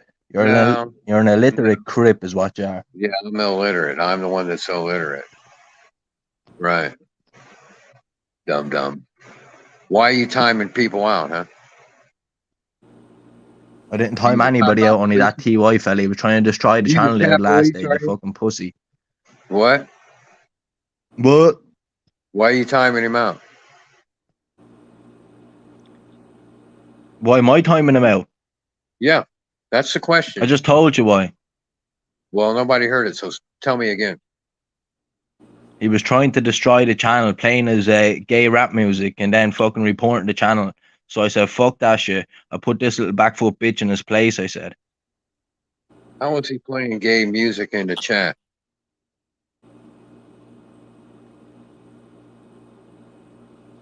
You weren't doing anything except being a faggot. That's what you were doing. You were being a gay little bitch. That's what you were doing. Don't be trying to blame somebody else for the gay shit that you were doing, bro. Faggot. You over there sucking dick and then saying you ain't a queer, see? That ain't gonna fly, bro. You're the one timing people out. You're the one that's a bitch, not him.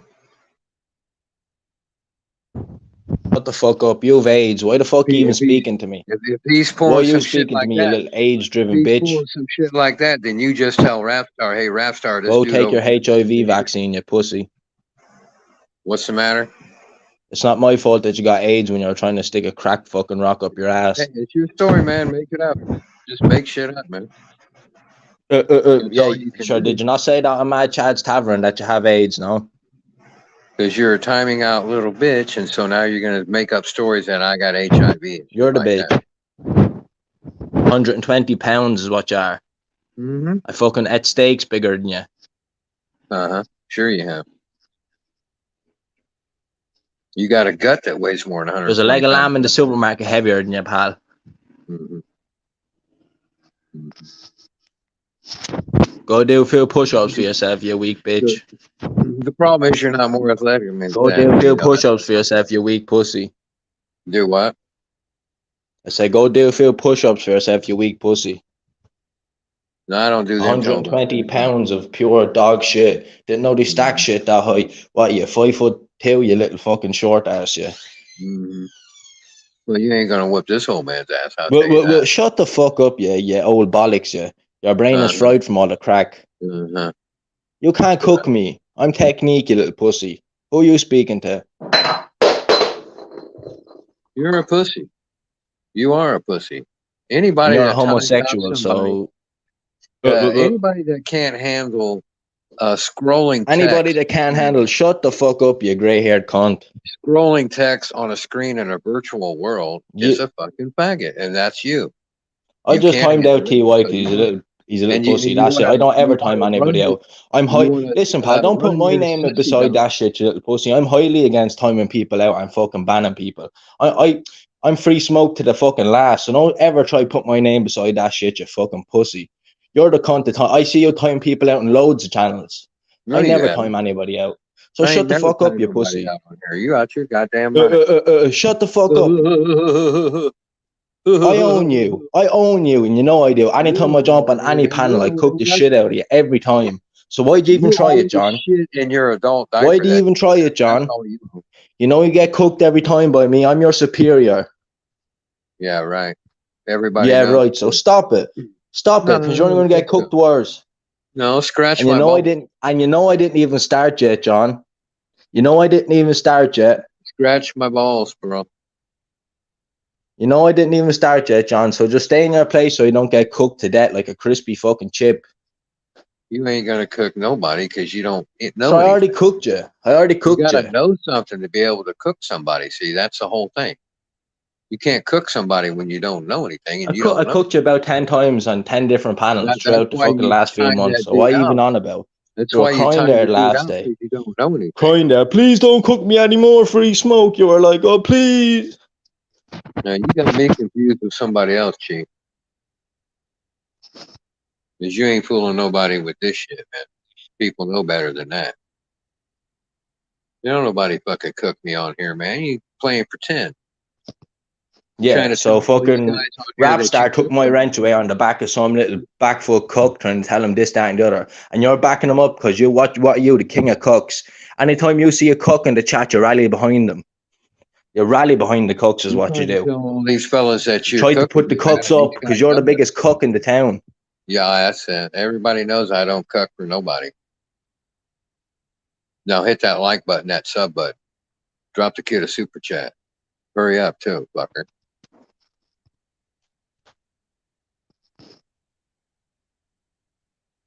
Yeah, he's making up shit. Scrappy Lane. Scrappy Loco. He's just making shit up, man, because he's got Oh, you're nothing. reading the chat now because you're getting cooked to bits. Oh, you're fucking lame, boy. What are you cooking me with? You're the one that times Anything I somebody. say, I cook you, I roast you. Anything I say, any chat, you know I do. I don't think so. The last time I roasted you, I was talking about in the last panel, I was like cooking the shit out of you. I was like, oh, you put your mother in an unmarked grave and all that shit, and you were nearly started crying, and I just left you off then. You weren't talking about. I don't even know what you're talking about. I ain't cooked never the shit out of you, man. What are you I on don't know about? you, man. And also, I cooked the shit out of you, and I also fucking christened GTS Carlton Banks, or Carlton L. Crow, I call him. Carlton L. Crow. He's christened Carlton L. Crow from now on. Are you even speaking English? Where are you from, son? You ain't from Texas, are you?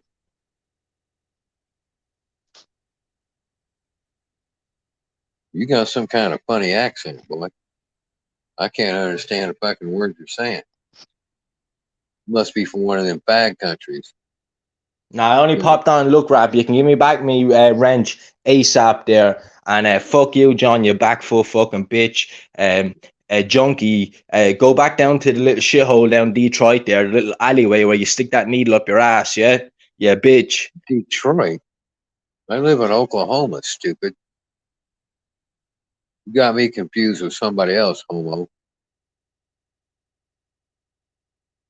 I don't know how that can be because I'm one of a kind. But somehow you got me confused with some douchebag off some other fag channel you were on. Not me. I ain't say no shit like that. I ain't from nowhere near Detroit. Never said I was. Dum dum. Go fuck yourself. Don Ramon, man, this dude, Don Ramon, he got all up in his cups the other night because I fucking cooked that fucking ain't even that Mexican wannabe. I cooked that shadow band. Don Ramon got all mad shit.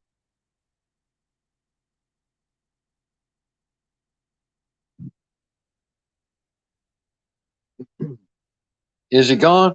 All right, pound for pound. Thank you, bro. That guy was a real talking about he cooked somebody, man. I ain't got to defend myself against that. Fucking guys know better than that. That motherfucker ain't cooking nobody. Not with that weak ass shit. He better have some better shit than that. Talking about he fucking cooked somebody. Saying I stuck a needle up my ass in Detroit and I ain't even from Detroit. Fucking dummy. Jesus. I'll tell you, man. But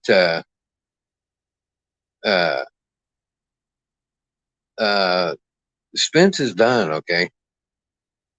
Spence looked like he's done to me. And that's just my opinion, whether he is or not, or whether he shouldn't be or not. I'm just telling you, when I look at Spence, that's a guy that if I'm in charge of his career, I'm telling him it's time to hang up your gloves, old boy. Take your money, go back down to your ranch and enjoy life. There's nothing left for you in the fucking ring. That's what I tell him. I wouldn't tell Crawford that, but I'd tell Spence that. That's just how he looks, man. It's just how he looks. Who laughs? Was it Rap or somebody made the point that he was giggling when he was getting knocked down? Who does that?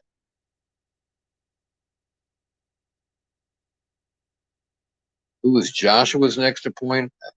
When it comes to Anthony Joshua at this point, it's a big who cares. It's a big who cares. He's never going to be champion again. His AJ's days come and gone, man. He's over. He's done too.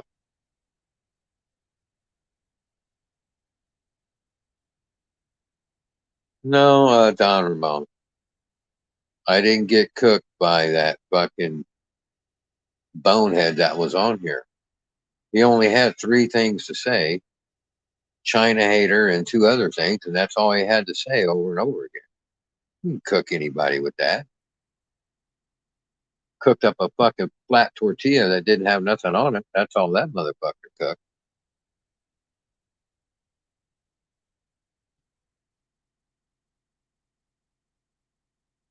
Yeah, you're right, pound for pound, King. Another 5 or 10 years, man. I'm telling you, man. I'm telling you, I don't know why these guys don't make quick money and get in and out of the fucking boxing game. I really think there's a lot of peer pressure, not peer pressure, but just pressure from everybody that, hey, keep going, man. Keep going, Everybody wants to make a buck, and they're like, hey, man, if you sit at home or you retire, we can't make any money. So there's probably a little bit of that. No, I'm not giving AJ any respect. If you're calling me a bitch, Don Ramon, you're saying bitch, give AJ. Fuck AJ. AJ fucking sucks, man. If you think AJ deserves respect as a boxer, then you don't know anything about boxing. That guy's got the worst footwork of any active boxer working today. Absolutely fucking terrible. Talking about Anthony Joshua's footwork. Absolutely terrible.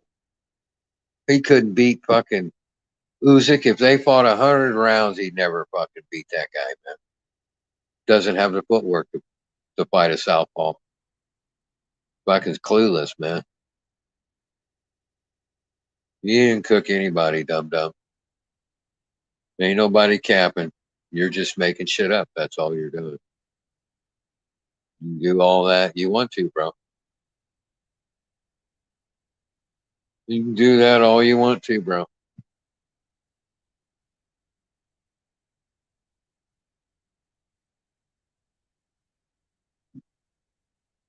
Yeah, that's all Diaz did. You're right, man. He made some cash on that fight.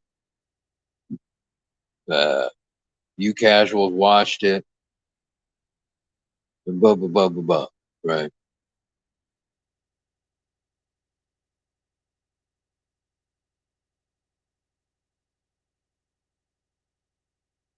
Yeah, you guys in here playing games in Rapstar's channel, man. And you kind of need to knock it off, to be honest with you. Grow up with the fucking wrench shit you're playing and all that shit.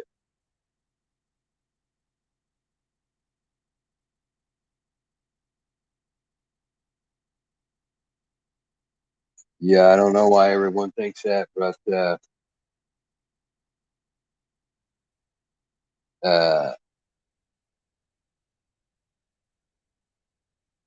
Usyk Dubois, I'm interested in heavyweights.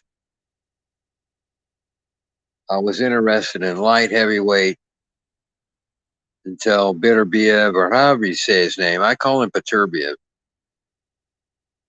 Took me a long time to learn how to say Beterbiev. I ain't changing it now. But it sucks that he's not fighting. And I still don't know the word on what happened to him exactly. Something with his bone. He had a bone infection or something like that.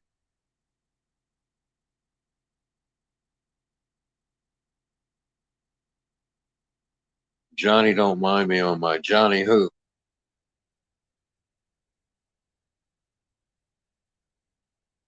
Johnny who, Donnie?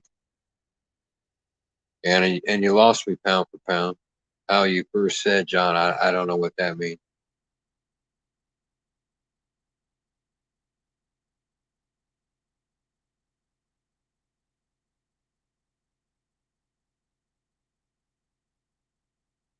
So I don't know, man. It's like they thought the Sanchez fight or Garcia fight was happening and it wasn't. And so that's a lot of that YTBC and a lot of guys acting like they've got breaking news and shit. They don't know what they're talking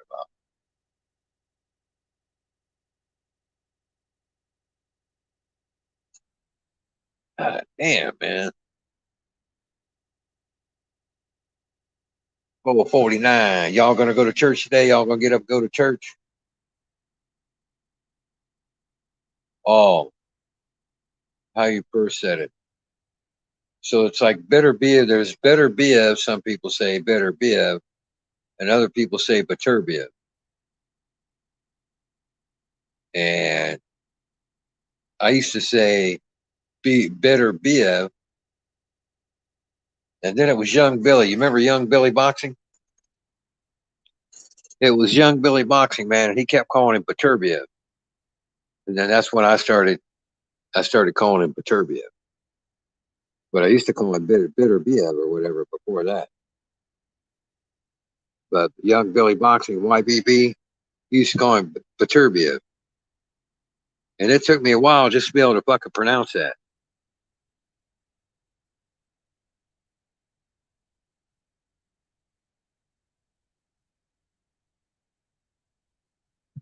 Rap's taking a little break, Edward. He'll be right back, okay, sweetheart? Edward, give us a take on some boxing, bro. Can Bivol outbox who? You better get out, Holmes.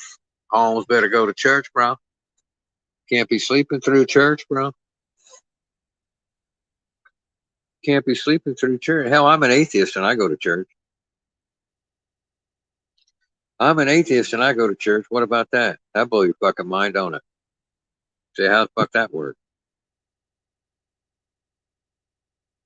How the fuck that work?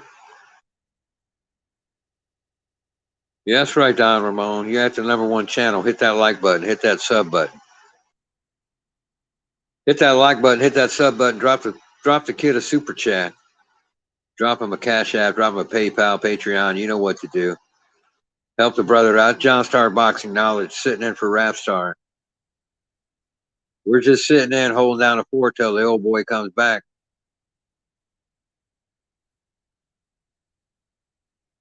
Fucking Dillian White. I swear to God, man. Fucking Dillian White. I can't stand that guy. Fucking never have I said. When Fury fucking knocked him out, man, I fucking loved it. Fucking loved it. And the way Fury set him up, man. He set White up because White was such a fucking dummy, you know. He just set White up so beautifully, man. Fucking took him out of there. Fuck that guy. Dillian White sucks.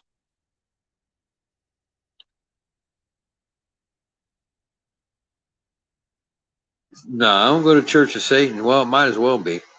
My ex-wife said it was satanic. It's some little, it's not even a church. They call it a fellowship, man. And they got a bunch of liberal fucking claptrap that they spew from the fucking pulpit. But there's a cute girl down there. Woman. Yeah, Don, you do. You need to drop Rap a super chat. You sure do, bro. Hurry up, too. Garcia, you too, man. Drop the boy a super chat. White sucks. What boxing fan wants to see Dillian White fight somebody? Seriously. I want to watch Dillian White fight. He's the only heavyweight I can think of. Since he's the only one I can think of, he's the only one I want to see fight. Bunch of fucking hicks. Fuck Dillian White, man. Well, if you can't afford a super chat, bro, you better get a job, bro. Get a job at Taco Bell or something.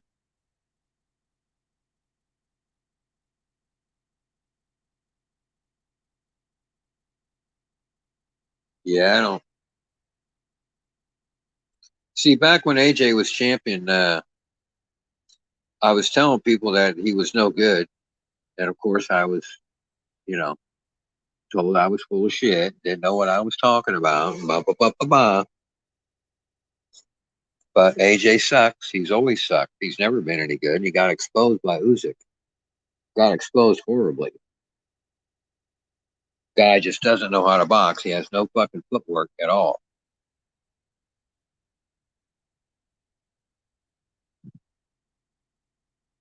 Yeah, 20 ain't shit. You're right. Drop another 20. They got Taco Bell in Scotland. Come on, bro. Yeah, the way Fury set up White, man, that's why I love Fury, man. Fury's got ring IQ just way beyond all these guys. And Fury may have thrown one other uppercut in that fight. But I don't think he did. I think that was the first uppercut he threw, and he only threw a couple of left hooks. Threw 1-2, 1-2, 1-2, 1-2 all fucking night on White. And White was out there fumbling around like a fucking idiot trying to beat that jab, right? And what Fury do? Well, whatever round that was, 7th or 8th round, since White couldn't beat the jab, Fury just let him in. And when he let White beat the jab, and White walked inside, Fury caught him with that right uppercut, man. Perfectly timed right uppercut. Bang. What a beautiful setup, man. That's ring IQ. That's boxing. That's what you're supposed to be doing. Fucking set that guy up, took him out of there, man. That's what you're supposed to be doing. Not this other shit. Not this other crapola. You're supposed to be, it's a fucking boxing match. You're supposed to be boxing the guy, man.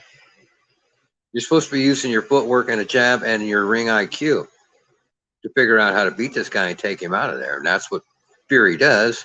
And so naturally, you guys say he sucks. It's quite naturally. Doesn't fucking surprise me at all that you say Fury sucks. Since he's the one guy that does what the fuck he's supposed to be doing. But quite naturally, in your guys' book, he's going to suck ass. No surprise. No fucking shock. No one's fucking scratching their head and wondering why, that you idiots would say it. Best guy out there, so naturally you say he sucks.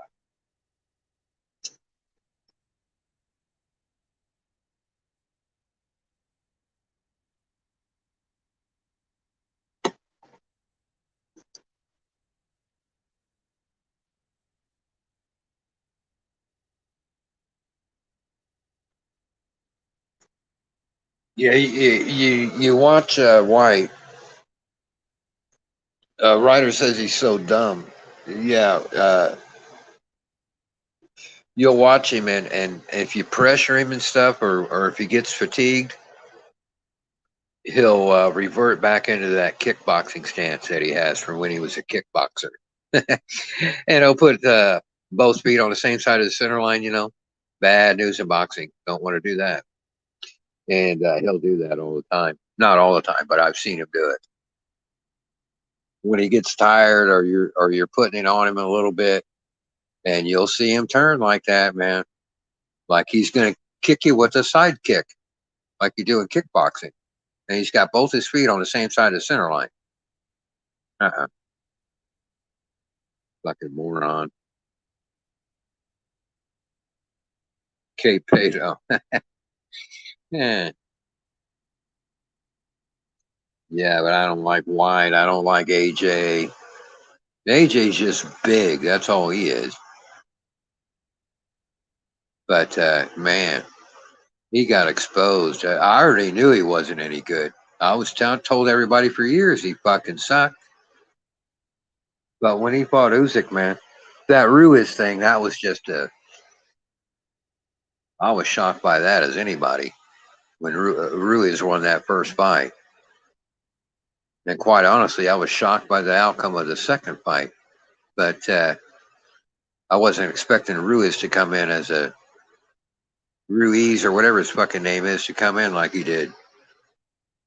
But I never liked AJ. He's mediocre, man. He's not a fucking... He's nowhere near as good as Tyson Fury. He didn't almost beat Usyk. Pound for pound. What the fuck? AJ pound for pound fighter, huh? Did you see his footwork against Usyk? Or I shouldn't say AJ's footwork against Usyk. It's better put AJ's total lack of footwork against Usyk because there was none. He got absolutely destroyed. That's why he was getting knots beat on his head. That's why Usyk was able to land punches almost at will. It's because Usyk was killing him with his feet, man. Absolutely fucking destroyed him. AJ had no answer, man. None. Fucking just stood there flat-footed like a dummy.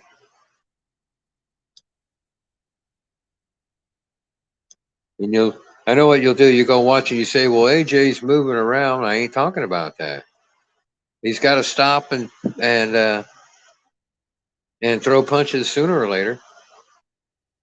And when he did, he got beat with his feet and got touched up. You know why? Because he sucked. Doesn't have any footwork.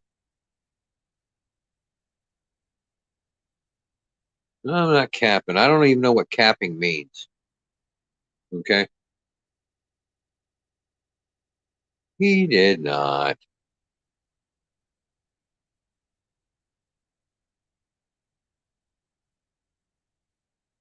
The AJ won like 2 rounds the first fight, maybe 4 rounds the second fight. That was it. He got fucking destroyed by Usyk, man. He got a boxing lesson. He got paid to have 24 rounds of world-class fucking boxing lessons, man. Lucky AJ.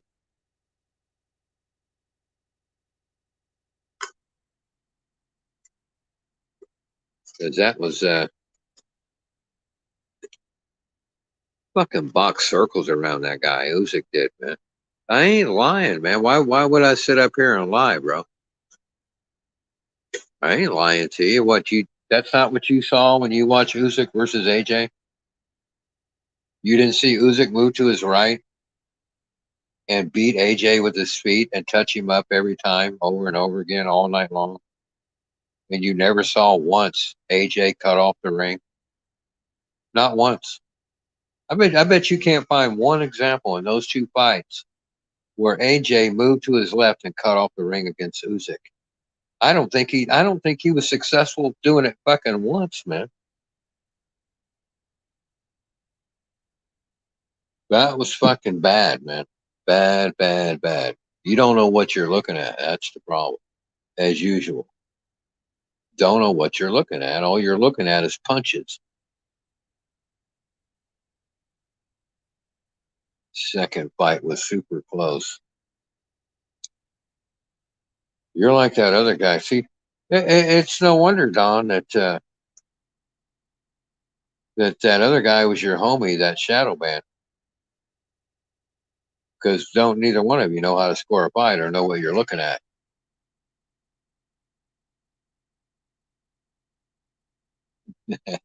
Okay, Isaac.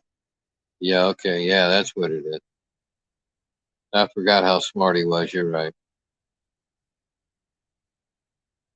No, I sure can't. Pound for pound. No. I'd like to. There's a lot of fights I'd like to show. I'd like to show Alexis Arguello versus Andy Ganigan. That'd be the first fucking fight I'd show, man. That'd be the very first fight I'd fucking show you, clown. Alexis Arguello versus the Hawaiian Punch, Andy Ganigan. Yeah. You want to see a good fight? Entertaining fight? Alexis Arguello, El Flaco Explosivo versus the Hawaiian Punch. And Andy Gannigan knocks Arguello down. I'm not sure how many times Arguello went down, but that's one of the few times.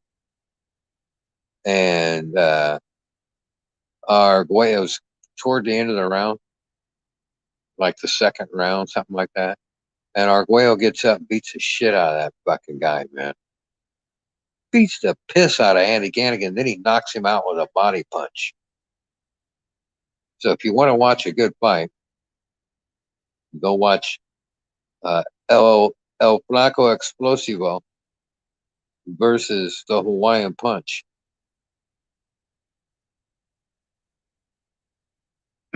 Whose opponent? Alexis Arguello. He fought a guy. It's a guy named Andy Gannigan, the Hawaiian Punch. And Andy Gannigan, see, made a name for himself because he's a southpaw, and he came in as a substitute. I think he was a substitute against Sean O'Grady, and he came in.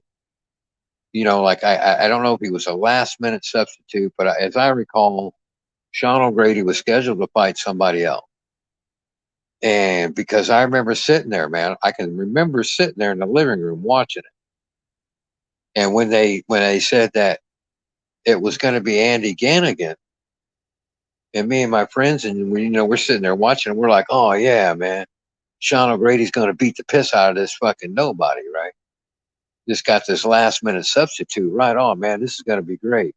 Sean O'Grady's going to beat the piss out of this fucking guy. It's going to be great, man. And then Andy Gannigan put a whooping on Sean O'Grady, man. Beat the fuck out of Sean O'Grady.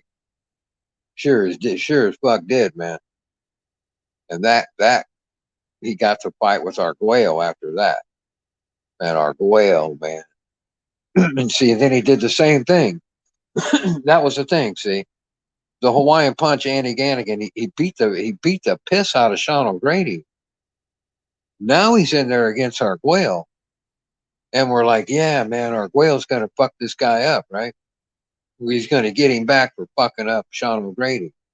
Well, then fucking he knocks Arguello down.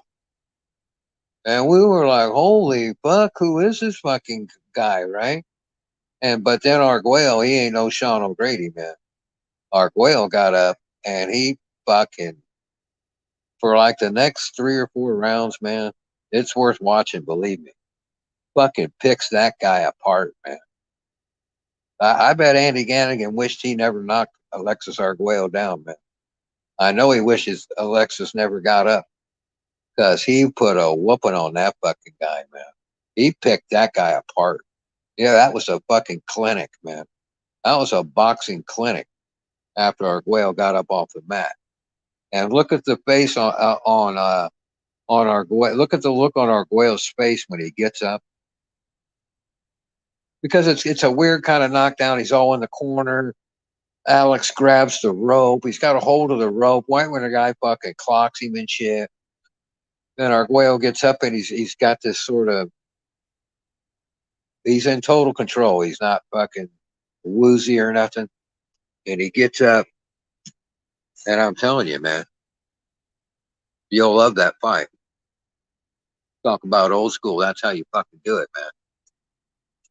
And Andy Gannigan was like 25 or 26-0 and had like 23 or 24 knockouts or something, man. And he was a southpaw. He wasn't some guy that was just, people were walking through and Alexis Arguello fighting this fucking guy.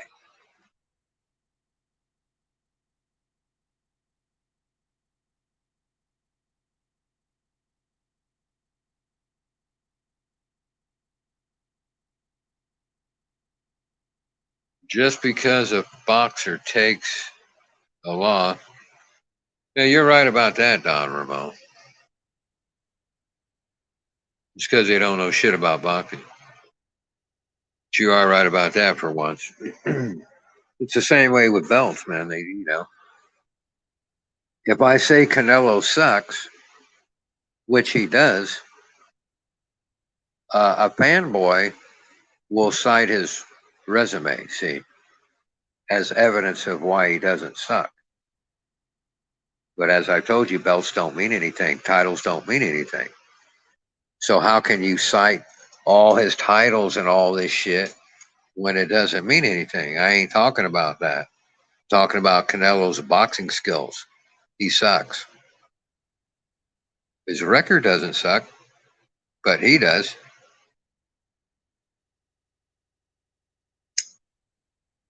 Because he's a master fucking manipulator.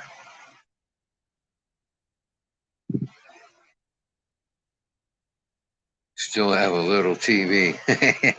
Yeah, I got the same one I had on that. Whoever posted that video when B&B tried to say I didn't have a TV. Then I said, look here. And then he said, okay, you got a TV. It ain't nothing but a baby TV or something. I don't watch TV, man. I haven't watched TV since probably 2012. There's nothing on TV. Why would I watch it? Why would I pay for it? To watch a bunch of propaganda? Watch a bunch of reruns? Watch a bunch of gay shit? Fuck that, man. Fuck that. I'd rather play guitar or something, man. I'd rather do anything but that.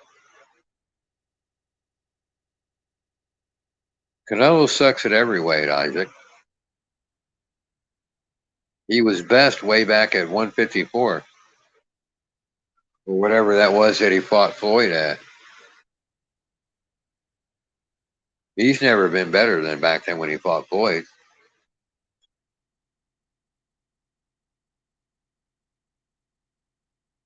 Canelo is not good.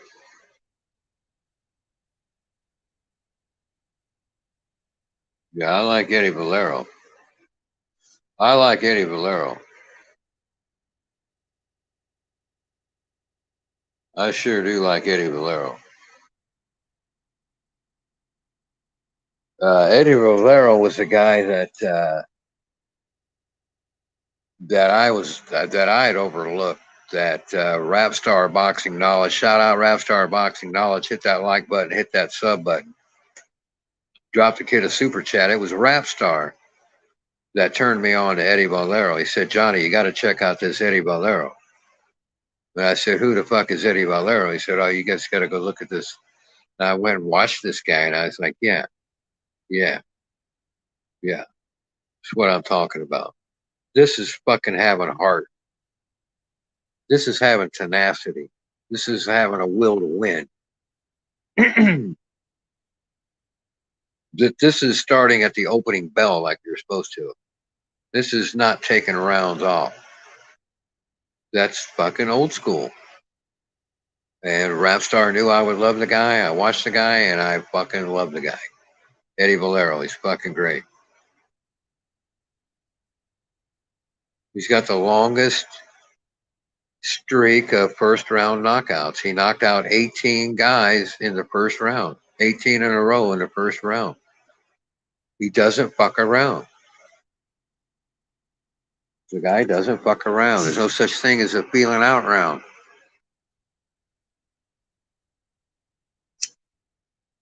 Well, at the same time, he's not Salvador Sanchez. Don't get me wrong. He's not skilled that way. But he makes up for it with heart and punching power. And he's got very serviceable skills, don't get me wrong. But he's not like a boxer like that.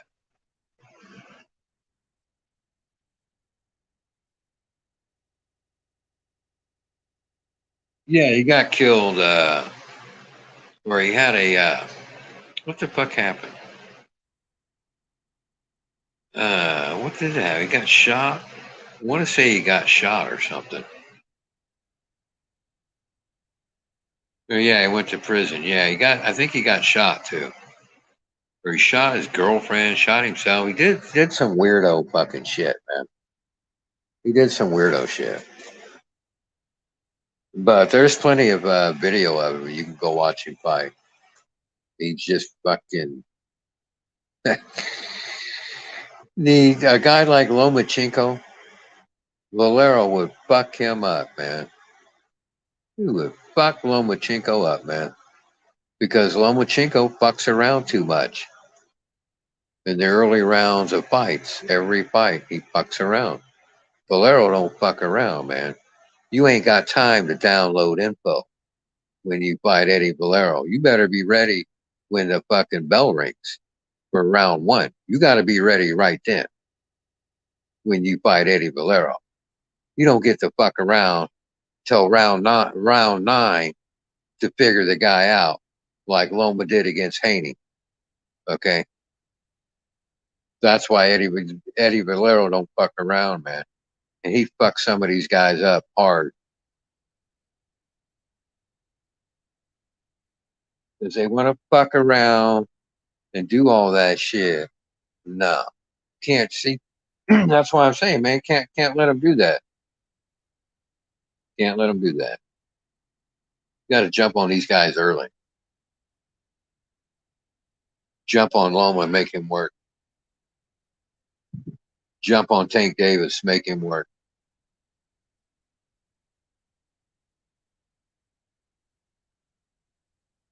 Eddie Valero was just a fucking. How can you not like that guy?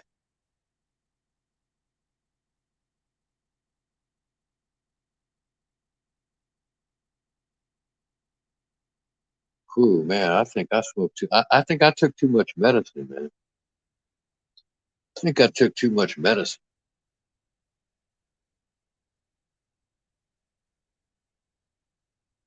But I don't know, Loki.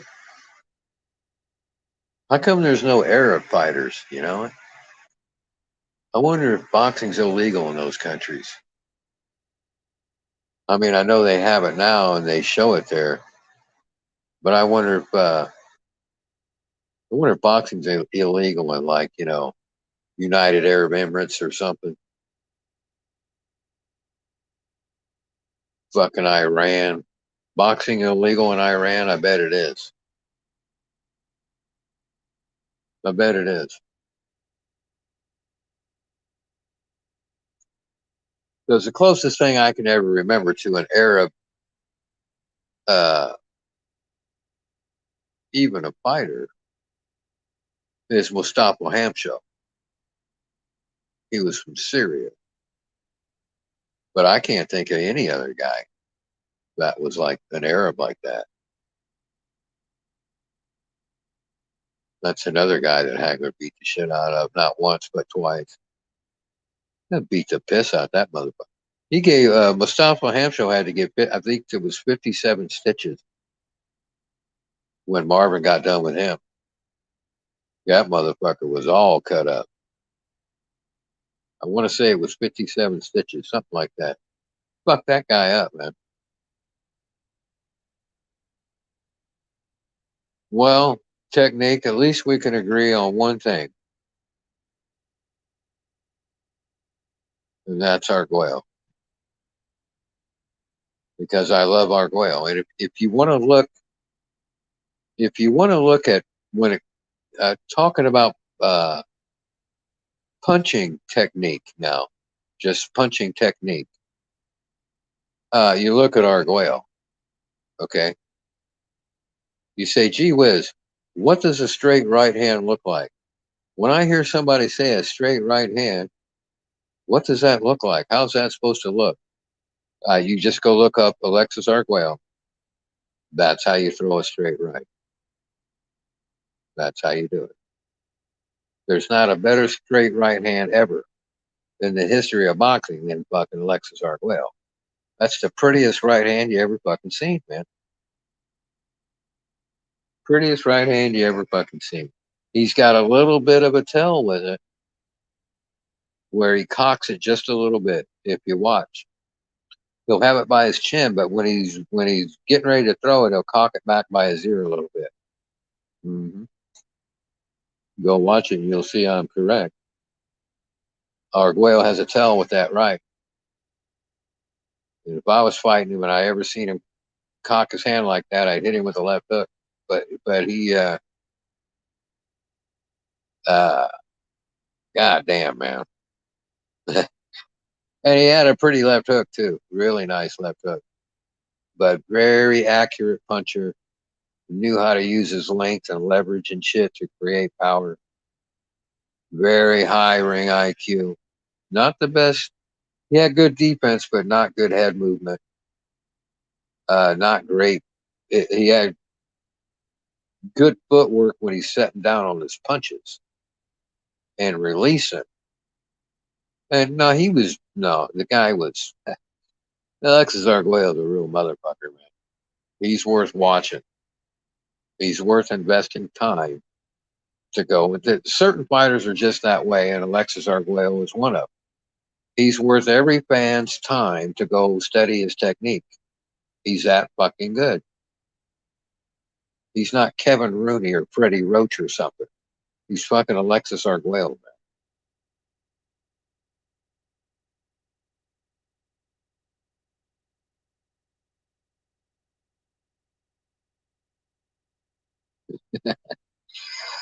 I don't know if you're kidding or not, Bermudez. I don't know if you're kidding or not. You wouldn't offend me if Demetrius Andrade was your favorite fighter. It wouldn't offend me at all. I like the guy a lot better than most people do. But no, you wouldn't offend me if Demetrius Andrade was your favorite fighter.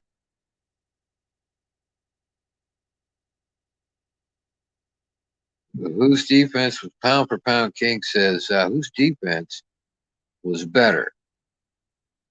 I guess you mean Floyd Jr., right? Not Senior. Floyd's or Sweet Pea? Well,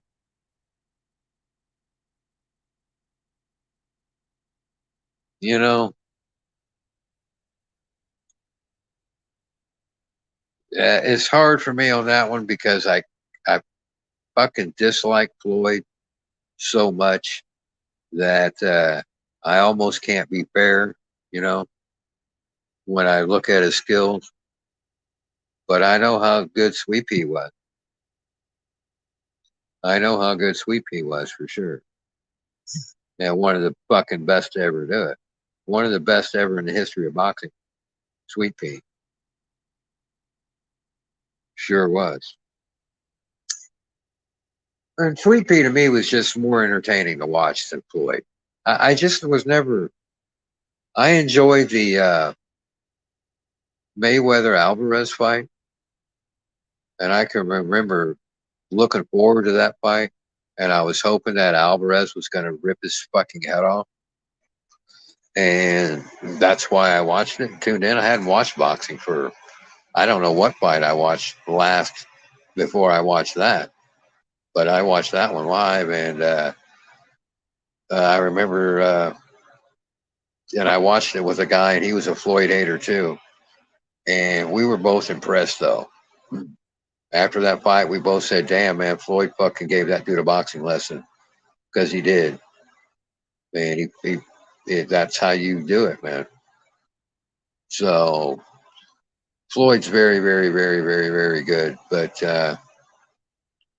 I just like Sweet Pea better. If I got to pick one, I'm going with Sweet Pea. I don't give a shit about the record and all that. I think it was Teddy Atlas that said, you couldn't hit Pernell Whitaker in the backside with a handful of buckshot. And that's pretty much sums it up. Man. He was like Wilfred Benitez, Puerto Rican. No, I think he's Puerto Rican. Wilfredo Gomez was Puerto Rican. Wilfred Benitez, I think he was too. But Benitez was another guy. He's another guy that frustrated the fuck out of Duran, man, over 15 rounds. They stand right in front of you, man, and you throw a combinations, and we saw that earlier. Someone was showing, I guess it was Gomez versus Sanchez.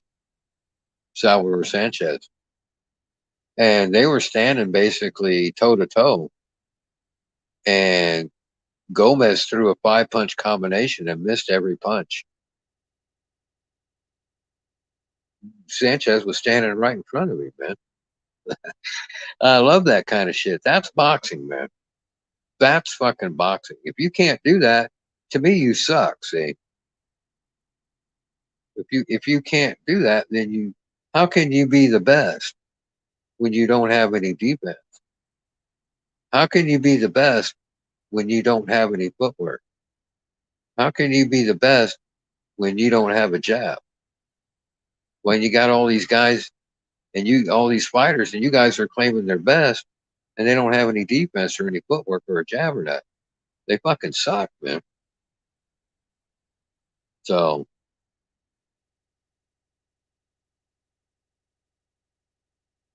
Sanchez, boxer, puncher, I don't know about that. Not Salvador. Maybe some other Sanchez. But you got to be able to box in my book.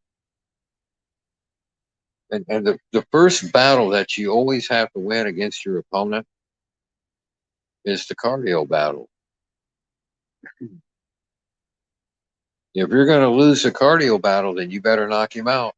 You better knock your opponent out. Because you're going to get tired if you don't, right? That's the importance of running and having your cardio conditioning. You have to win that battle. There's no excuse for you to lose that battle, man. The only excuse you got is it's not even an excuse. It's a reason. Because you didn't do your road work. You got to win that fucking cardio battle. Can't be suck and win. Fucking hate that.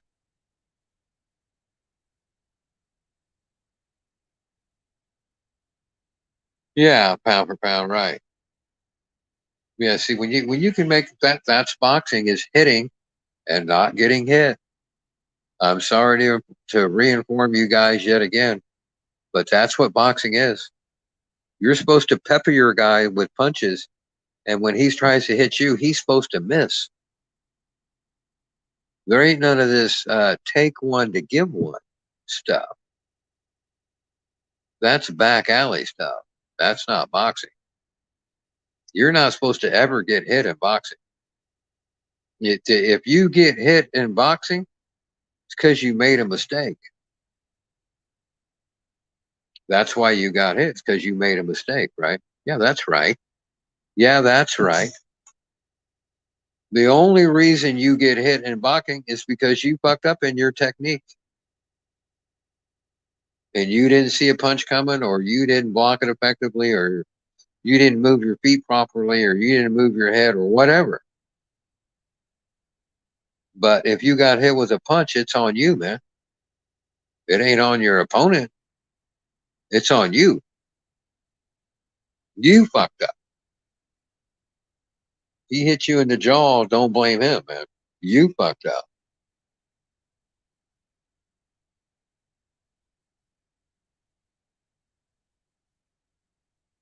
I probably said that, Matone.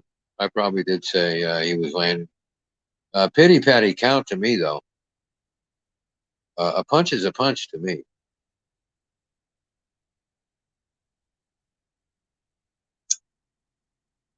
But he wasn't even landing. Loma wasn't even landing enough ticky-tack, pity-pat, girly punches even to outpoint Haney. Not early enough. Not early in that fight.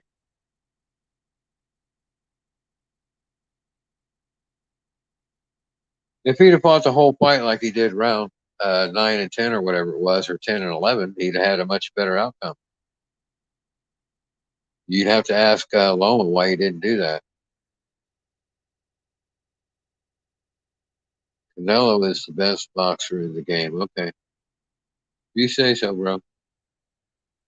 Hey, Maul's in the building. Shout out to Maul. Shout out to Maul. Men at work. Men at work. The Maul. Garcia says Canelo is the best boxer in the game, and that's, of course, he's trolling. No one believes that. He can't even box, for one.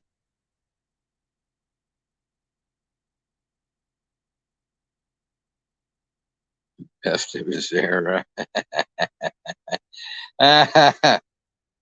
Yeah, best of his era.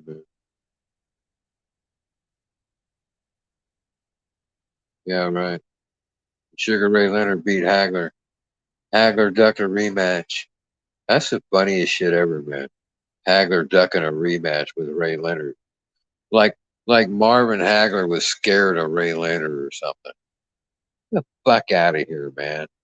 Beat the piss out of Ray Leonard. He would have beat the piss out of him again. He beat the piss out of Tommy Hearns. He beat the piss out of Roberto Duran.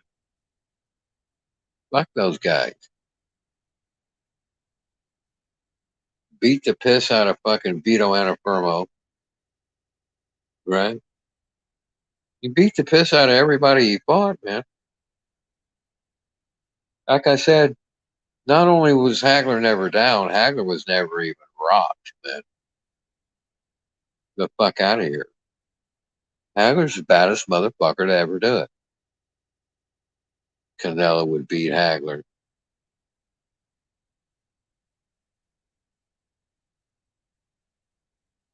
He would fucking school Canelo, man. Man, I'd love to see that. I'd fucking love to see that, man. Marvin Hagler would school that motherfucking Saul Alvarez, man. That would be a textbook fucking boxing lesson right there, man. I'd love to see that. I wish there was some way you could fucking make that shit happen.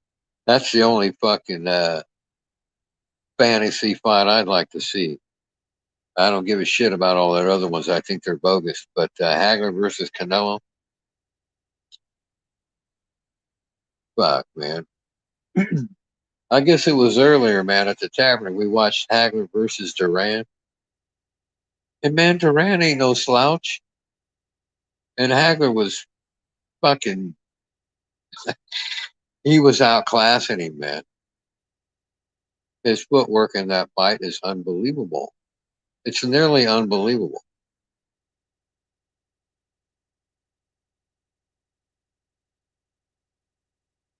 Fucking excellent, man. He throws a step lunge punch, and nobody does anymore. Nobody does anymore. And if Alvarez knew how to throw that punch, he could beat Dimitri Bivol. But he doesn't. Alvarez doesn't have the skill. See, it's not the step lunge punch is not part of his repertoire. It's not part of his skill set. He doesn't know how to do it effectively. If he were to do it, he'd be left wide open and he'd get it. He'd get fucking clocked. But Marvin Hagler, not only could he throw it with his backhand step lunge, he also step lunge with a hook and step lunge with an uppercut because he landed all three against Duran. Why? Because Duran made the mistake of backing straight up. You don't back straight up in boxing. You know why? Because you get caught with a step lunge punch. But nobody, apparently, no one bothers to teach it, and no one bothers to learn how to throw it, and no one bothers to incorporate it into their game plan. And so when Alvarez fought Bivol, he didn't have anything to work with. And I told you before the fight with Bivol that Bivol was in trouble because Bivol does two things. He backs straight up and he never moves his head. And so if you do the step lunge punch like what Hagler does, he'd rip Bivol's head right off, man. Because Bivol's going to be right there on that center line to hit every fucking time. But you got to get there and close that distance and get in range to throw that punch. And that's what the step lunge is all about. Go look at how Marvin Hagler finished off Tommy Hearns. He's got Hearns hurt. Hearns is retreating over to the ropes. And Marvin Hagler throws a step lunge right hook that lands right on Tommy's chin and knocks him out on his fucking feet, man. He's out cold standing up. Out fucking cold, man. Because it's a step lunge and it had his whole fucking body and everything and momentum and everything behind it. And it landed clean right on Tommy's chin, man. And if Canelo knew how to throw that punch, he could have closed that distance and got in range against Bivol when Bivol backed straight up on the center line and clocked him in the head. But he didn't do that. You know why? Because Alvarez don't have them skills. I told you that before the Bivol fight, and I told you that after the Bivol fight. Doesn't have those skills. Anybody that can do that is going to beat Bivol. Somebody like Beterbiev. That's why you don't see Bivol clamoring to get in the ring with Beterbiev. You guys don't know shit about technique, man. I don't even know what it is that fascinates you about boxing. See, the only thing I like about boxing is technique. That's the only thing I like. And you guys like all this other shit that I can't fucking stand. But me and my buddies, when we grew up, the 2 or 3 of us, all we gave a fuck about was technique, man. We wanted to learn how to do that shit. And to fucking learn how to do it, you got to know what it is. You got to know what they're doing, or how are you going to learn what the fuck they're doing? So all we ever cared about was technique. We didn't give a fuck about belts and this, that, and the other. Give a shit. Want to learn how to box. Want to learn technique, man. How do you throw that straight right hand like Arguello? How come his is so straight and other guys aren't? And shit like that. You guys don't know none of that, man. That's why I don't know why you like boxing. You like somebody to get knocked out.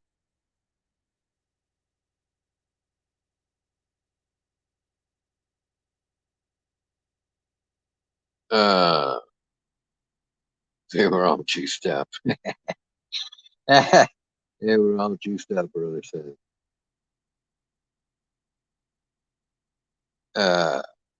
Bivol didn't duck a Canelo rematch. Canelo signed with PBC. And I don't discredit Loma. I just don't. I think Loma's problem is his corner.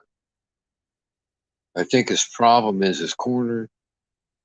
I think his problem is in their game planning. It's not that he doesn't have skills, man. Loma's an excellent fighter. He's an excellent boxer. But his game plan, and just apparently, his preparation and his game plan are shit. It takes him too long to figure out his opponent. Loma didn't beat Haney. That's silly.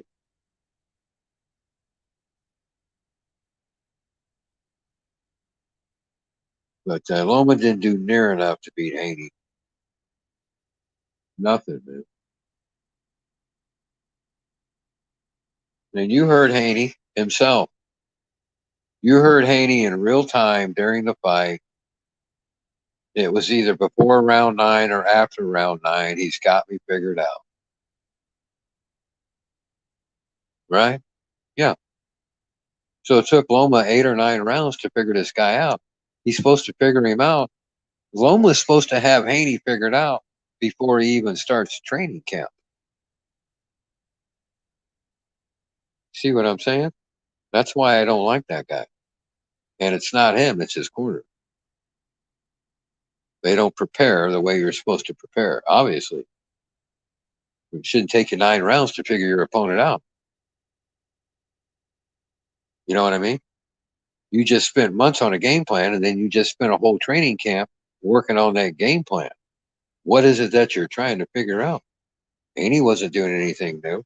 And by the way, since we were talking about footwork and and you were talking about AJ, and I told you how Usyk schooled that guy all night.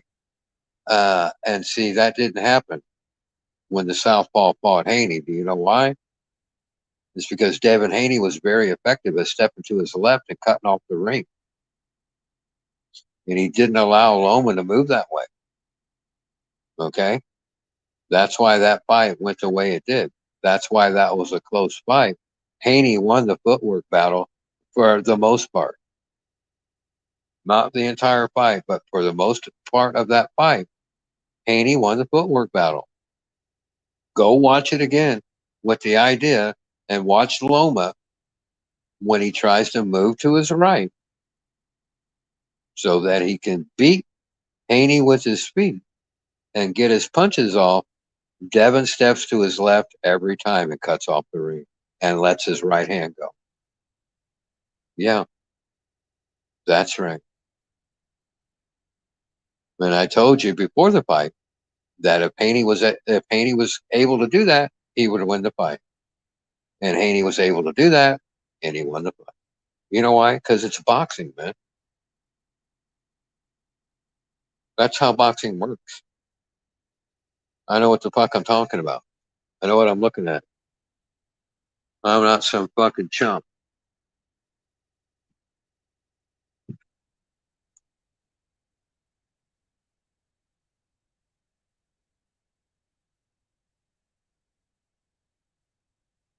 Is that what it is, Ma? It's a jaw infection in his mandible. Oh, man, he got some kind of fucking toothache, man. Motherfucker's got a rotten tooth or something. I was wondering what it was, Ma. Fucking Baturbio's got a jaw infection. Yeah, man. That's a toothache or something. Got an infected tooth, then he's got a fucking infection. You can't be fighting with an infection, man. Because if you get hurt or something, they gotta do something medically, man. They don't want you having an infection. That's why. So I don't. Well, that sucks. Let's all pray that Baturbio gets better soon. So I don't know how that works when you have a contract, and I think that fight was all lined up, ready to go. Surely that's just a postponement on that, not a cancellation. That's just got to be a postponement until he's healed up.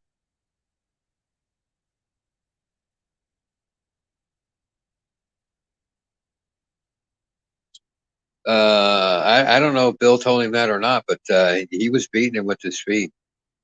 That's why he won the fight, man. He was cutting off the ring. That's what you have to do.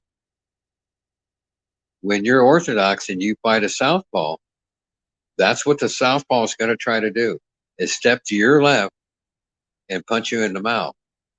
And if you watch the AJ versus Usyk fight, Usyk stepped to his right, which is AJ's left, and countered that jab or beat that jab all night long. And AJ didn't have answer one for that. Too slow with his feet, didn't know what to do with him anyway, and he got his fucking ass kicked. And when he came back in the second fight, he did slightly better, but you can't fix that. He's too old. You can't fix that. You got to learn that when you're young, man. You don't go learning that shit when you're 35 years old. You got to already know how to do that. He didn't have any idea how to do that, so he just got his ass kicked again. Now, Loma, if he fought Haney in a rematch, there may be a chance, that Loma could make adjustments and could beat Haney enough with his feet to win the fight, but he didn't in that first fight, man. He just didn't. Just fucking didn't. It was a close fight. I had Haney winning by 1 round, man. But Loma didn't win that. Not in my fucking estimation. I don't know what I'm watching.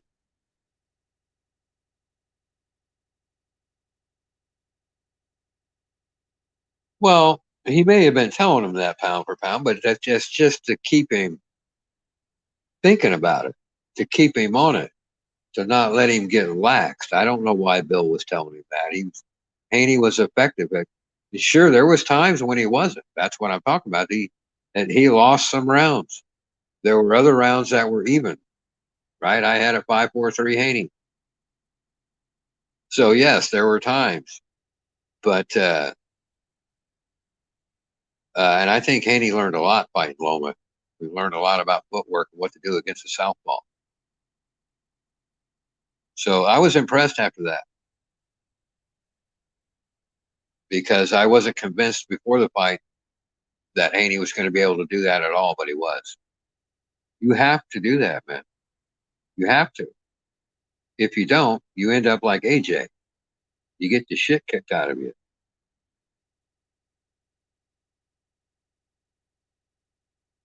Now, when I was watching Hagler versus Duran today, though, same scenario, right? Got the southpaw, gets the fucking orthodox. And I noticed that Duran, it was like, and I've watched that fight many, many times, but this is the first time I noticed that it was like Duran, he didn't give a shit about trying to beat Hagler with his feet. It was like Duran said, fuck it, I can't win this footwork battle. I'm gonna try to counter. And he kind of stood in there rather than move his feet. And he tried to counter Hagler. And he had some success, but especially early in that fight, Marvin dominated him with his feet, but he did the whole fight.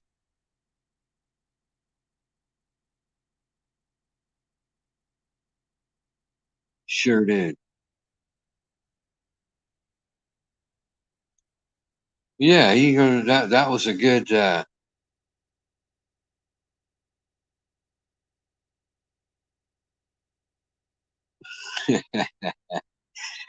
it's not black and white, bro. And hey, I got it for free. If my ex-wife hadn't given me that TV, I wouldn't even have a TV. She gave me her old TV.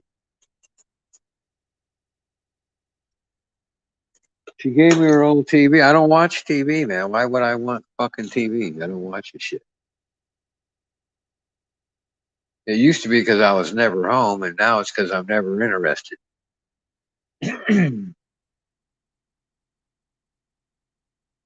But you know, I don't know who's got skills like a Pernell Whitaker. And see, Marvin's another guy that he doesn't have defensive skills like that, but he has excellent defensive skills. Very underrated.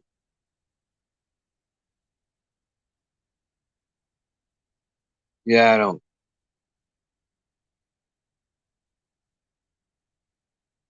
don't think that Shakur thing.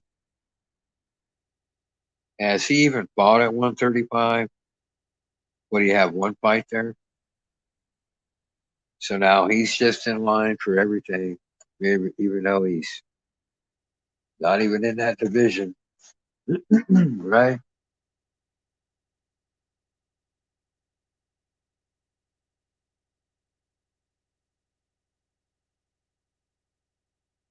Keep stuck. And who you talking about?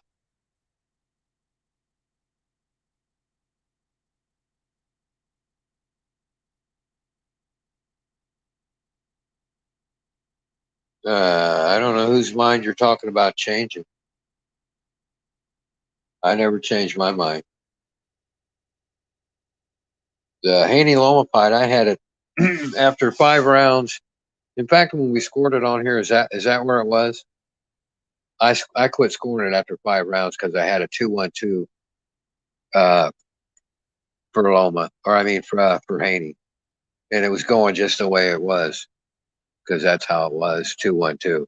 And I think we ended it. I don't think we watched that whole fight.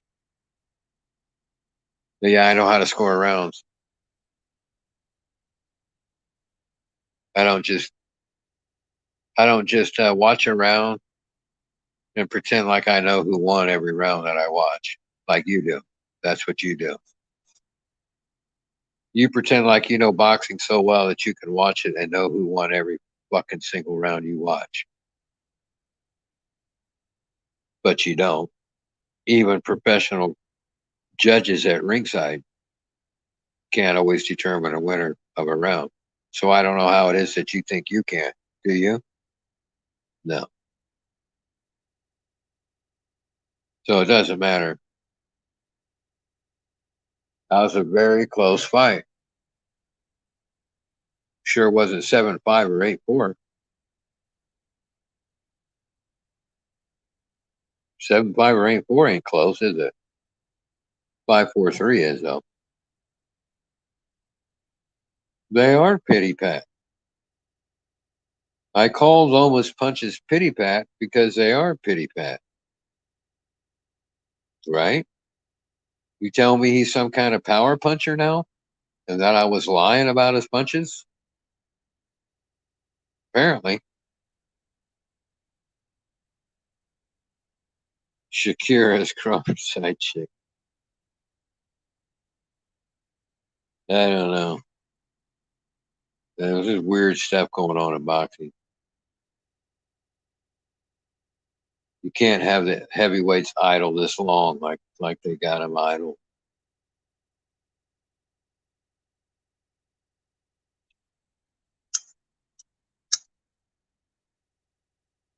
Fury should have given Usyk a lot more grief for the shit he's pulling, man.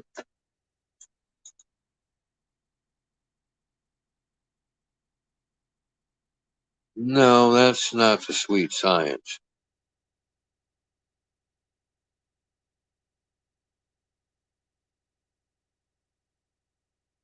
But this is not the amateur zone, let's tell them.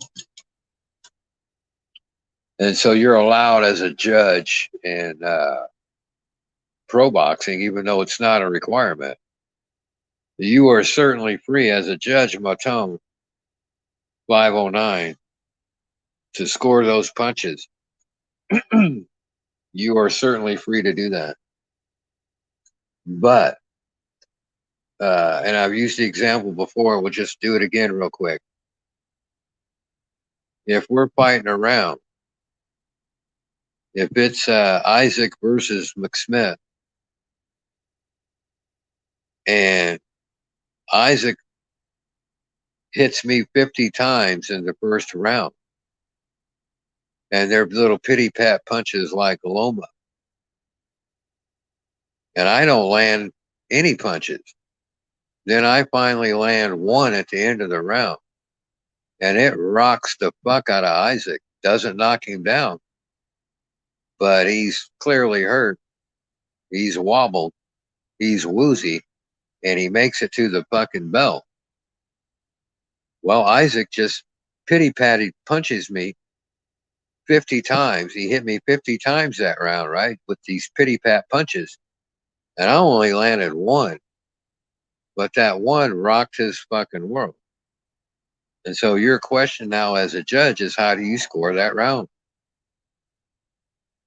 Are you going to score it for him because he landed 50 ticky-tack punches that didn't do anything? Or do I win the round even though I didn't knock him down? I hit him hard, as clearly he was hurt, and his knees were buckled, and he was holding on for dear life. And if the bell hadn't come, he would have got knocked out. So how are you going to score a round like that, Chief? How are you going to score that round? I'm going to tell you how, but I want to hear how you would do it. Then I'll tell you the correct way. So Isaac landed 50 punches on me. I couldn't even get a punch off, man. He peppered me all over my fucking head. I didn't block one punch. Then I finally countered, and I landed one right on the button. And I all but knocked that fool down, man. Who wins the round? I landed one punch, but he got hurt. He landed 50 and didn't do nothing. Therein lies the dilemma of scoring professional boxing. You don't have that problem in amateur, because in amateur boxing, all punches count the same. It's not so in professional boxing. So now Isaac's peppered 50 punches on top of my fucking head, and it's like an annoying little fly is all it is to me.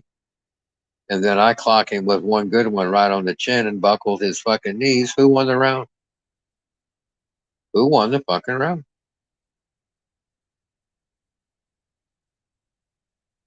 Come on, man. I don't know how to score fights, and you guys do. Who won the fucking round?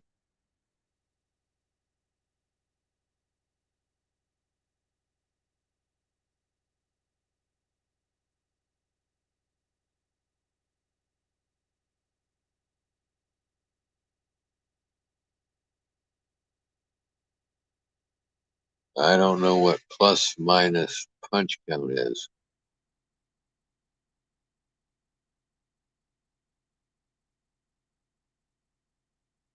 Effective aggression. It's a good thing I don't have a gun. I'd kill myself with a term like effective aggression. I don't even know what that is, and you don't score points for it.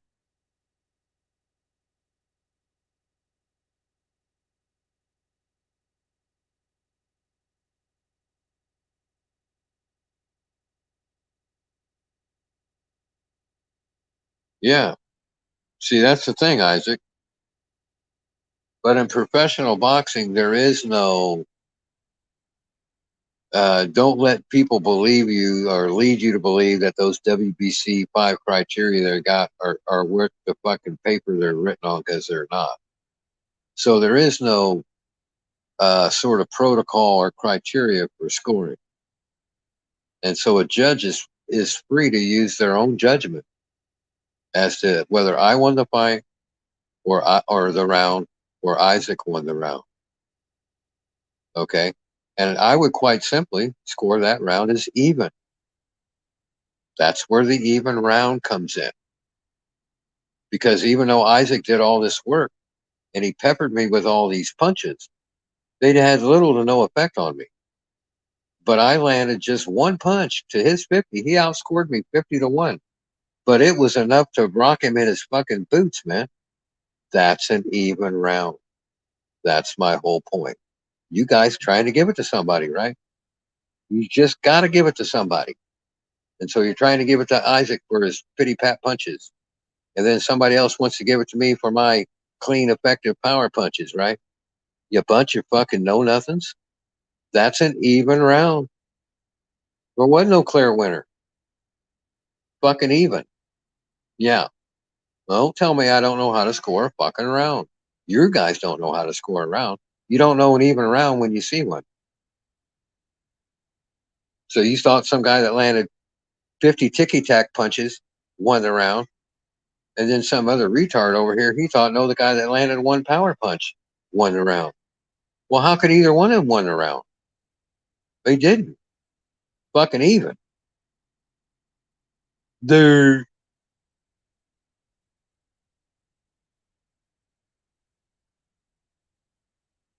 I don't give a fuck what they tell judges to go by. That's only the WBC that does that. Nobody else does. And judges aren't required to go by it anyway.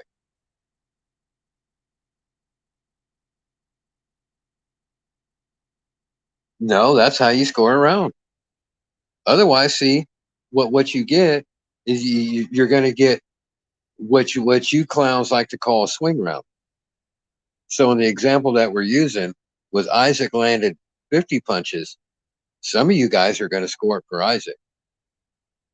And then with me just landing the one big power punch, some of you are going to score it for me. Yeah, because you refuse to have an even round.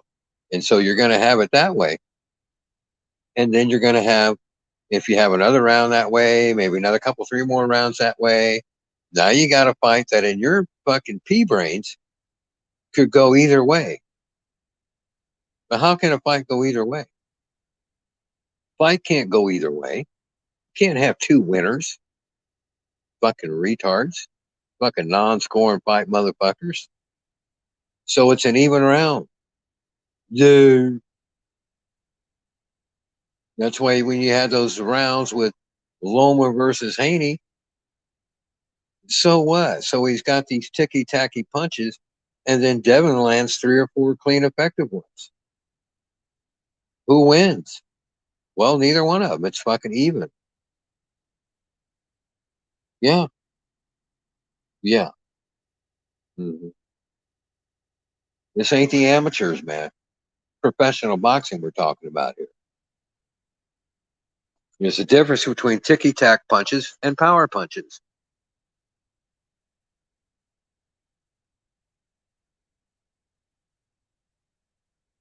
No, I didn't say 4-4-4. I said 5-4-3. You don't like it, then you don't like it. Just hold up your 8-4 scorecard and tell everybody how smart you are. Todd. No, even rounds are not the same thing as swing rounds. By swing round, you're saying that the winner could have been either fighter, right? Could swing either way. That's not an even round.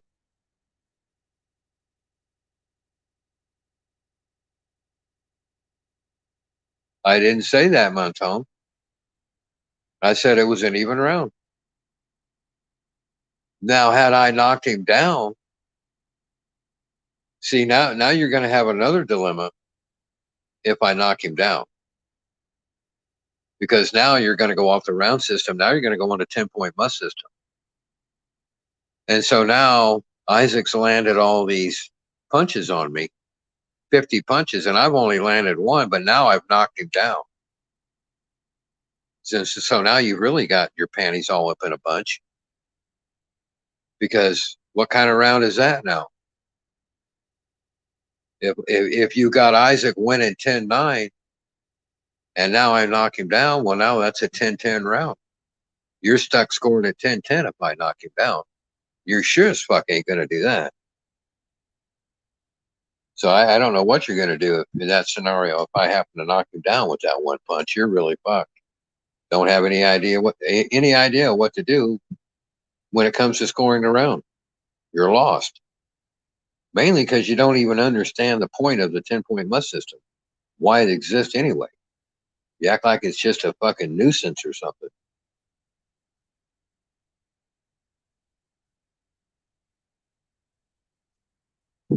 Yeah, pound for pound, he did land some harder blows, and they were in the. I always forget if it was the 9th and 10th or 10th and 11th. I think it was the 10th and 11th. He did put some shots on Haney. Never said he didn't. Those are the 2 of the rounds that he won. And then he won one of the first 5 rounds, and then he won one other round, like the 6th or the 7th or something. 5th, 6th, or 7th. 6th or 7th, he won one of those. That's all he won. The rest, I couldn't tell you who won the round.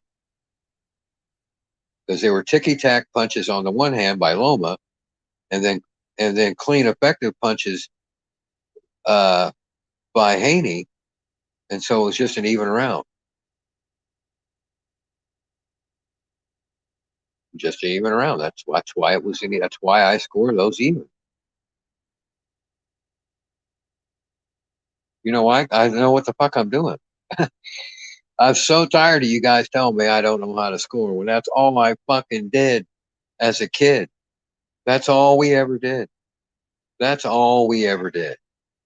And that's why I fucking laugh, man. Tell me I don't know how to score fights. Be 3 or 4 of us in a room and a fight come on, and we all got fucking pencil and paper, man. And we're scoring a fight. And then we're arguing about, just like we're doing now, about the fucking outcomes that you got. And why you got them and shit. That's how I learned how to score fights.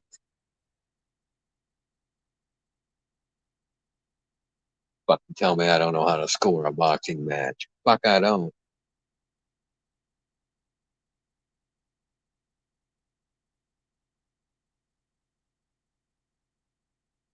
The ticky-tack, man. What it is, but yeah, I know Loma didn't get knocked out. But there were plenty of rounds where yes, Loma is landing ticky-tack, pity-pat fucking punches, okay? But during those rounds, Haney is also landing punches that are crisper and have more power. Okay? And so even though Loma outnumbered him with the ticky-tack punches, they're just fucking, they're nothing. They're fucking nothing, man. So that's why it's even. Those punches that Loma threw had as much steam and crispness and power associated with them, then he would have won the round. But they didn't. They were just ticky-tack. So the round's even. Do you understand? Can you even begin to understand how to score a round? That's why those rounds are even. He's going to have to throw way, way more ticky-tack punches than that to outweigh the clean, effective punches that Haney was throwing.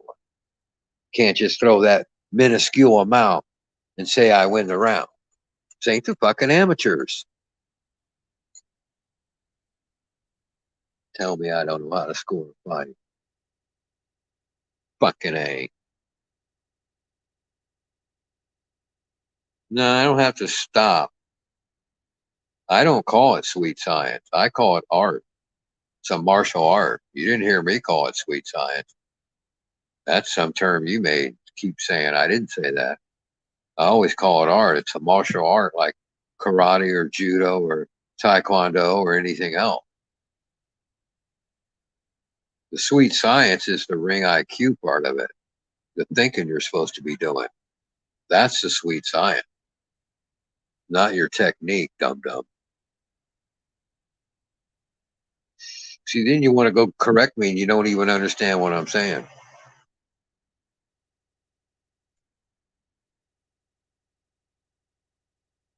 CompuBox. I swear. Pound for pound. Pound for pound, bro. Are you going to try my patience, bro? 5:30 in the morning, bro. With some CompuBox bullshit. That's Nintendo. That's Sega PlayStation. Sony PlayStation. Whatever. That's what CompuBox is, right? Because when you fight your buddy on fucking PlayStation, what do you do at the end of the fight? What's the first thing you do, pound for pound? What's the first thing you do? Let's check the stats. Right? Yeah, that's what you do. And now you're going to try to take objective criteria, which is those stats, and you're going to try to apply them to a subjective activity, which is judging the fight. That's why that don't work. Doesn't work, man. Hey, Chad, you're up, bro. Chad's up, taking his morning dump, dropping in to say hello. But that's where that comes in. You don't.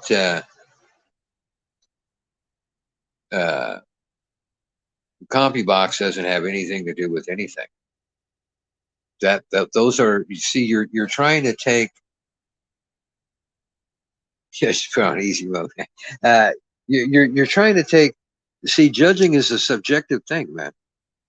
That's why I'm against it when guys go back and watch a fight and they'll rescore it and then they get a different outcome.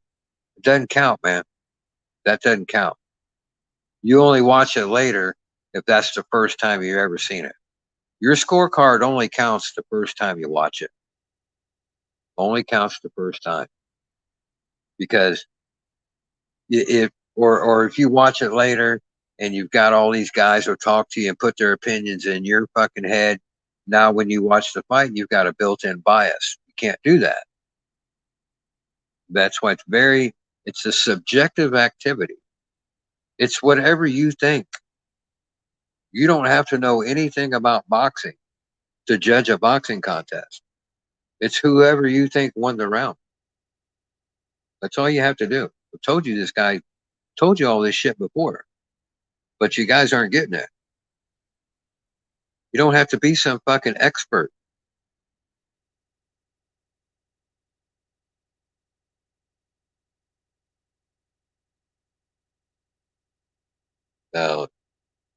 This idea that CompuBox can tell me who won because I'm too stupid to make a subjective opinion about the outcome of the fight is ridiculous. It's fucking childish. I think you talk about Loma Haney pound for pound. I think I was here. Like I said, I quit. I remember I quit scoring it. I don't know if I went and did something else or something, but I remember I had a 2-1-2 after 5 that second time around. 2-1-2 Haney after 5. Loma had only won 1 of the first 5 rounds. Then he won 10 and 11. Or maybe he won 9, 10, and 11. Maybe that's what it was. Maybe I had it winning 9, 10, and 11. So he won 4 rounds. There's 3 rounds in there too close to call. Real simple.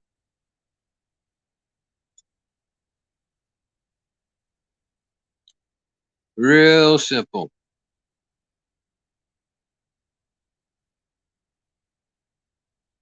It was the same way when he fought Lopez.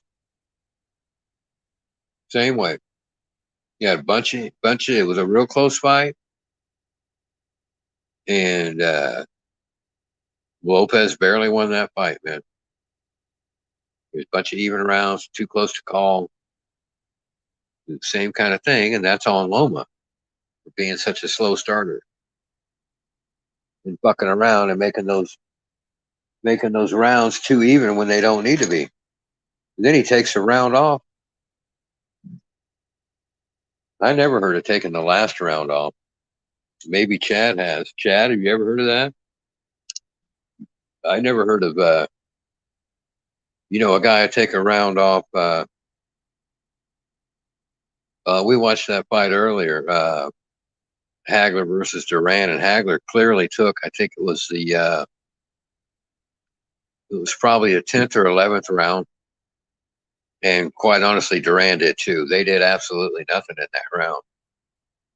They took that round off, but you're going 15 though. Yeah, these guys aren't taking round 15 off. You don't take round 12 off, and then this Loma, and not only are people, it wasn't that people were accusing Lomachenko of taking round 12 off. He admitted that he took round 12 off. Then he cried like a bitch. You only cry like a bitch because you are a bitch. Then he cried like a bitch in the fucking locker room because he took the 12th round off and lost in a close fight. Well, boo-hoo, hoo-hoo-hoo.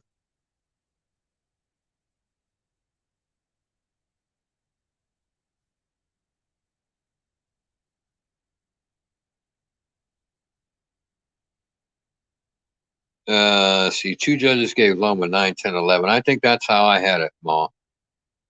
I must have gave him 9, 10, and 11, and then I gave him one of the first 5 rounds, which gives him his 4. And then Haney had 5, and then I had 3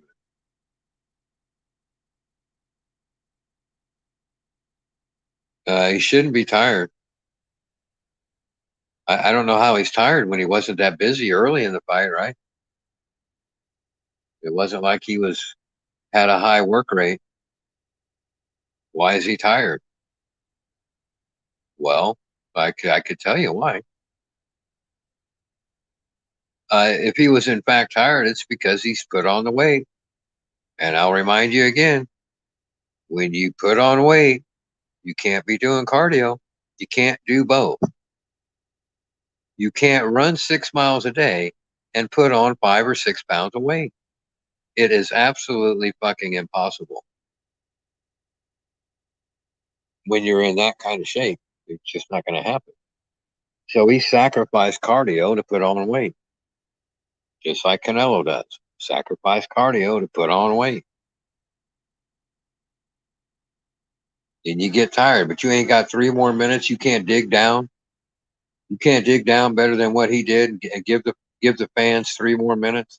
Loma didn't do shit. He didn't even fucking try, man. That was fucking pathetic. I hate that kind of shit, man. When you don't fucking try, then you'd be off my list real fucking quick. Loma's off my list. for giving up in that 12th round. Ryan Garcia's off my list, taking a knee in a 10 count when he clearly could have continued that fight. Fuck that.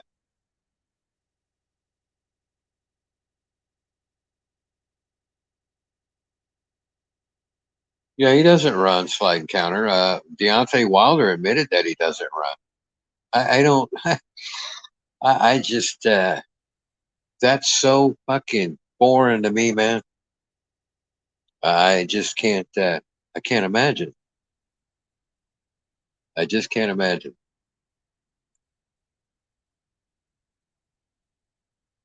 Because you have to win the cardio game. That's one battle that you can win, or at least have a draw by running your 6 miles every day. That way, you know the guy's not running 10 ain't going to make him in better shape than you. So you run the 6, you're in good enough shape to go the distance. That way, you don't even have to worry about the cardio. That's not a concern. It's another reason why you do that. It's another reason why you get up at 4 or 5 a.m.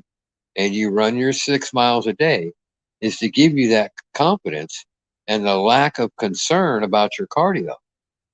You don't even have to worry about it. You don't even think about it. It's not a concern. Cardio, what cardio? I ran my 6 mile. You don't even got to think about it. All you have to think about is your fucking game plan. Think these guys want to do that? No. They'll spend 2 or 3 hours in the fucking gym doing cardio, fucking around on some fucking piece of equipment like some fucking girl.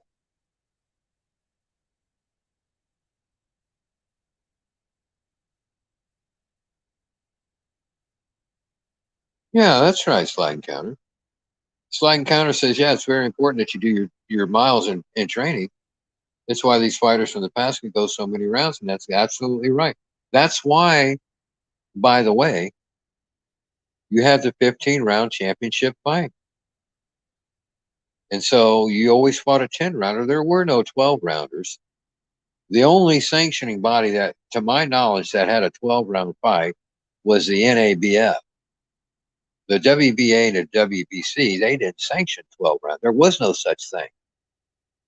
You had 10-round main events, and when you were ready to fight for a title, that's when now you got to fight for a whole hour, see. Before you were just fighting for 45 minutes when you were fighting a 10-rounder. Now you got to step up. Now you got to go to championship distance. Now you got to prove that you can do cardio for an hour. That's the whole fucking point. God damn you guys, man. That's the whole fucking point of going from 10 to 15 rounds. The whole point is cardio and proving that you can do it. Proving that you can fight from a 45-minute fight up to an hour now. That's a big jump, man. To go from 45 minutes to an hour now.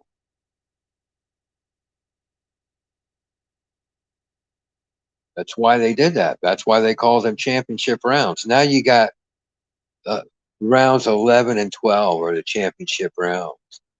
And you'll have some faggots on here even try to call round 10 a championship round.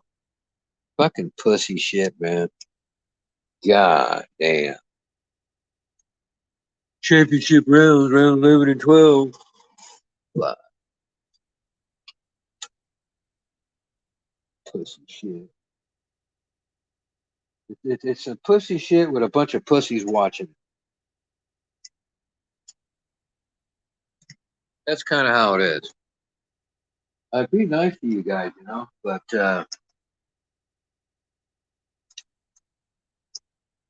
you're such cockholes all the time. And you don't listen, and then you don't fucking try to learn anything.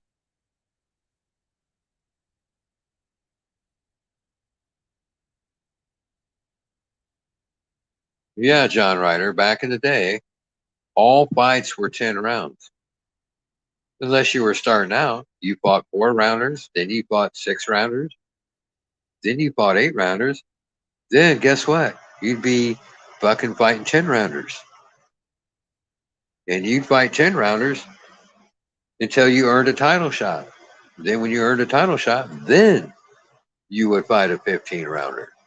You wouldn't be fighting no 12-rounders. There wasn't a fucking 12-round fight. There wasn't no such thing, man. It didn't fucking exist.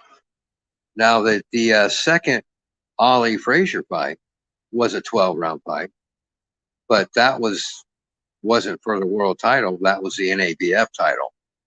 That's why that was a 12-round fight. So don't get confused. But WBA and WBC, they were 10 rounds and then 15. And why? Well, for the cardio. To be a champion, you had to be able to go fucking 15 rounds of cardio. That's the whole, not the whole point, but it's the big fucking point.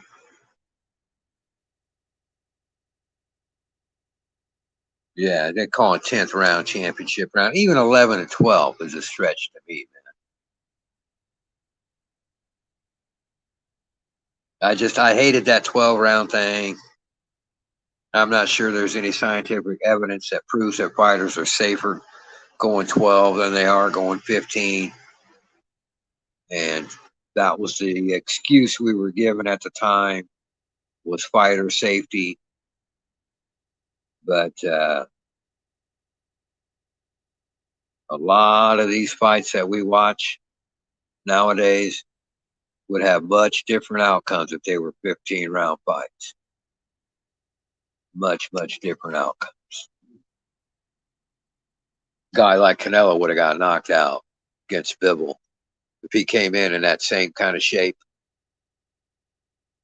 Because he was in 3-round shape for a 12-round fight. He would have got knocked out.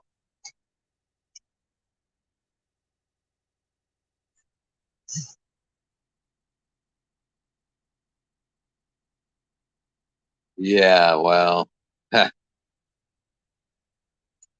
Oh, boy. Slide Encounter asked about one of my fucking... what's your thoughts on the new mitts, pattern punching training of mitts? I can't stand it. I think it's a waste of time. It's choreography.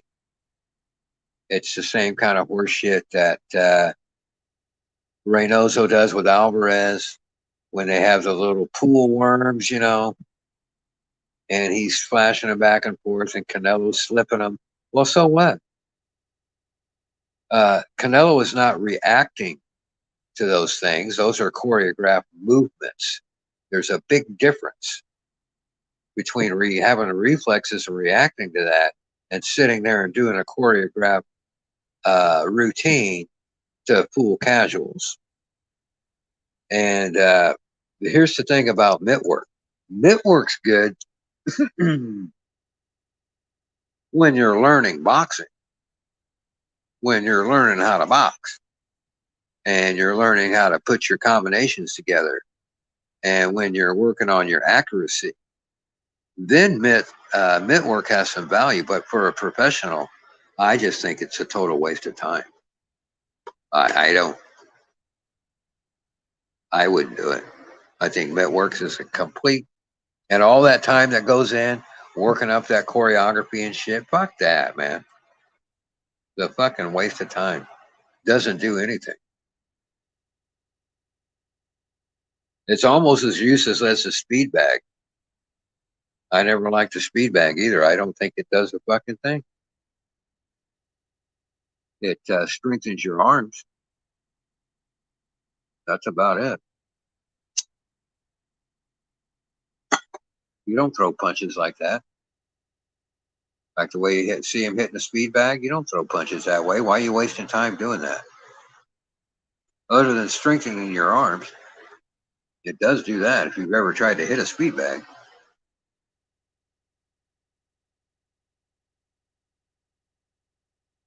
No, same day. Pound for Pound King wants to know you have same day weigh in or day before, and it's obviously it's got to be same day. Why not just make it at the end of the ring walk? How about you just come down the ring walk, you step on the fucking scale? How about that? Fuck no.